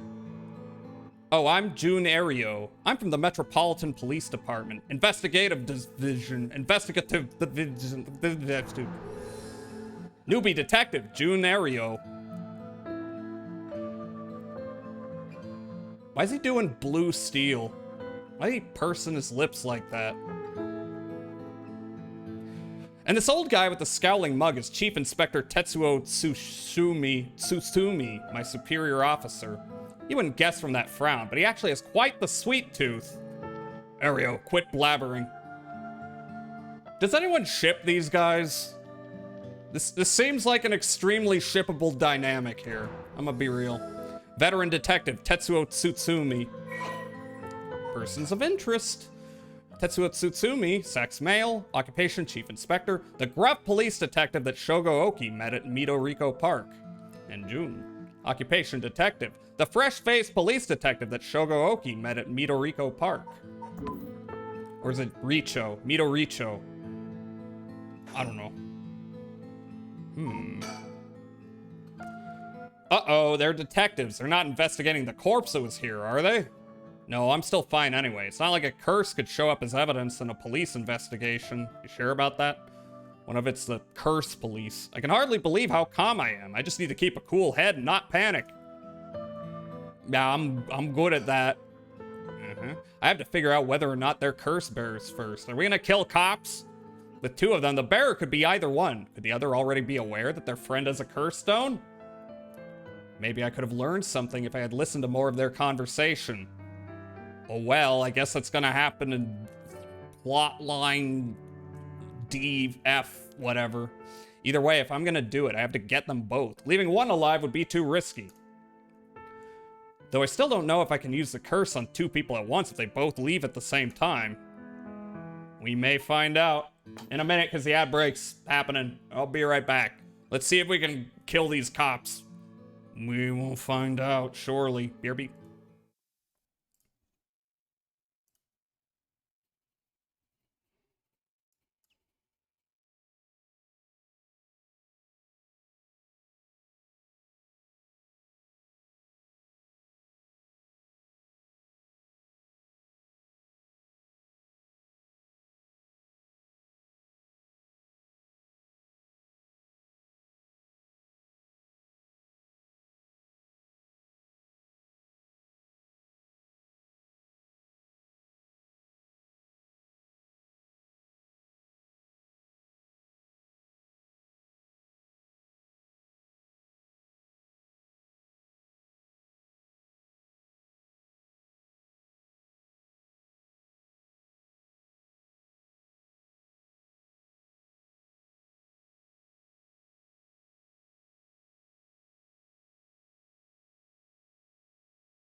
Fuck you mean SpongeBob music, Alki? That style of jazz music has been around for, like, a century or something. Never heard of Django Reinhardt? No? SpongeBob didn't invent that. Anyway, ad break will be over right now. Alright, what are we up to here? What are we up to? Killing cops. I love to torture cops. Here I am stuck in the middle with you. I always imagine detectives as blunt and aggressive, but I guess there are some pleasant ones too. I'm an evil and vindictive person, as we all know. What brought that on? Tetsuo.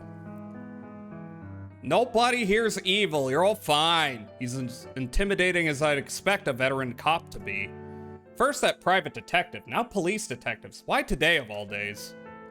I don't know. There's weirdness afoot, though. Let's talk to the gay guy. Oh my god. Every time he does that face. Now first, can you show me some ID with your name, address, and occupation? I'll be okay. I'm better off just going along with it. Wow, you work for Hihaku Soaps. I hear they've been raking it in lately. That true? As we all know. No, we don't. I don't know much about that. I'm just a recent hire. People are loving that new hair product you have. I use it all the time myself. He's a bit fruity, isn't he? That's not a very astute observation. It's kind of obvious. Thank you for your patronage.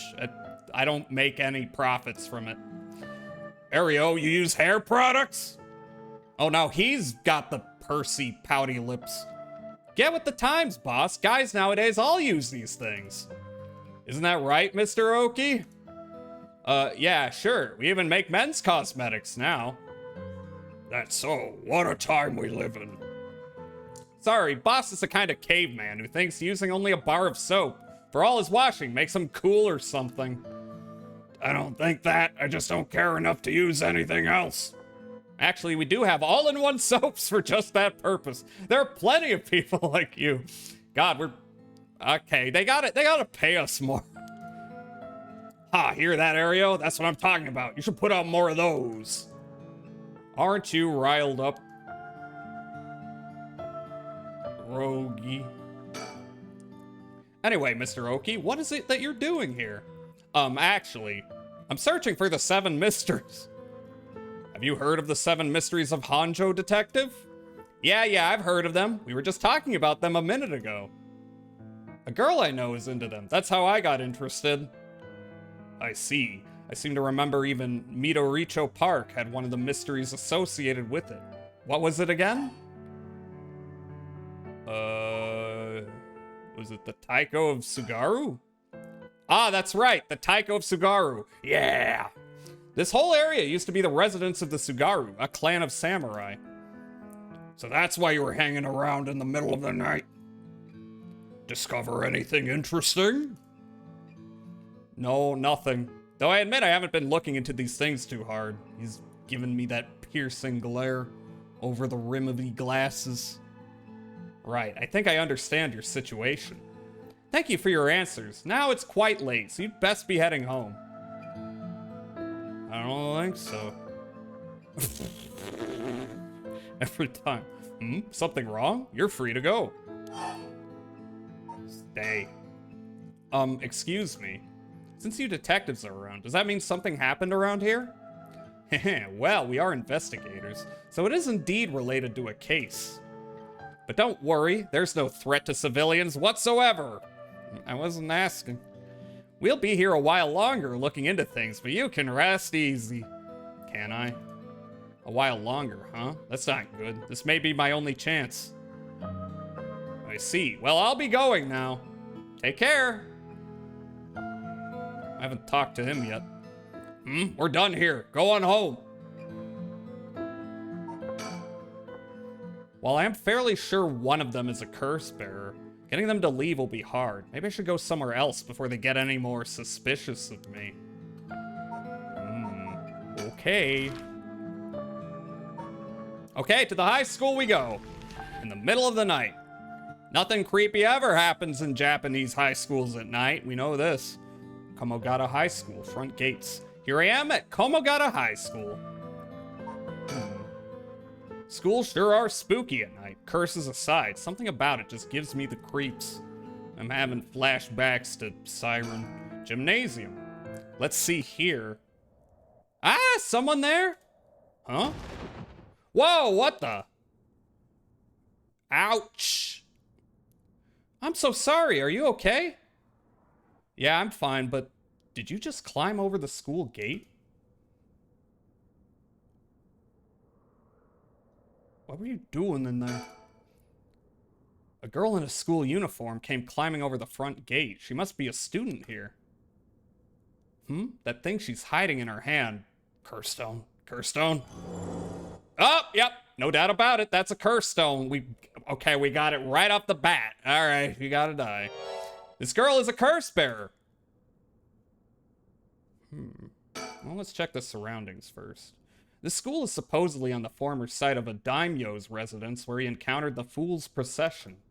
It's now at the center of a quiet residential area. Files updated. Komogata High School, a co-educational municipal high school with 632 attendees. Its name is commonly shortened to Koma High. Although it opened as Hanjo First Middle School in 1943, subsequent revisions to its enrollment policy saw it change its name, becoming Komogata High School? Yeah, becoming Komogata High School. The school strives to instill its students with the 3 S's of Sumida: sound morals, social responsibility, and strength of spirit. But success has been limited. Plagued by delinquency, it has been forced to turn to temporary employees to compensate for its high staff turnover, and its sports clubs face challenges with its inner city location and small campus. Its traditional culture research club is thriving, however, even issuing regular bulletins in collaboration with a local records office. Okay, I see. Lots of economic travails are occurring. School gates. The school gate is closed, but climbing over looks easy enough. You don't say. Anything else? Yeah, no. What? More with the gymnasium? The large gymnasium looms silently over the grounds, even more imposing in the dark. That girl, if she's a curse bearer, gotta die! You must die! What's going on? Why are you at school this late? Well, I'm really sorry. I'm in a big hurry right now, so I gotta go. Do I have to wait until he's turned around? Ooh. Hey, wait. Die! Huh? God, a curse? God, why? It can't be. Mio, I'm sorry. Who's Mio? We will find these out when we don't kill everyone. But right now, I'm thirsty for blood. Oh, damn, that don't look good.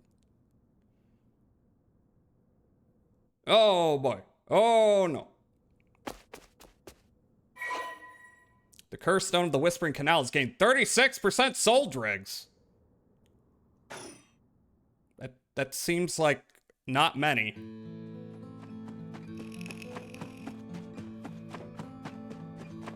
Ha ha!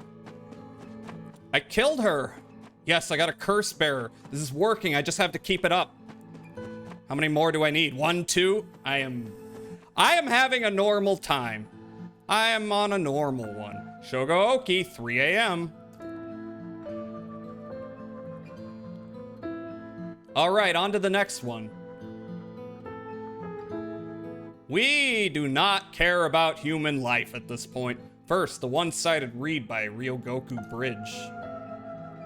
Then, the evergreen beach at the former Yasuda Gardens along the Sumida River. Finally, Sumida River! Let's go to the bridge. Oof. Yeah, we're not a good person, at least in this run. In this route, you might say. Oh, hi, man. Hey, a quick question for you. What the? Sorry, this is so sudden. Uh-oh, he's doing the thing with his glasses. This means he might know more than we think. But I've got to ask, you don't mind, do you? Are you a curse bearer? Well, look. At least I'm not wearing a dumb sweater. What? Oh, feet. Nice. Why would he out himself as a curse bearer like that? Don't tell me it has something to do with activating his curse. Maybe. Ryogoku Bridge. The large bridge here is called Ryogoku Bridge. Crossing the river leads to Nihonbashi Bakurocho in Chuo City. Ryogoku Bridge. The second oldest of the many bridges spanning the Sumida River, behind Senju Ohashi. During the Great Fire of Meireki in 1657, which destroyed 60 to 70% of Edo, many drowned in the Sumida River attempting to swim away from the flames, resulting in the building of bridges to be a major focus of the reconstruction efforts. Although this bridge was simply known as Ohashi, or Great Bridge, when it was first erected, the people of Edo took to calling it Ryogoku Bridge, or Two Nations Bridge, due to its location between the provinces of Musashi and Shimosa, and this eventually became its official name. Over time, the wide roads at either side, originally intended as fire breaks, became popular locations for street performances and other events. The bridge was rebuilt following the Great Kanto earthquake and still stands to this day. Facts! Amazing history facts. Okay, alright. Anything else to examine? I'm turning around. This is your time to kill me, probably. Surroundings. The canal where the one-sided reed grew is supposed to be around here somewhere, but now there's no trace of it left. Oh, what the hell? Okay, there's another person here. Hi, woman. What the? How did you? Oh, don't mind me. Yutaro said he wants to talk. You better answer quickly before, well, you know what? It's not concerning. Whoa, there's a woman behind him. What does she have to do with this? Are the two of them gathering soul dregs together? Maybe.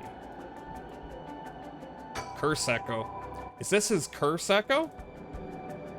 Probably. Man. Making it obvious that he's a curse bearer himself. What's he trying to pull? Maybe he's confident that he can activate his curse before I activate mine. Gotta be careful. How should I respond here? What's that? The hell is that? You took too long to answer. Huh? Plus, you glanced behind me when the curse echo appeared. I knew it. You're a curse bearer too. You can stop trying to hide it now. Not that you were doing a very good job. We might be fucked. Damn it. Yeah, you're right. I appreciate the honesty. I just want to have a nice, calm, little chat. The name's Yutaro Namigaki. My curse echo is the Foot Washing Mansion. Feet man! Young curse bearer, Yutaro Namigaki. Persons of interest. Yutaro Namigaki. Male. Sex. Occupation. University student. Curse echo, the Foot Washing Mansion. The young man encountered at Ryogoku Bridge. He didn't hide the fact that he was a curse bearer. No, he did not. A chat. I'm not going to curse first and ask questions later just because we're both curse bearers. I've got a little more class than that. I hope you're smart enough to extend me the same courtesy. Alright. Fine, chat away. Thank you. Good to know I'm dealing with someone reasonable. That's right, I'm reasonable.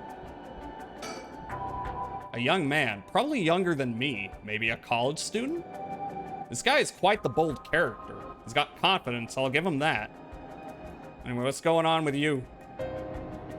Well, I can't find out. Okay, what's going on with you? All right, let's talk. What do you want? Right, I'll cut straight to the chase. Will you join forces with me? Join forces to gather soul dregs? Yep, you're using your curse because there's someone you want to resurrect too, right? In that case, it'd be more effective for the two of us to work together than to do it all by yourself. Think about it. We could split the work, and we'd have two kinds of curses at our disposal. No, I work alone, kid. Working together. I hadn't thought about that before.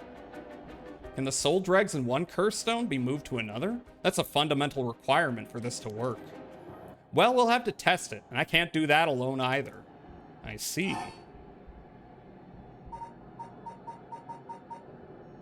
Fine. Alright then, if working together helps us both get what we want, maybe it's not a bad idea. Thanks, glad to be dealing with someone who can think things through rationally. But there's something I need to know in advance. Tell me. Don't like those eyes, don't like them. How many soul dregs do you have right now? Right, I have some, of course. I am more than competent, after all. I'm asking you how many.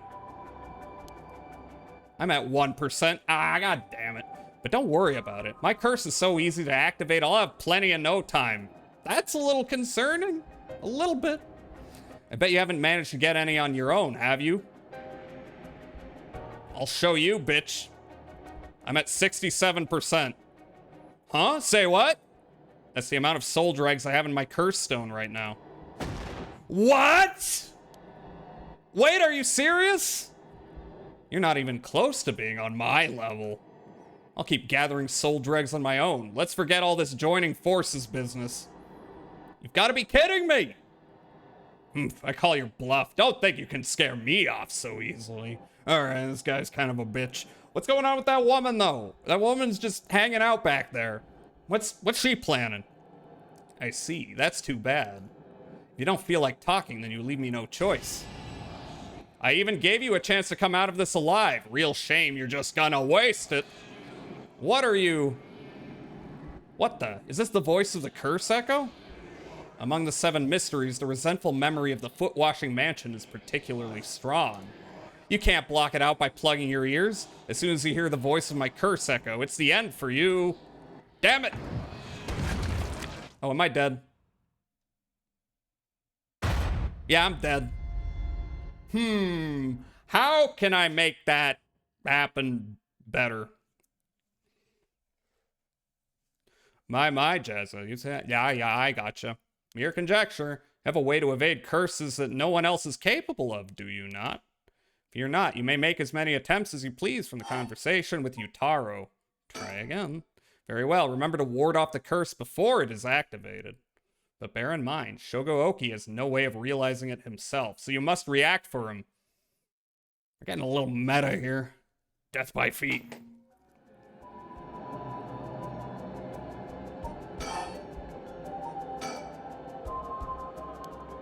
Yeah, I don't know how that's gonna work. What's going on with the lady? Why are you here? He doesn't even mention you, really.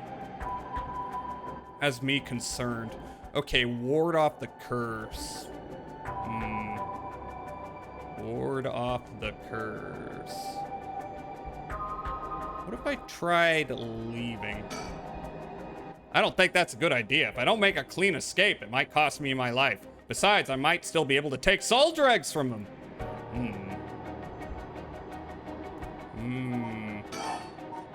And I think a chat between 2 curse bearers. What's he trying to pull? All right, let's talk. What do you want? Right over the back. Join forces. Join forces.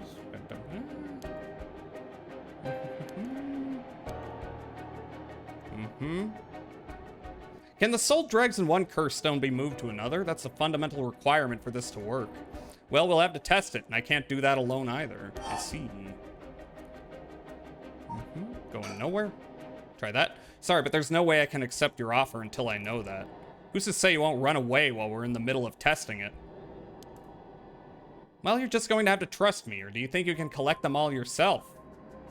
I'm at 67%. Huh? Say what? It's the amount of soul dregs. Okay, this is looking similar. Not even close. Keep gathering soul dregs. You gotta be kidding me. Call your bluff. I see, that's too bad. No choice, I'm dead.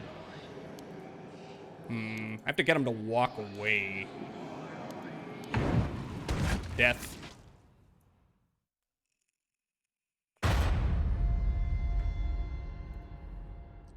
How to ward off the curse, though. Wait a minute. Wait.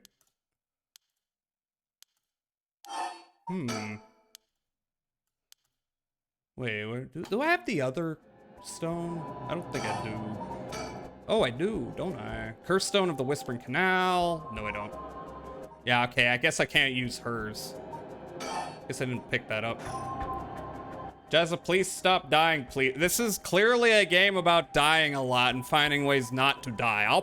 Wait a minute. No, okay, I thought I saw another thing. Wait. Files. 7 mysteries. Yeah, I'll drink water. Hi, Elliot. And I will stretch. Asked a friend to trade houses with him. Wait a minute. Let's see if that's related to anything.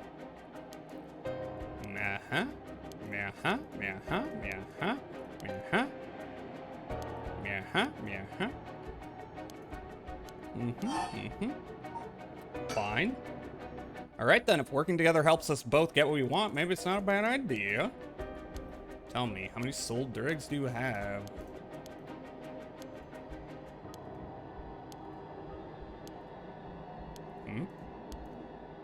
What? Did I do something wrong here?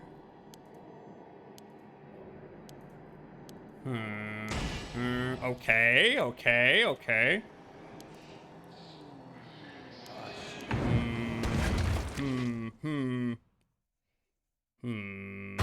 Okay, alright. I got it. Moving on. Clearly it's not from conversing with him.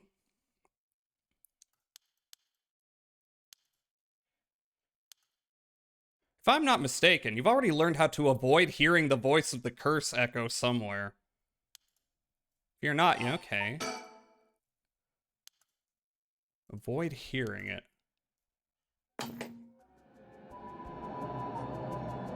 Wait, what did you say? Wait. You must react for him. How do I avoid hearing it?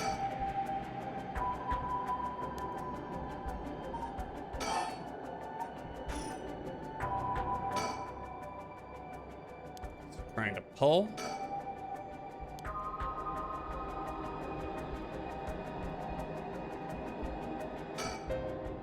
Oh, don't mind. Okay, nothing to do with you. I am not sure what the storyteller means.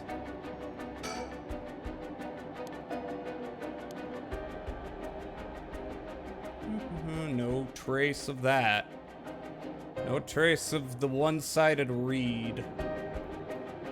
I have to react for him. What does that mean?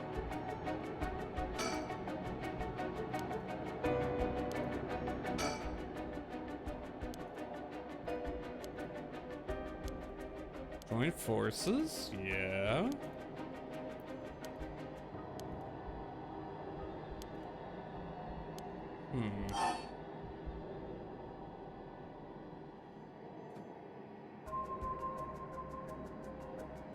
Oh! Oh, wait a minute. Fine. Wait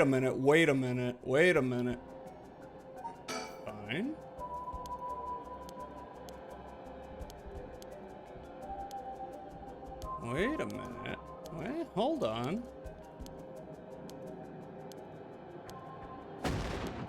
Yeah.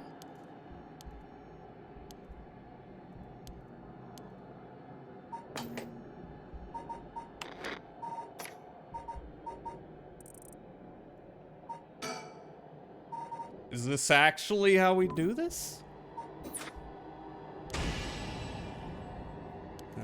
Gonna waste it. What are you? Among the 7 mysteries, particularly strong. Can't block it out. Damn it.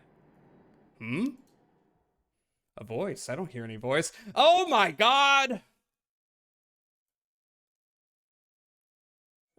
That fucking owns. You gotta go into the options and turn the voice audio all the way down. Goddamn. No way. Yes way. What? There's no way. No, yes way. And yet there he is, perfectly unharmed. How? What's going on here? I didn't completely understand it myself, but his curse's conditions don't seem to have been met. This is my chance. Yutaru, your curse won't work on me. I'll let you off easy today, so get the hell out of here. You son of a... Fine, I'll just be on my way then. Nope. Yeah, you'll make me regret that. Gah! Why? How is this?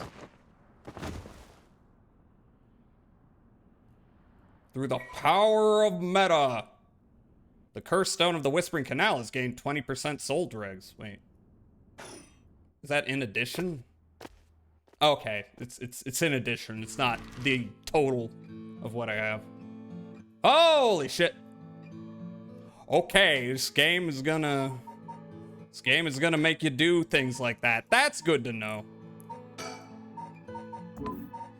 Go into your goddamn options if you can't figure it out in the game. Former Yasuda Gardens. The former Yasuda Gardens. There was some kind of incident here recently, so the entrance was closed off. What do you mean an incident? But it was easy enough to sneak in since there are no guards at this time of night. However what? How many do I have? Oh, it is 87% filled with soul dregs. I'm starting to suspect we're gonna get an ending not in the distant future. It's not gonna be a good one. You can tell that. Let's think. The question is, what do I do about this? I don't know. Wait a minute, what happened to the lady? That was never really explained. He didn't even really acknowledge the lady. Who the hell was that? We will find out eventually, I'm sure. It feels weird being in these magnificent gardens after hours. There's not a visitor or groundskeeper in sight.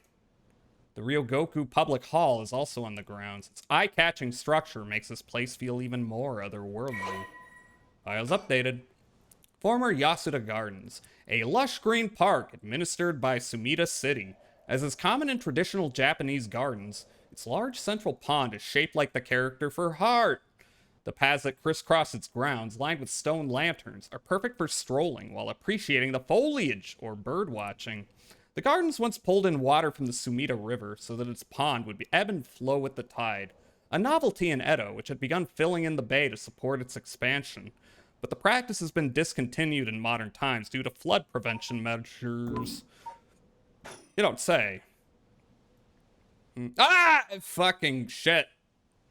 This game really loves, like, having people sneak up on you while you're, rotating your view. So, have you decided what you're going to do with your penis? I mean, curse stone? Oh, so precious. Ara. Curse stone. Why'd she say it that slow? Yeah? As soon as I snuck into the gardens, a woman inside called out from behind me. Whoa! Personal space. I've been waiting for you. I have a curse stone. Her sudden proclamation had me at a loss for words, so the woman continued.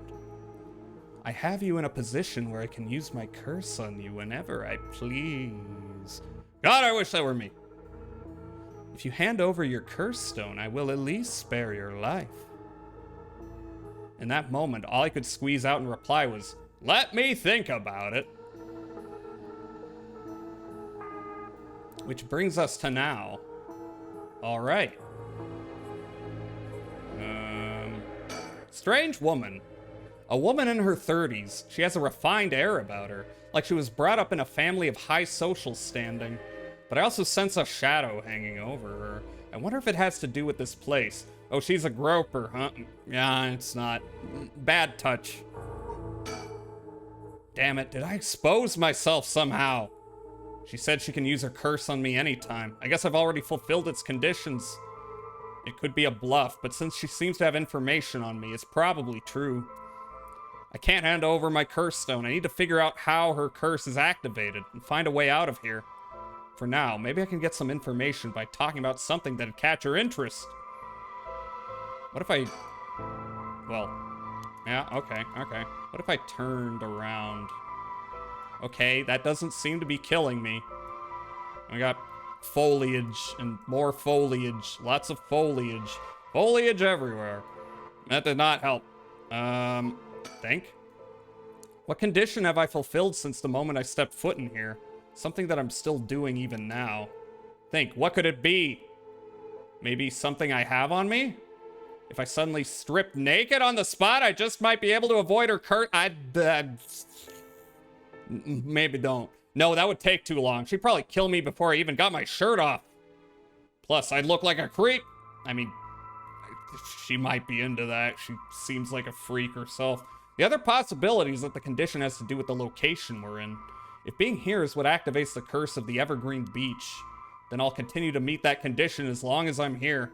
In which case there's no escape. She'd activate her curse before I ever got away from the gardens. I'm sure I'd recognize it after setting it off, but it's not like I'd get to do things over. Smile. Smile. Don't tell me you still haven't made up your mind. Such an indecisive man. Smile. Wait, I might hand over my curse stone depending on certain things. Will you hear me out for a moment? Hi, Chumpler. Sure, go on.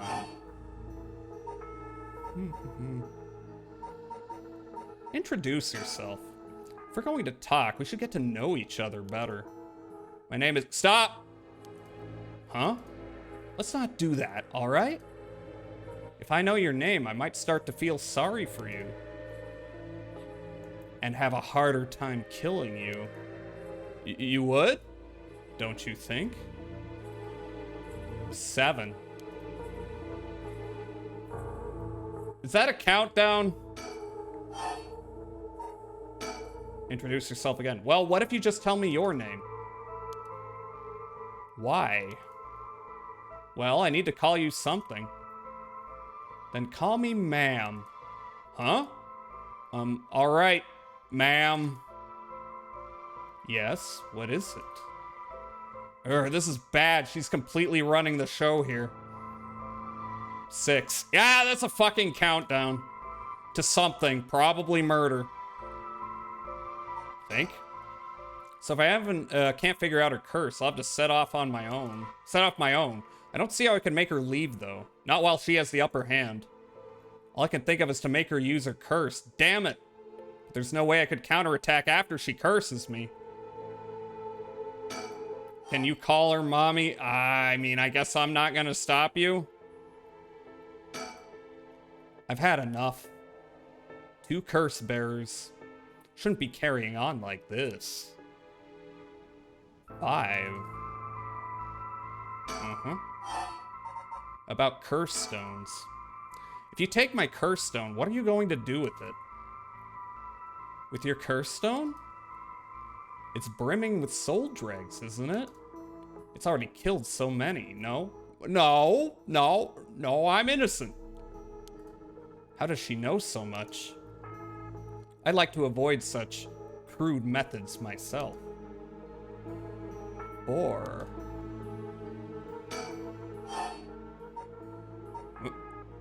Let's ask more. Can you take soul dregs from other curse bearers' stones and add them to your own? Who knows? But you have to admit, it's worth trying. So basically, you want soul dregs, but you steal the ones others have gathered because you don't want to get your own hands dirty? You're half right, but half wrong, too. I don't mind getting my hands dirty. I just want to end this with as little trouble as possible. Understand? 3. Well, that's not good. I wonder if anything changes around here. No. I don't see your spirit or whatever the fuck. Ooh. I can keep asking. I'm running out of time, though. How do you know you haven't already set off my curse? Go on, then. Use it. She's scary. If I had, you could have activated it without all that bluster. And yet, here you are. Damn, does she already know about it? Or about that student from before?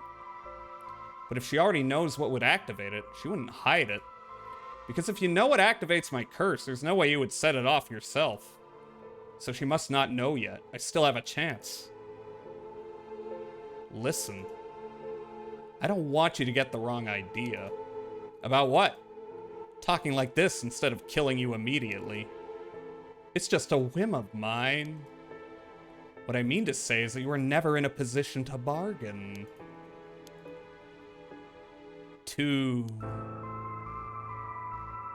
And I think...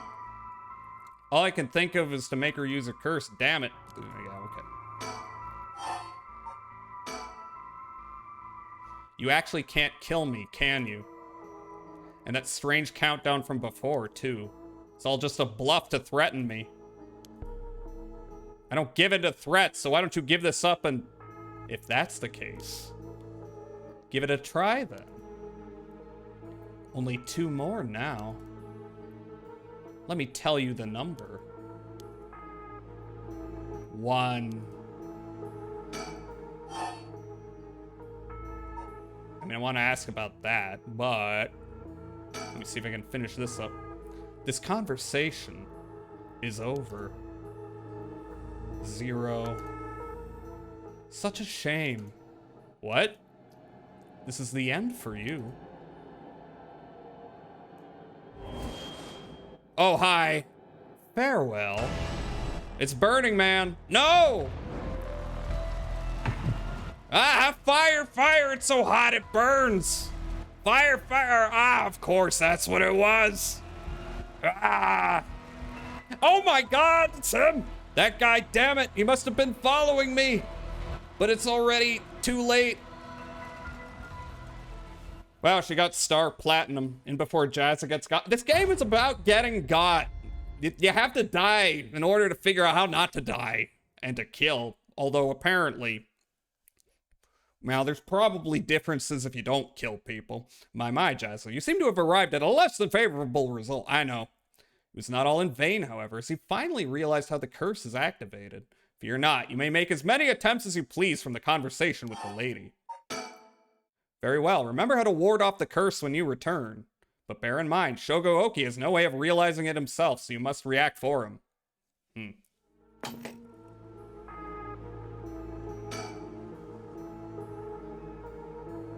Yeah, no. Yeah. Well, it looks like we're all the way here. Did I expose myself somewhere? Oh. Okay. Can't okay. Well, did I get all the info I need? Let's see. I mean, I've got a 100 yen lighter. Do I gotta do something funky again with the settings?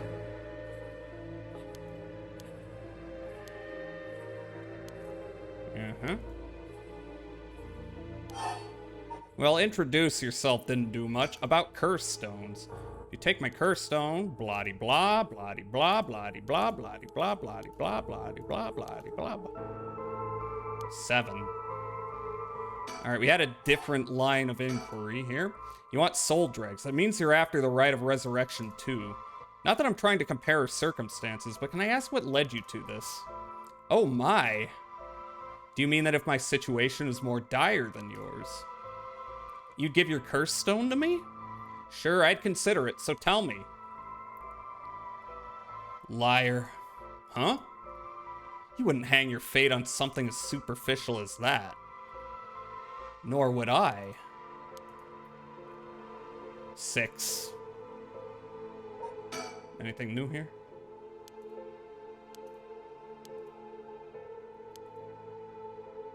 Okay, no, stripping naked won't do it. As long as I'm here. Alright, is there any way to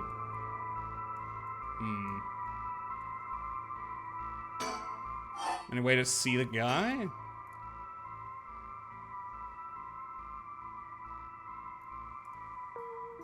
My son. What? He'd be in 6th grade now. If he were still alive. Ah. When I'm one of the big kids, I'll help look after the 1st and 2nd graders, he'd say. He always had a strong sense of justice and responsibility. She is mommy. Okay, Alki. Calm down. But literally, she is mommy, so. Okay, I guess you were right. He wouldn't stand by when he saw other kids being bullied. He'd defend them, even if he was no match for the bully himself. He'd often come home in tears, but only because he was sad that he wasn't strong enough to save others. He wanted to be a policeman when he grew up. Okay. Alright, never mind. Fuck him. Glad he's dead. Okay, I get it. I've heard enough. Oh, that's enough for you? Yeah. Hearing such a sad story just makes me all the more sorry that I haven't changed my mind. I see. So even after what I told you... 5.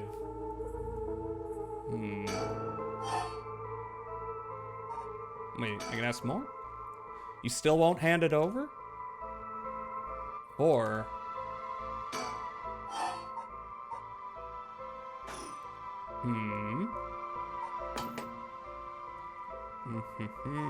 I wonder. Game. Text speed. Wonder if text speed matters. Music, SFX, voice. I don't know how this would matter. Controls, no. Okay, I'm probably gonna die again. See if we can learn some things though. Okay, got them to your own, who knows, but to admit it's worth trying basically, but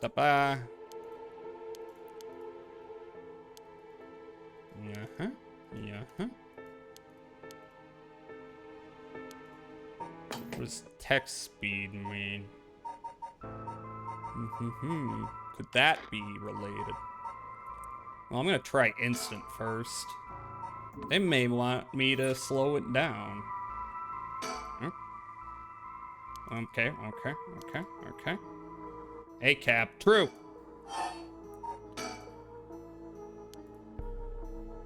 Go on then, use it.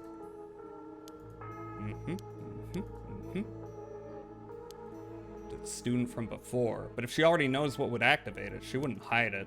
Because if you know what activates my curse, listen, don't want you to get the wrong idea. Instead of killing you immediately, it's just a whim of mine. Never in a position to bargain.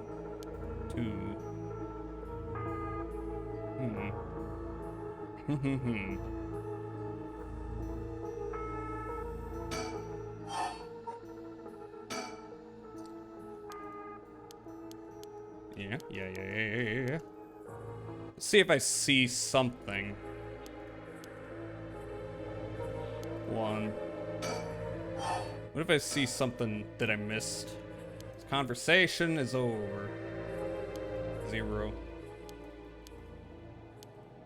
And for you, if I did that, would that do anything? Probably not.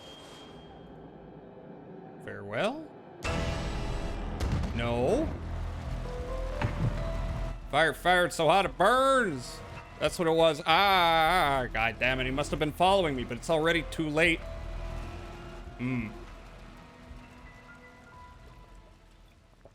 Alright, we know this game requires you to do some weird shit. So, got another tip for me, storyteller. Less than favorable result. You finally realize how the curse is activated. Fear not, you may make as many attempts. Try again. Remember to ward off the curse. So there's a countdown. I know that. There's a countdown. That's all I know. Items. Curse stone. We've already exhausted the bottom 2 lines of dialogue. I mean, if I do that, throw it away. Haven't been able to do that. Huh? Throw away this lighter? Why did I suddenly get the impulse to do that? Is there any hints from the Burning Man story thing? Well, lighter. Lighter. You have a lighter, and that's what we use to help the detective.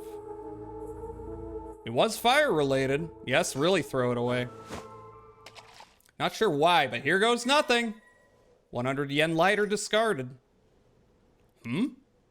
Up, you're fucked, you're fucked, you're fucked. What did you just? Why throw your lighter away all of a sudden? Huh? Well, I just kind of felt like it. How? Oh, she's getting ugly scared. Oh boy. Why is she losing it all of a sudden? Could that lighter have been what fulfilled the condition of her curse? But why? How did I? How could you die? Ah!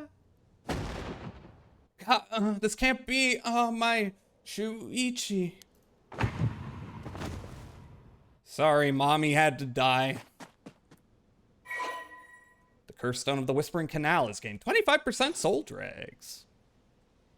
Am I at max soul drags? Ha-ha! Whew, that was too close for comfort. Was that just coincidence? Not only was I able to release myself from her curse, she immediately panicked and ran away. Fortunately for me. If she'd kept her cool and stayed, we would have been at a stalemate. Oh, I should check my curse stone. It should have gained a lot just now. What the? Yeah, I think it's at max. Ah!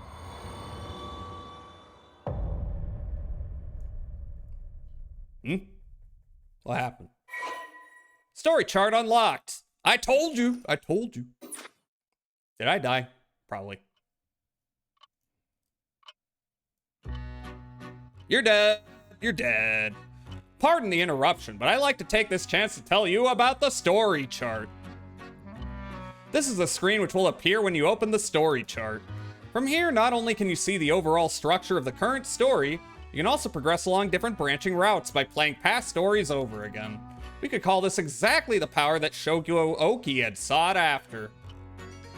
Oh, the power of resurrection, you say? Oh, it's just the power to jump around time in the story. Oh. Normally, you would have been able to use a story chart feature freely. However, due to certain circumstances, it has been locked until now. You don't say. From here on, you will return to the story chart from time to time at breaks in the story. At those times, you will choose for yourself which story you wish to continue next. Feels updated. Yeah, okay. I see. I gotcha. By the way, should you use the story chart to replay a past event, do you know what you must do and where? Of course you do. After all, you have gotten this far. What trigger did Yoko Fukunaga set off that led to her dying the way she did? You've come this far several times, so I have every confidence you will be alright. Well, I mean, she pointed behind me. As long as you make sure not to do that thing. However, like with the lighter and voice earlier, Shogo Oki has no way of knowing that himself. Oh, on that note, I am curious. I did hit the thing, didn't I? I hit the thing before I had the curse. Oh, on that note, I am curious. Have you determined how many people Shogo Oki has killed with his curse? Let me see. At least 1, 2, 3, 4? Was it 4? Might be 5. You might say 5. 5 people? Heh, I see. So that is your understanding of things. As it turns out, the correct answer is 0. What? Huh? What?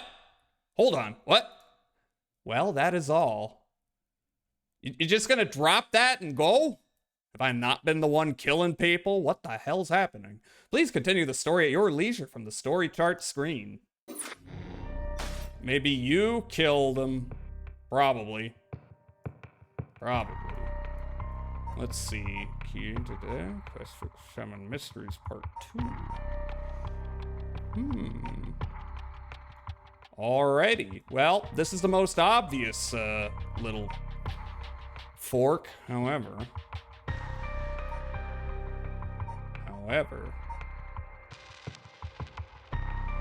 Well, I could like try going back one by one. No, let's go here. Shogooki is with Yoko Fukunaga.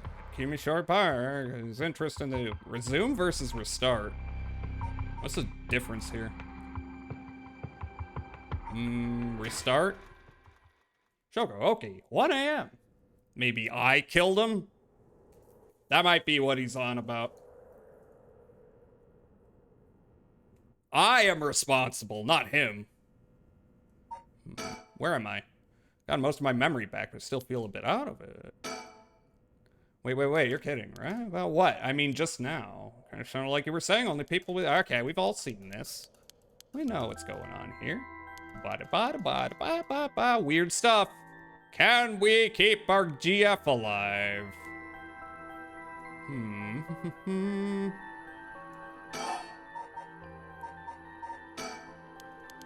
Okay. Do I gotta roll through everything again? Or can I just ask right away about this?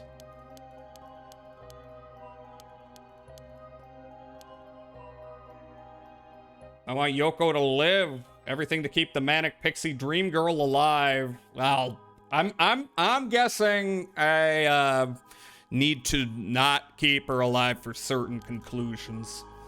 And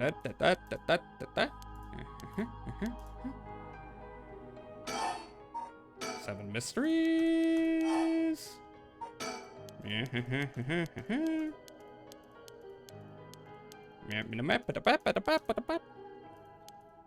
Let's see, is there like a way to, let's see. Auto button display? Display the button.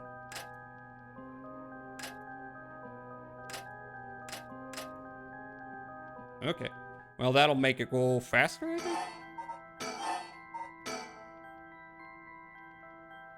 Not really. We have reached that part of the VN where you start skipping a bunch of stuff to get to the stuff you were at. Do I need to talk to her about all the things? Possibly. Like if I do this. About spirit sense.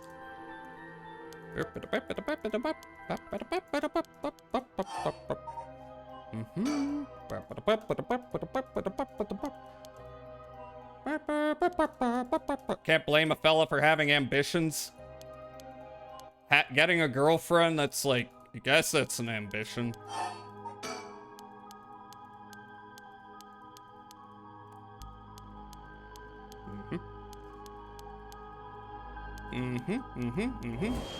Oh, okay.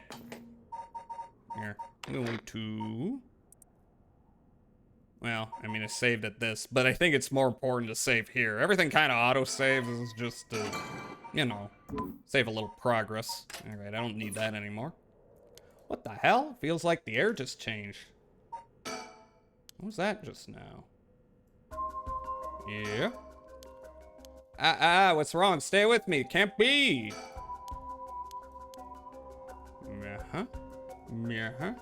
So I do this, and then... Yeah. Something behind me? No condition to talk. Keep yelling her name.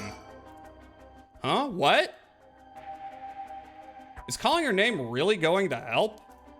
I'm already yelling as hard as I can. Shouldn't I look for what's causing this? There's nothing there. Yoko, hang in there, Yoko. Look at me. You're going to be okay. Oh, fuck the ads. It's all right. There's nothing there. Yoko!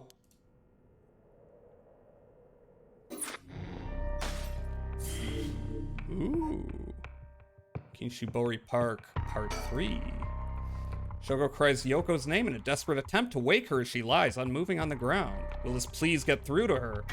Option was not there before. We are unlocking shit in the past. Kinshibori Park.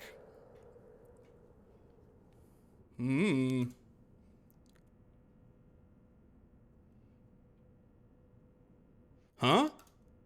Oh, good, you're awake. What? Are you okay? You were so rattled and confused. I thought you'd really lost it.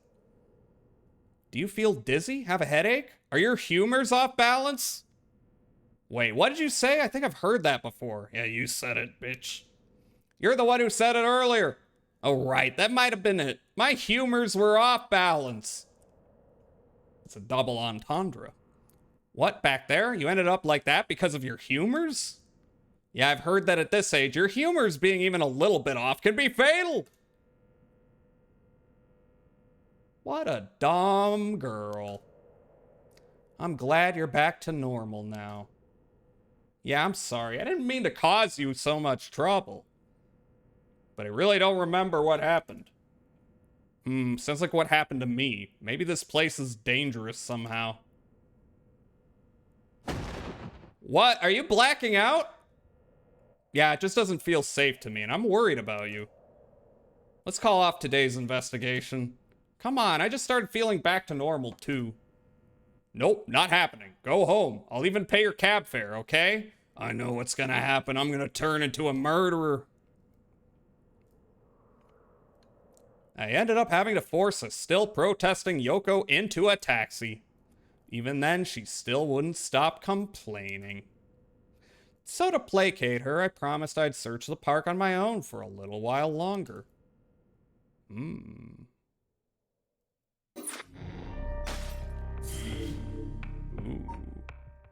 Anyway, let's find out what that leads to after the break, because that break's about to hit. It's getting real. It's getting real. We're getting things happening. All right. BRB.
Yeah, mustard, I gotcha.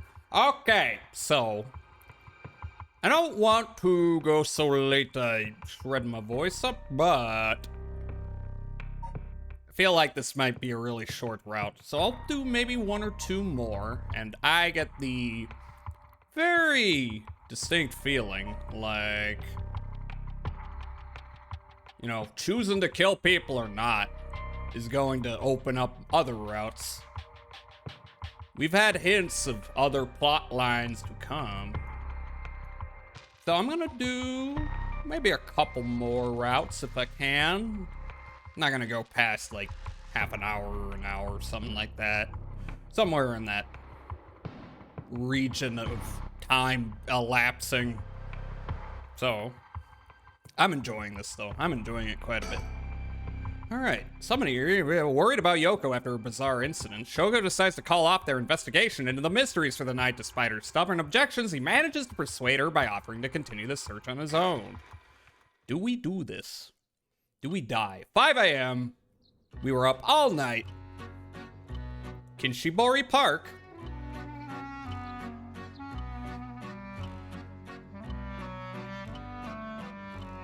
We love waltzing. In further news... Oh. Before dawn today, a police officer on patrol discovered a man collapsed in a Sumida City park. I'm dead.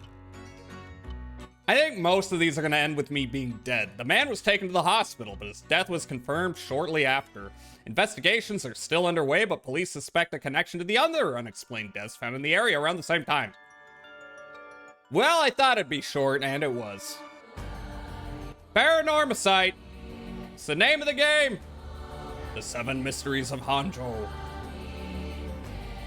Written and directed by Takanari Ishiyama.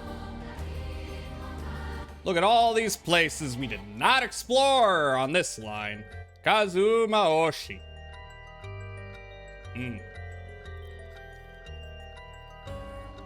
Keisuke Nakamura. Enjoy some nice JPEGs. Gen Kobayashi, character designer.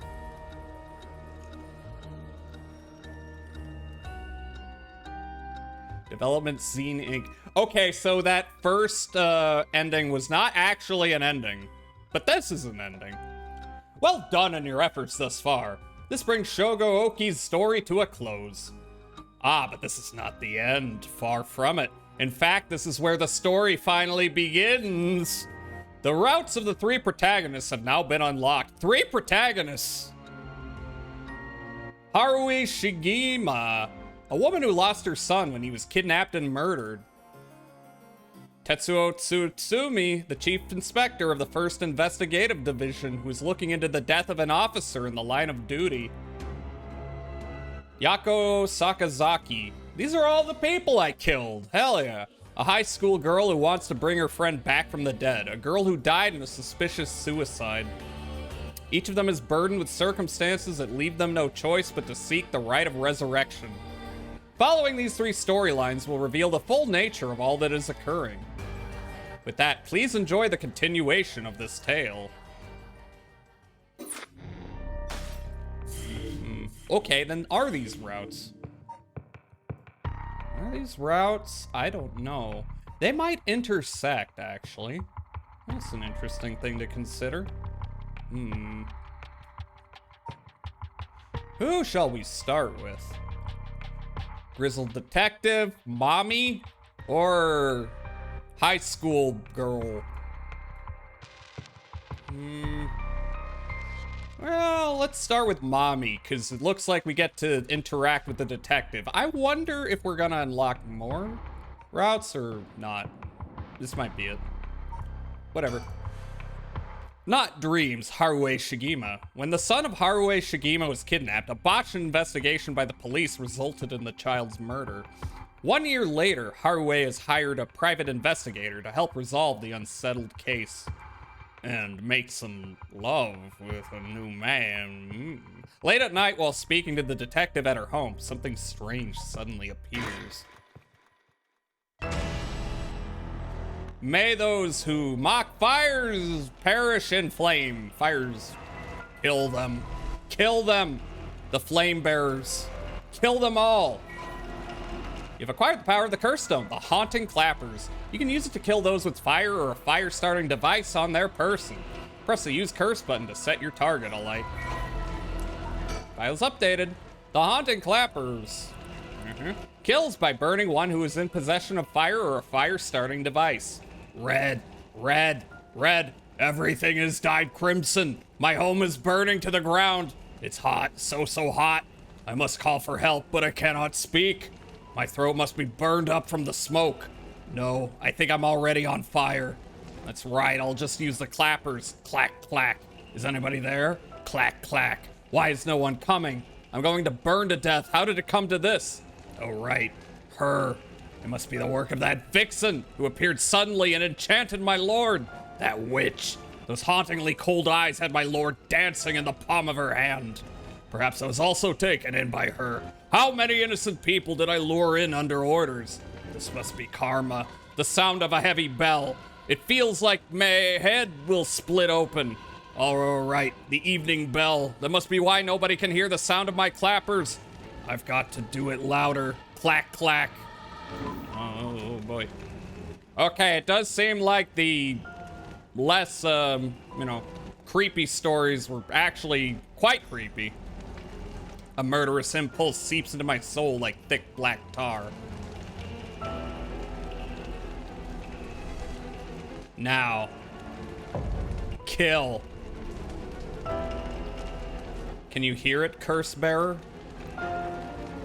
You who so strongly desires the right.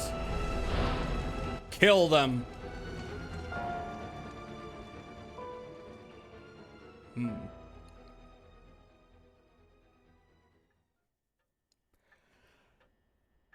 Was Yoko aware of the curse, by the way? Shigima Mansion reception room. Was she a curse bearer? I'm thinking about that. Is she trying to kill me? Oh well, I bet it's nothing. Back with me, ma'am? It's Richter, my fave, my boy. Can't say I understand what just happened, but it certainly seems to put you in a good mood. What if he's like Yoko? What if there's people handing off curses to people? I don't know. Maybe. This might be the first time I've ever seen you really smile. Sweet dreams? Sure. Housewife Haruo Shigima. Persons of interest. Haruo Shigima, sex female. Occupation, housewife. Curse echo, the haunting clappers. Haruo is a housewife who resides in a manor near Shumoku Bridge. Her 11-year-old son, Shuichi, was kidnapped and murdered about a year ago. The death was the result of a mistake on the part of the detective assigned to the case. What if it's the other detective? A mistake which enraged the kidnapper and had him cut off all contact with the police, leaving no room for negotiation. The incident was covered up and Shuichi's killer remains at large, leading the aggrieved Haruo to call on the services of private investigator Richter Kai to uncover the truth. What if he's the kidnapper? Look, I played Heavy Rain. Smile. The Shigima family came from a line of samurai who built their residence in Honjo during the Edo period. They assumed important positions in the police force following the Meiji Revolution, thereby protecting their family's elevated status. Ugh, cops. Even today, many in the Shigima line work as police bureaucrats and senior police officers. Haruo's father sits in the upper echelons of the National Police Agency, and her husband, adopted into the Shigima clan through an arranged marriage, is also a highly respected agency official. However, as her family prioritizes work above all else, it wasn't long before Haruo's marriage grew cold. Though she wants for nothing, she is isolated from her neighbors and withdrawn from society. Seeing her son grow into a young man gave Haruo a purpose in life, but it was cut short by the kidnapping incident. Following the incident, Haruo spent many days in a deep depression, breaking into sudden fits of shouting and wandering around in the middle of the night. Her cheerful, loving disposition faded away, and she took to making snide remarks at her husband, which only further soured their relationship. Hi, Pomi! Hi, how are you doing? We have unlocked the story in this. Yeah, it's turned into a VN. Oop. Take a shout out. Terraria. We're VNing. We're doing branching plot lines and such, and mysteries are being brought up and maybe solved eventually. We will see. You have emotes now. Hell yeah. Hell yeah. Got any good ones? Do you? A few months ago, Harway's husband was transferred to another area for work and now rarely returns home, with Harway left to live in the large empty mansion alone. As a housekeeper who has been with the family for a long time comes in to take care of all the housework, Harway has nothing but time on her hands, which is not good for mental health. No. Not dreams. Sounds like something I might want to hear about. Ooh. Hanging scroll. Stereo. Flower arrangement. Fax machine. Rotary phone. Television. Damn. We got so much shit here. Oh, what the hell? Well, I'll be damned. Is that what I think it is? Goodness, you made me jump. It's just a silly little sticker my son got from somewhere or other.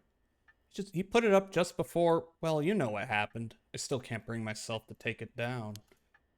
I like the scream. That's a good one. I approve. Hell yeah. Let me take a closer look. That's a Chimkin. I knew it. It's Head Hencho from way back in set number 1. This is a real collector's item. Excuse me? Don't tell me you've never heard of the Mockingbirds. The what? They're the hottest new craze. Cute little birds dressed up like rough and tumble delinquents. Oh my god, it's a fucking delinquent chicken. I love it. I want it. I've never heard of them, but this certainly seems to matter to you. The best part is, nobody knows who made them. They just started showing up around town, and soon enough they'd won everybody's heart. The story goes they're made by some anonymous artist who covertly leaves them behind in specific locations. No one knows when or where they'll show up next. They're basically an urban legend of sorts. To think one would turn up here of all places. This is a good sign, I'm sure of it. Oh, well, that's nice. Mockingbird number 1 discovered. Open updates page? These popular bird mascot stickers seem to... Yeah, exactly. Seem to pop up everywhere. Nobody knows who the legendary artist is behind these quirky birds, but they quickly became popular for their surreal, yet oddly cute designs. Be in the right place at the right time in Honjo, and you might just be able to find all 20 of them scattered around. Legend has it, collecting them all will bring good luck. Will they? It's Head Hencho. Oh, he's got little glasses. Cool, I love them. Okay, I don't know what the other ones look like.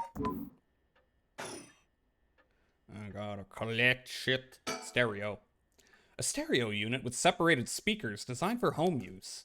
My husband insisted on buying one, even though he isn't one to listen to music often. Well, you gotta have a stereo, right? Flower arrangement. An arrangement of flowers.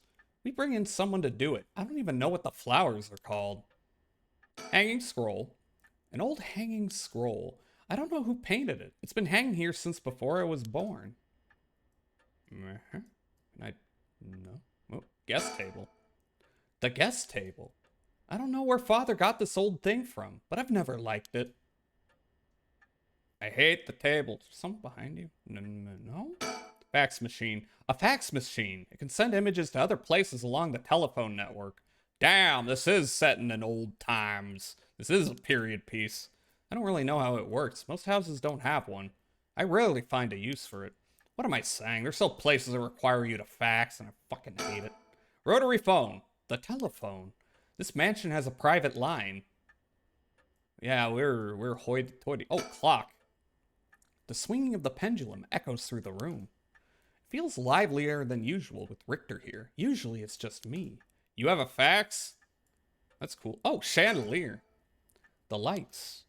The chandelier is the only thing in here that's my choice. It's my favorite part of the room. And you can't reach it because you're real short, lady. Well, I don't know if you're that short, but I assume. Television. Oh my god, it's one of those things. A color television. Father bought one as soon as it hit the market. He likes to have the latest gadgets. Unlike the latest models, there is no remote control. We've had it for a long time.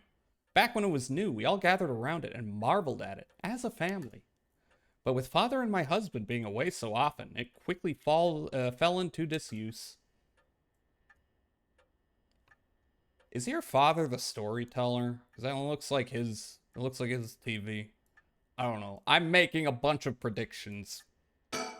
Richter Kai, a private investigator I hired. A friend told me about him. They said he's not very well known, but he's good at what he does.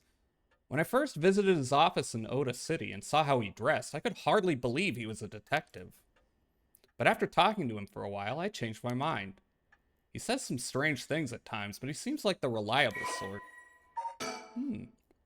Richter Kai, sex male, occupation private investigator. Oh, wait a minute. New stuff. Once a police officer, Richter was racked with guilt over the police's inability to help all those in need, and quit the force to start his own private investigation firm. Me and my son Trinitron would never fall into disuse. My Sony Trinitron. Your son Trinitron. Oh boy.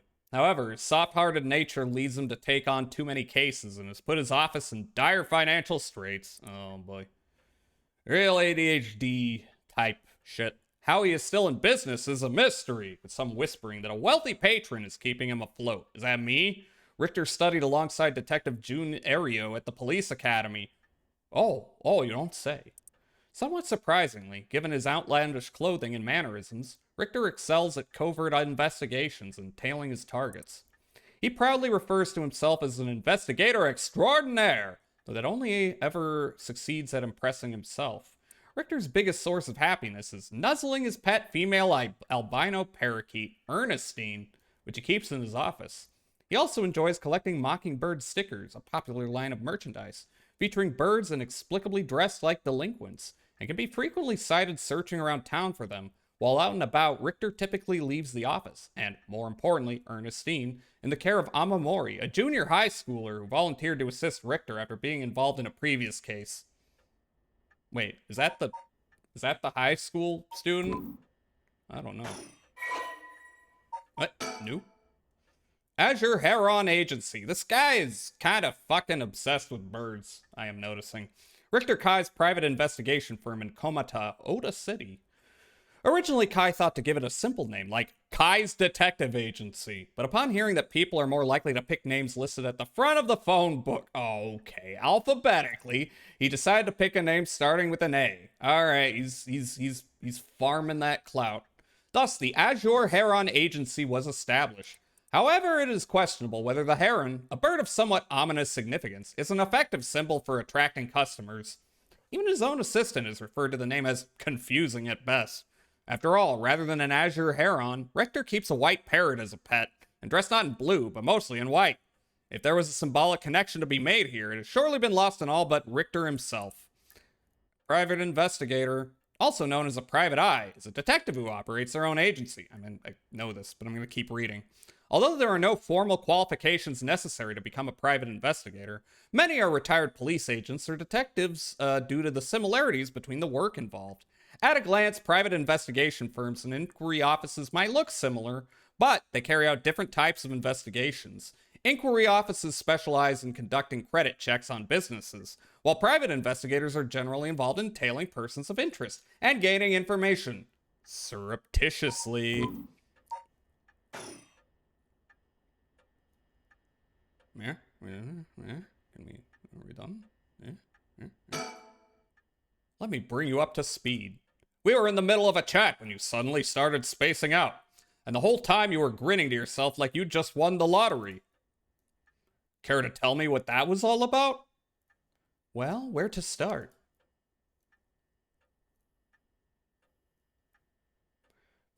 Interesting, very interesting. So, the haunting Clapper's curse echo appeared out of nowhere. Okay, so he knows about curses. He was bullshitting us. Told you how to perform the rite of resurrection and gave you the curse you'll need to do it. Have I got that right?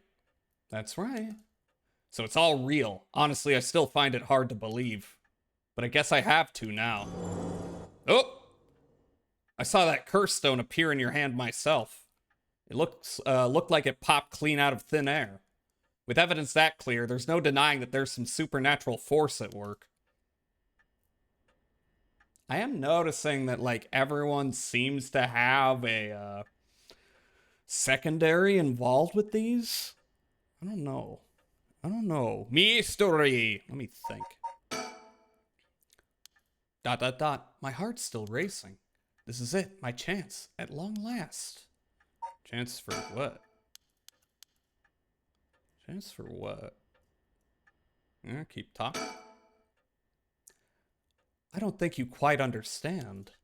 Oh? This isn't about evidence, and it isn't about belief. It's more than that. I know it's real. Oop. The moment the curse appeared, I knew everything before it even said a word. It was already there in my head, as clear as day. You just knew, huh? It was etched onto my soul, along with the curse echo's resentful memories. So I can feel it. What was it like?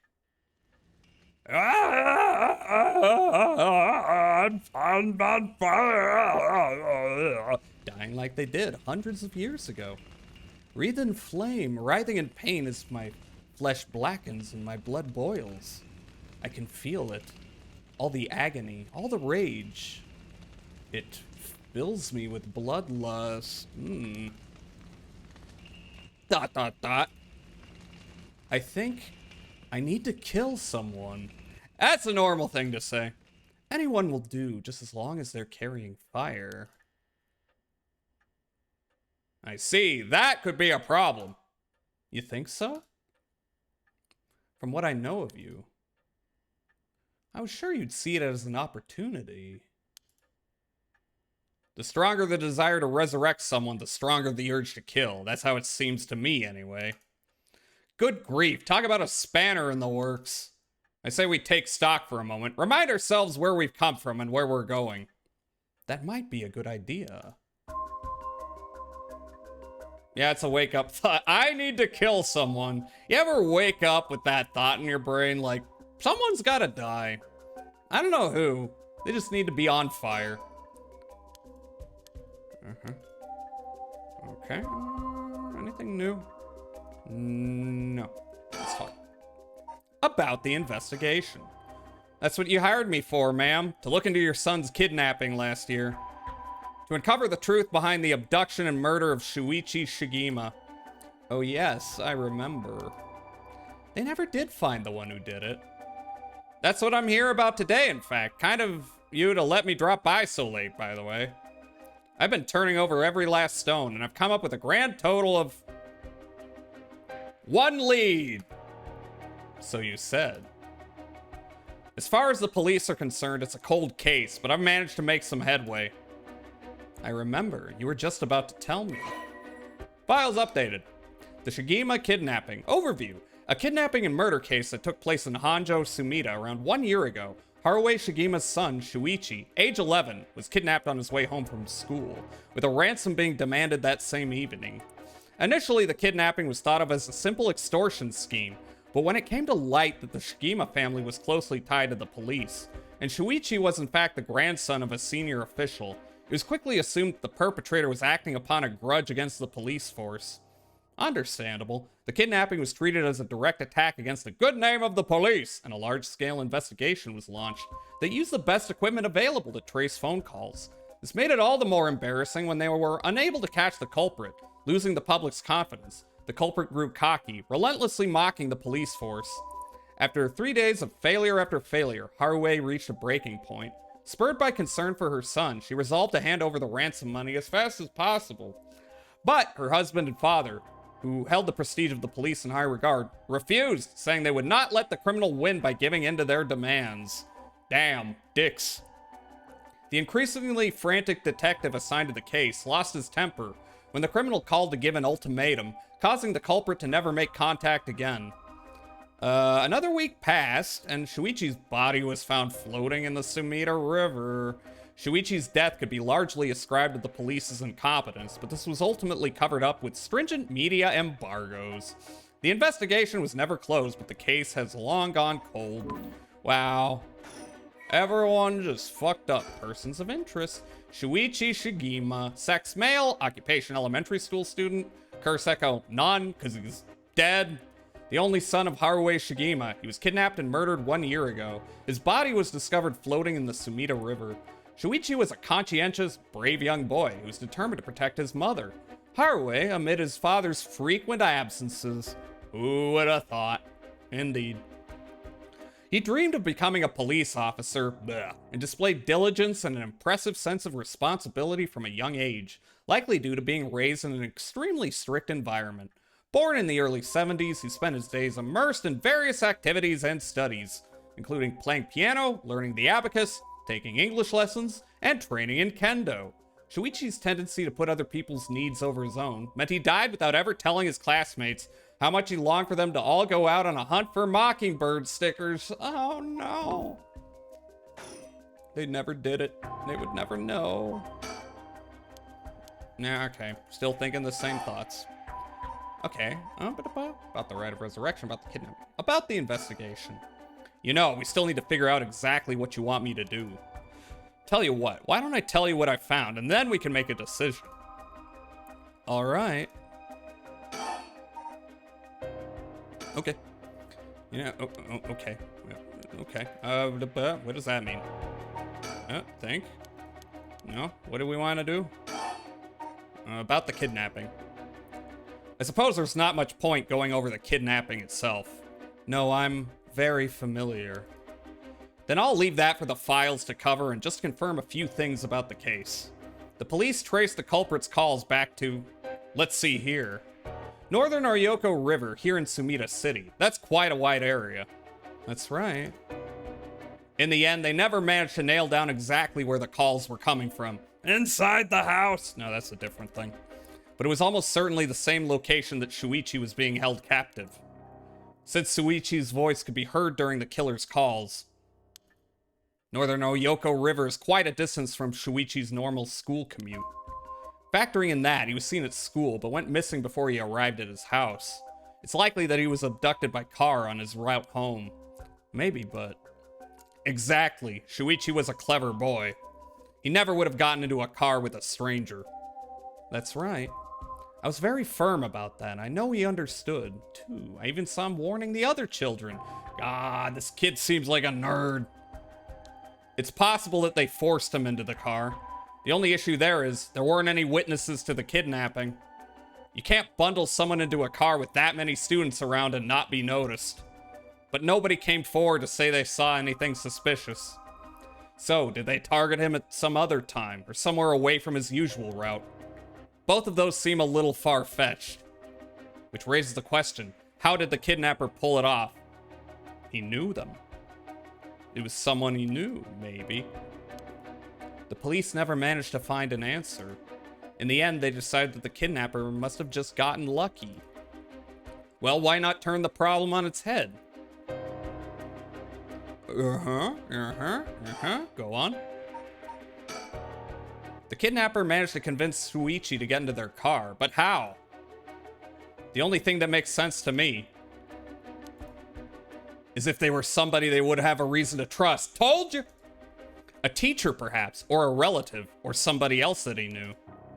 But all of the adults Shuichi knew had alibis. The police checked them all thoroughly. They did, huh? No one throws numbers at a problem like the cops. But what if it wasn't someone he knew? Or rather, what if the culprit disguised themselves as a police officer? Stare. That would explain why he didn't find them suspicious. Don't trust the police, ever. The Shigema family has close ties with the police, after all. He would have had a reason to trust them. You might be right. But surely that couldn't have. Well, there's a problem with the theory. You'd be surprised how much police officers stand out. That's sort of the point, after all. They're meant to have be a visible deterrent against crime. Continue. But here's another interesting little bit of trivia I happen to know. When you ask people to imagine someone suspicious, nobody pictures women or children. Even kids who would have been warned about this stranger danger often subconsciously expect that danger to look like an adult man. Hey, good point. Besides, Shuichi was the sort of boy who wanted to be a police officer when he grew up. He must have had a very strong sense of right and wrong. That's right. Wait, surely you can't mean... Now you're getting it. If, say, a young woman approached Shuichi asking for help, what would he have done? If someone like that said they were lost and asked him for directions, would he have gotten into a car? He might have. My husband always told him that a man had a duty to watch out for women and children. You could certainly argue that kind of attitude is outdated nowadays. But if Shuichi believed it, then we might have something here. Then you think the culprit was a young woman? But it was a man's voice on the phone. She might have been an accomplice, or maybe she didn't even realize she was being used. If anything, that would explain why she hasn't come forward. She herself might not realize she had anything to do with the case. Ooh. Ooh. The plot thickens. So the question is, did anybody see Shuichi speaking? Hi, Smorwalk. It's not the time. How are you doing?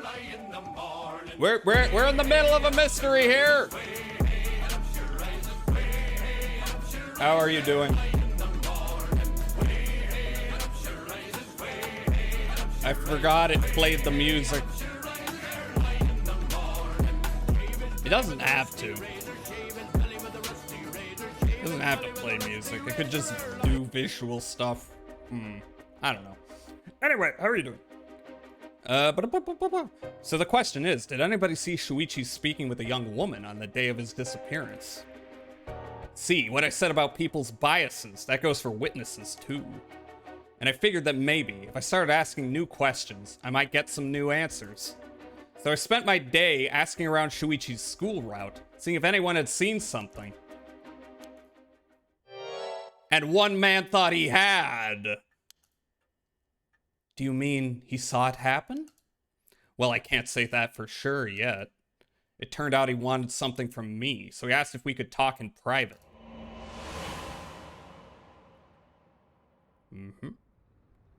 Several hours earlier. All right, this should do. There's no one around. We can speak in confidence. Yeah, okay, sure. Yeah, sure. Yeah, this is the time for that.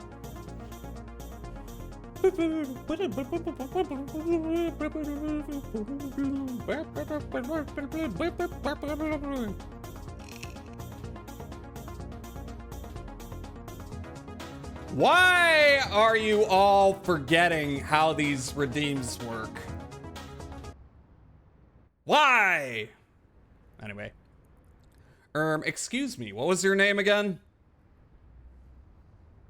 Jonochi. A new character. His hair is...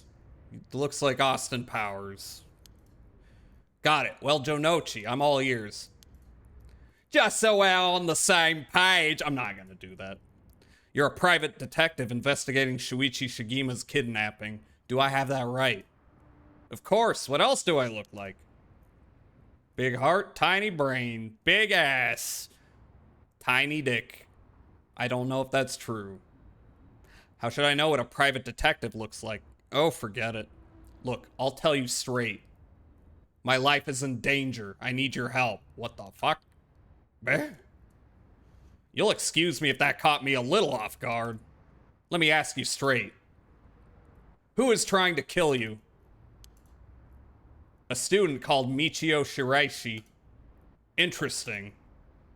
A schoolgirl, eh? Oh, wait, was it that girl or was it the girl she mentioned? Sounds like you've been naughty. I shipped them already. I shipped the two detectives. It's nothing like that. That, you know, it's a lot like Disco Elysium in that way. You ship the detectives. It's nothing like that. That girl, she's a murderer. I'm the only one who knows, but I saw what she did. Michio Shiraishi, I saw her kidnap Shuichi Shigima. Come again? I saw her talk to him on the street and lead him away. I didn't think much of it at the time, but then he went missing. She murdered him, I'm sure of it. Or at least she's got something to do with it. That's what you're here for, isn't it? Then you can't let her get to me. If that's true, you've been sitting on some valuable information. Why didn't you tell anybody? Well, you see, If you can't explain that, I don't have any reason to believe you. I couldn't. She told me she'd kill me if I spoke a word. You're telling me a schoolgirl had you scared for your life? So you've been sitting on that all this time, and you think she's coming for you now that you've spilled the beans? Yes, that's it. Exactly. I'm begging you, don't let her get me! Arrest her, I'm telling you, she's a demon! Well, you seem to believe what you're saying, but it just doesn't add up. How could a schoolgirl have a fully grown man so terrified? You don't know what she can do. She'll curse me. Richter is cute. MC is cute. Get what I'm throwing out? What? That's full of twinks? Is that what you're getting at? Curse you? I'm sorry, but you're losing me here. Okay, that's a good face. I like how everyone's got a good little pursed lips, pouty face. It tickles me so. It's true, her house, it's... forget it. Why do I even bother? You seem dubious enough to believe me, but I should have known you'd never understand. Enough, I'll find someone else to help me. Hey. Yeah, Richter's the best. I love Richter already. And that's about the long and short of it. I'm here for the tired-looking DILFs. There's a lot of tired DILFs in this, isn't there? I can hardly believe it. And also an extremely tired and emotionally wrecked MILF. At the time, I thought his mention of curses was just crazy talk, but I'm starting to see that there might have been more to it. Then, if we can just find that girl... Curse or no curse, if she was with Shuichi on the day of the kidnapping, then there's a good chance she knows something. Line 3 consecutive streams, what the fuck? How are you doing, Line. I almost did exclamation mark D-O. Doesn't mean anything. How are you doing? Let's play retro. You're playing, Obscure, right? That game looks cheesy but enjoyable in the way that retro survival horror games often are. But anyway, yeah, we've been playing Paranorma Site, and we have already died as one person, and we'll probably die as other people, but we'll see. We'll see. You know how these games work. There's a true ending, but you gotta get all the other endings to do that. That's always how it works. Anyway, this detective is the best already. Just because of his sense of drip, I would say. On top of that, I did some digging on the man I spoke to. His full name's Kohei Jonochi. He's a teacher at Komagata High School here in Sumida. A teacher? Then this schoolgirl is one of his students? I think that's very likely. Yeah, keep talking. Can I think? No, we only think the same thoughts. At last, we've got a lead. Hopefully it'll be the breakthrough we're looking for. The investigation? You know, we still need to figure out exactly what you want me to do. Tell you what, why don't we make a decision? All right, okay. About the rite of resurrection.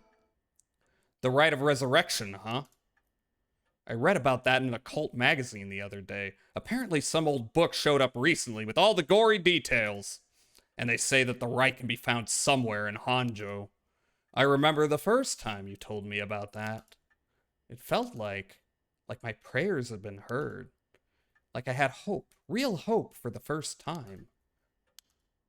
Ever since that awful day, I've wondered. What if I hadn't sent him to school? That's not a way to think about these things. That'll drive you crazy. What if I just paid the ransom?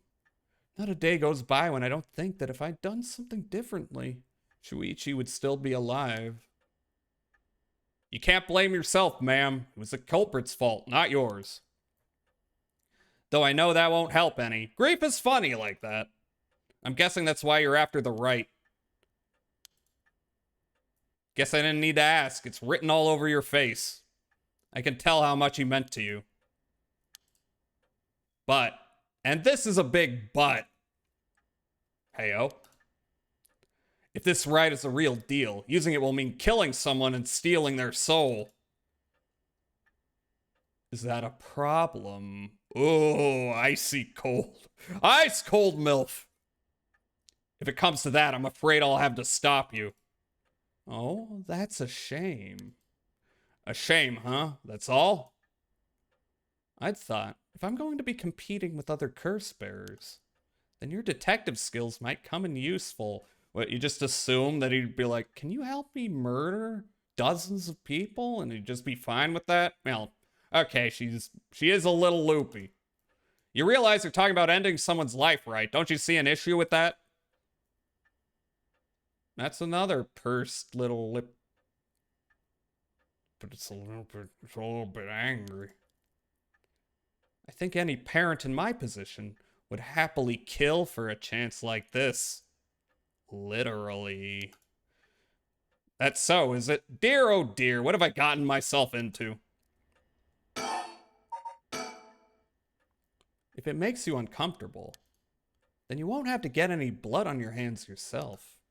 I don't need you to kill the other curse bearers. I only need you to find them. I won't be party to murder, ma'am. Not even for a client. I'll pay you. That's a shame. I'm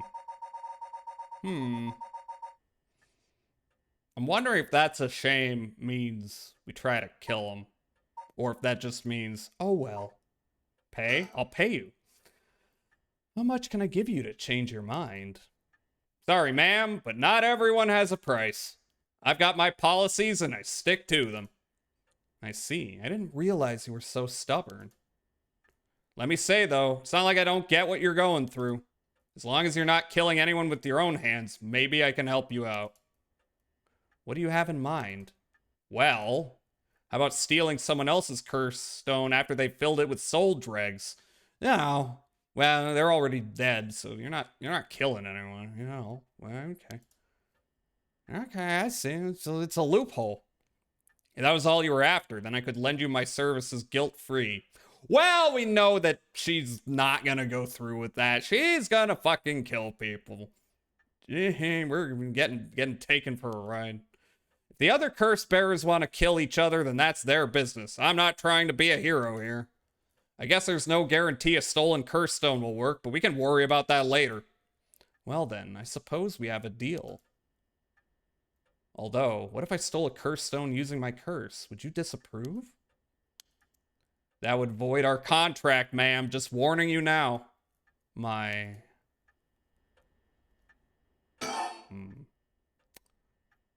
my curse. Can I talk about the investigation yet? Nope. Nope. This is the last one, I assume. About my curse. Before we go any further, why don't you tell me about that curse of yours? The Haunting Clappers, was it? That's one of the 7 mysteries of Hanjo, if I remember correctly. That's right.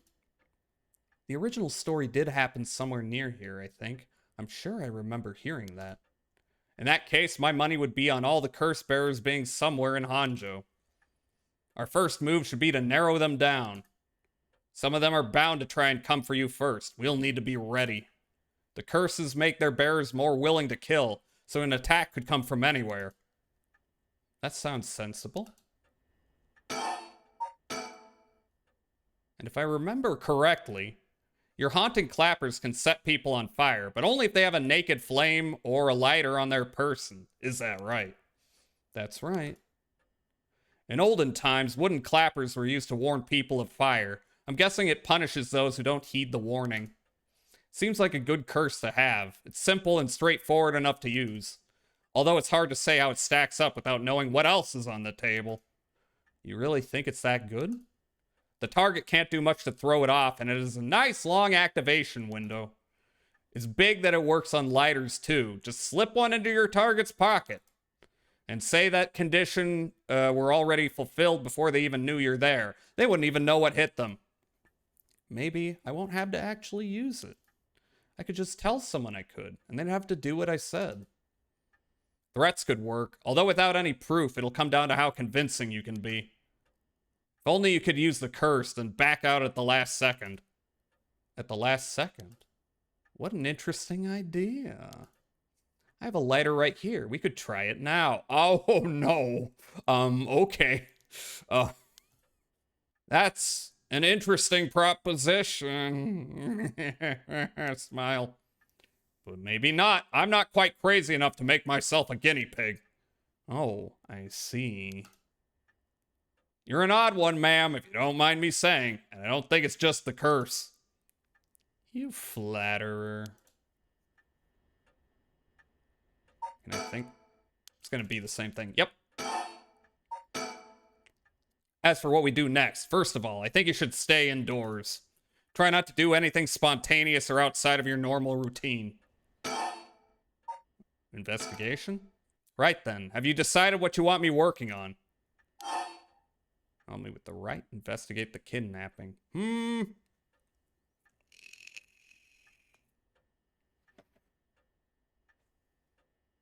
I wonder if this will bring us down one route or another. I'm gonna say... Well,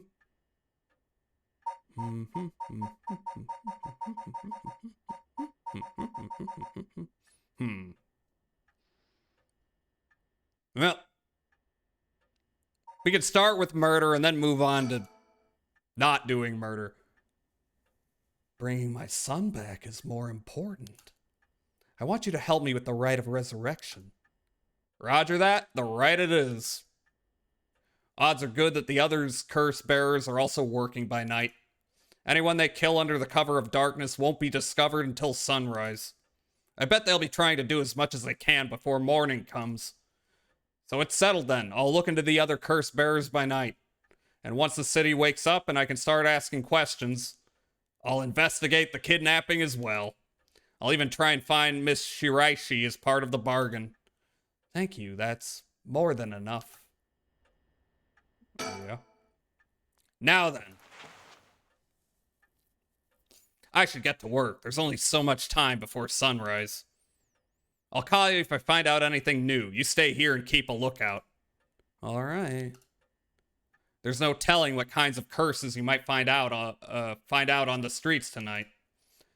Don't go outside if you can help it, and try to be ready for anything. I will. Well, if that's all, I should be going.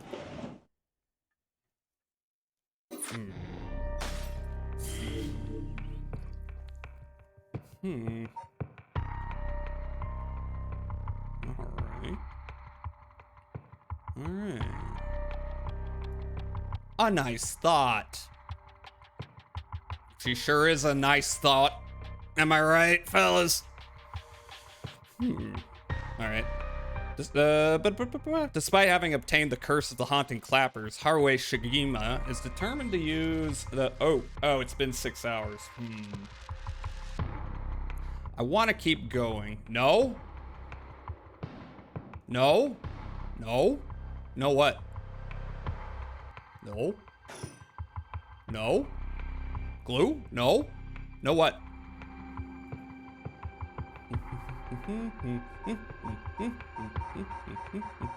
Betty buy time? No? Yeah. Look, look. I want to keep going, but I can tell if I keep going, my voice will be tired. And I do want to finish up Fallout tomorrow. But we'll see. I'm really enjoying this. So, yeah. We'll see. Maybe I get in a little extra this Sunday. We'll see. I don't know what's gonna happen. I'm gonna do a manual save just to satisfy my, my paranoia. I'm going to bed too. Yeah, all right. If people are going to bed, and you won't miss anything tonight. Okay. Go to bed. I think this is the first stream I've made it to the end of. Well, congratulations. Yeah, I mean, you don't have to stick around the whole time, but hopefully y'all had a good time. Hopefully y'all are enjoying this game. This is my shit. I love a nice little mystery VN such as this. So, more of that will be coming for fucking sure. Anyway, great game. I am really digging it. All right. I'm gonna do this shit. Socials and Discord. Just so you know it's there. And then tomorrow, Friday, I'm gonna finish up Fallout. Maybe start Wild Arms 3. Maybe not. Maybe that will happen Sunday. Or maybe it'll happen next week. Maybe I'll want to do more of this Sunday. We'll see. But for now, I need to see who's online. Who's online? I am checking. Thanks, stream. Thanks for dropping by, Lang. Tang's online. Al's online. DJ's online. May's online. Sui's online. Vera's online. Vera. Have I raided Vera? I could raid Vera. I could do that. Been very invested in this game. If it'll get played every Thursday, I'll be able to watch it all the way through. Okay, I could make it a Thursday thing. For sure. What's Vera doing? Vera has been going for almost 6 hours, but let me just make sure. Let me make sure they're not ending, like, immediately. Oh, I don't know.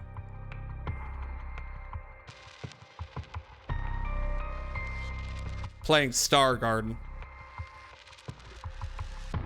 I do not know what Star Garden is. It looks like some kind of cutesy game. All right, so what's a good raid message? Well, there's the default raid, but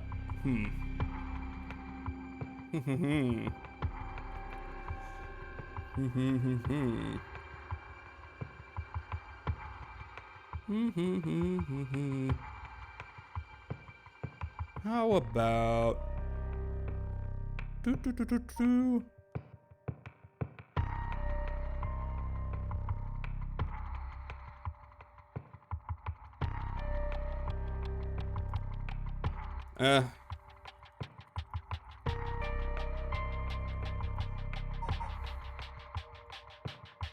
can always raid Sui with the Master Chief suit, jerks him off.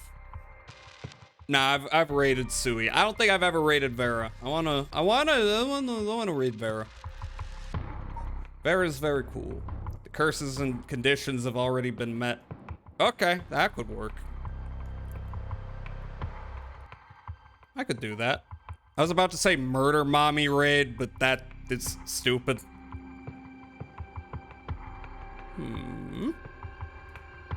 Let's go with schmuck. Let's do that. Okay. Okay, I'm gonna commence the raid. No ad. Snooze your ass.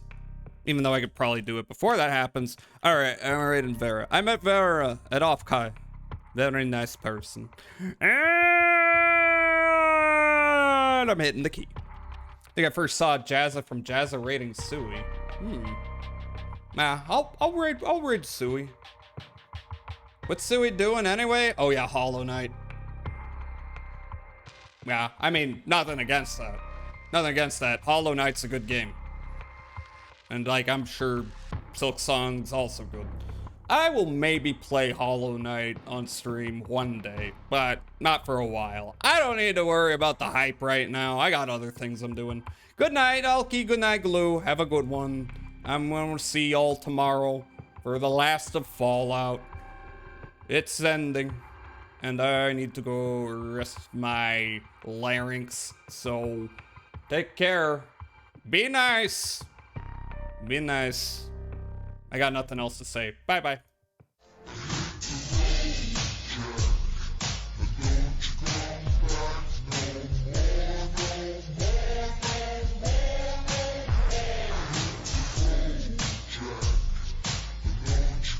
No? No what? No what? What are you talking about? I'm scared. No what? What are you saying no to? Help! Tell me what you're saying no to! What'd I do? Bye.